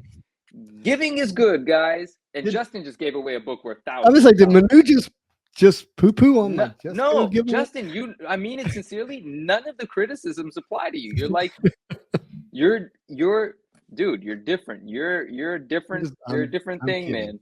You know that already. You already know. Yeah. Look. But yeah, how great. And congratulations on all the growth on the channel. 2024 is going to be absolutely brilliant. More families are going to tune in. People of all ages are going to tune in. It's going to be terrific, and Upper Deck's going to continue to send you influencer boxes, and you're going to continue to enjoy them. And it's a fantastic. I'm going to share them all with you. That's right. That's right. Give away an influencer poll. Here you go. Hey, Andrew, what up? Look, if they're going to give me an influencer box, at least give me the cards. Yeah. I haven't gotten my redemption. RS Cali RS, whose Instagram page is now public unless he went back to private, but it was private for like a decade. It's public now. And I always talk about him, but very few people ever got a chance to see why I rave about this man. If you go to his page now, RS Cali RS, you're going to find out why. Very few collectors collect the way this guy does. And, am I going to see Camaros? No, but that's a Porsche reference, not for a V6 Rally Camaro. Sport? It's not Rally Sport? No, that's actually for the Porsche, because that would have been a V6 Camaro back in the day. You wanted an SS, remember? No, RS were V6s, and then there were SS that were 8 cylinders. I don't know. I'm not too well versed on old school Camaros, but now I thought I was right. I thought RS Rally Sport was a paint scheme. I didn't realize Rally Stripe, but Rally Sport was a 6-cylinder Camaro. Got you. And anyone How can did correct me if I'm wrong. I don't freaking know. those cars were solid metal? How did a V6? Oh no, you're talking about 60s and 70s were I'm talking about metal. I'm talking 70s. about 80s and 90s. They were No, not no, no, no, no. anymore. I'm talking about what my dad drove. Yeah, 67 and 69 Camaros and stuff like that. No, he mainly drove 1976. I wonder which body that was. I don't know. Maybe that's the one that has like the split bumper, the split nose. It's kind of good looking. I like that one too. It's got more of the point to the Okay. front and Yeah. the round headlights, and sometimes had the smooth back or had the tail or the fin, whatever you want to call it. Oh, When what you did open. what did Miles say? He said, hopefully one day bring back the four of you on one episode for Marvel's Pack Fresh. Who are the four? That's funny. Well, Gingy Man. So the Marvel's Pack Fresh podcast was originally me, Elusive Collectibles, Sketch Card Hive, and Gingy Man. And that lasted, I don't know, I'm thinking like 10 or 11 fun episodes. And then it just immediately disappeared one day. Like, anyways, it's How's actually Gingy not my doing? story to tell. So Gingy today released a video, well, yesterday now, Oh, nice. that said that he's going to be making content moving forward, but it may not actually be Marvel content. He's got a bunch of other interests now that he's a self-employed business owner, which he's been doing for a year. And those interests have led him into that business has led him into other interests that he wants to make videos around. And he understands that the reason people are probably subscribed to the channel is Marvel cards, but moving forward, it may not be Marvel card content. Well, I look forward to seeing whatever it is because I'm interested. That's what I told him. I said, hey, he's just going to call it Gingy Man moving forward instead of Marvel card collecting, Gingy Man Marvel card collecting. And I was like, look, I'm for it. I'll follow just Gingy. Totally cool. Yeah, just Gingy. That would be good too. We give the good stuff for free. I know, yes. There we go. Racing sport, Ren sport, but I love all cars. Okay. Yeah, Well, that he's a big changes car things. guy. This whole time I've held you in this place in my head. As a Camaro guy? Yeah, as a Camaro guy. No, he's a Changes big car everything. guy for sure. Uh, Oh, I want to show this. This is cool because I'm just starting to learn about this, and I'm getting into some older books, but I'm starting small. This isn't that old. This is from 1976. So I believe 76 is that Copper Age? Is that bronze? Did I get into bronze? I don't know. But and I need to learn a lot more. But they were testing 30-cent variants in certain regions, and they're very rare, and they're very rare and high grade. So this one is Amazing Spider-Man 158, and it's a you got one? 9.4. Yeah, I got 30-cent variant. Dude, that is There's a really 30-cent variant. cool. Apparently, that's a really high grade I would say for so. Because a it 30-cent variant. yeah. So, yeah, real briefly, Cars. Look, anyway. before they raised prices on comic books, they would release some in certain geographical areas to see if they would sell, if there would be price aversion. And they ended up creating a variant because of it, and they're not easy to get. Yeah, so this is my first, and I'm very happy with what I paid for. I didn't grade it, I bought it. Sweet. In fact, the Star Wars book to get is the 30-cent price variant. I think it's 35 for that. 35-cent And price variant of Star you're Wars number right. 1 and number 2. I had no idea how expensive that thing It's really expensive. It's a jaw dropper. It's like that much difference? They're ghosts. They're ghosts. Yeah. But context, like 9/8 issue 1, what, And you are, $1,500? mister. I haven't looked up prices. What, a 9/8 issue number 1, $1,500? It might be around, I don't follow Yeah, the Star whatever. Wars It's too not, much. but the 35-cent variant, you're not going to get a 9/8, but if you did, what would it sell for? 50,000, like something Yeah, like it's that kind of numbers, like big numbers, and don't quote us here. Just know huge difference, and if you have one, it's worth having. Yes. Oh, he's talking about cars. Perna says claim. Well, in all honesty, everything I have is for sale, but I'm not trying to turn this into a sales stream. But if you ever wanted it, you could give me a call. As long as I make a little bit of money on it, it's in the mail Manu, to you. look, if you want, we'll commit to one Manu and Spidey cell stream for 2024. I love it. I cannot wait. I Okay. cannot wait. All How right. fun is that going to be? Because it's going to be a conversation where we sell some stuff if someone wants to buy something, but we're going to talk no matter what. Right. I I've got love to that. ship a lot of stuff tomorrow. Let me see how I experience that, because I got to ship everything I sold Saturday plus all the giveaways tomorrow. So, Dude, we have a whole 2024 ahead of us. You could give yourself 2 months preparing for this thing. Okay, we could do this when the season changes. It's fine. And our mister says, "What up, my man?" He says, "Have any killer Spider-Man Adventures books, Manu?" Dude, I have one that I do want to sell, and I'm gonna let it go for a good price. But it's just rare and it's different. You could, if you want to see it, you could DM me. But it's a flip book thing. I've showed it before. The other ones I'm keeping, like my Spidey 10 and my Spidey 8 Newsstand 9.8, like those I'm keeping. Spider-Man Adventures 10, I've never had in a 9.8 Newsstand. I still don't, and I've sold like 4 9.8s in the last year, so I don't want to sell any more of those right now. You need an Iron Fist 14 price variant, if you say so. the first appearance of Sabretooth, I think. Perna says, "Oh, I have to buy it." Yeah. see, Perna, where you messed up is you said claim. If you said gimme, this already would have been on its way to you. But you only get one shot. Claim Yeah. means pay. Gimme means you get it for free. Now that you know, we It know doesn't what to work. do going forward. Yeah. Oh yeah, exactly. Now you can't It even play only the works game. if you don't know. Yeah, because now the curtain's been pulled back. He Right. said, "I meant clam." Well, that's with you and Justin to have dinner because I don't eat anything that has eyes. Do clams have eyes? Clams don't have eyes. Only in the They're cartoons. they're just a living sea booger. That's all. Yes, there we go. All right. Sorry, guys. All right, my eyes are watering. I'm yawning. Yeah.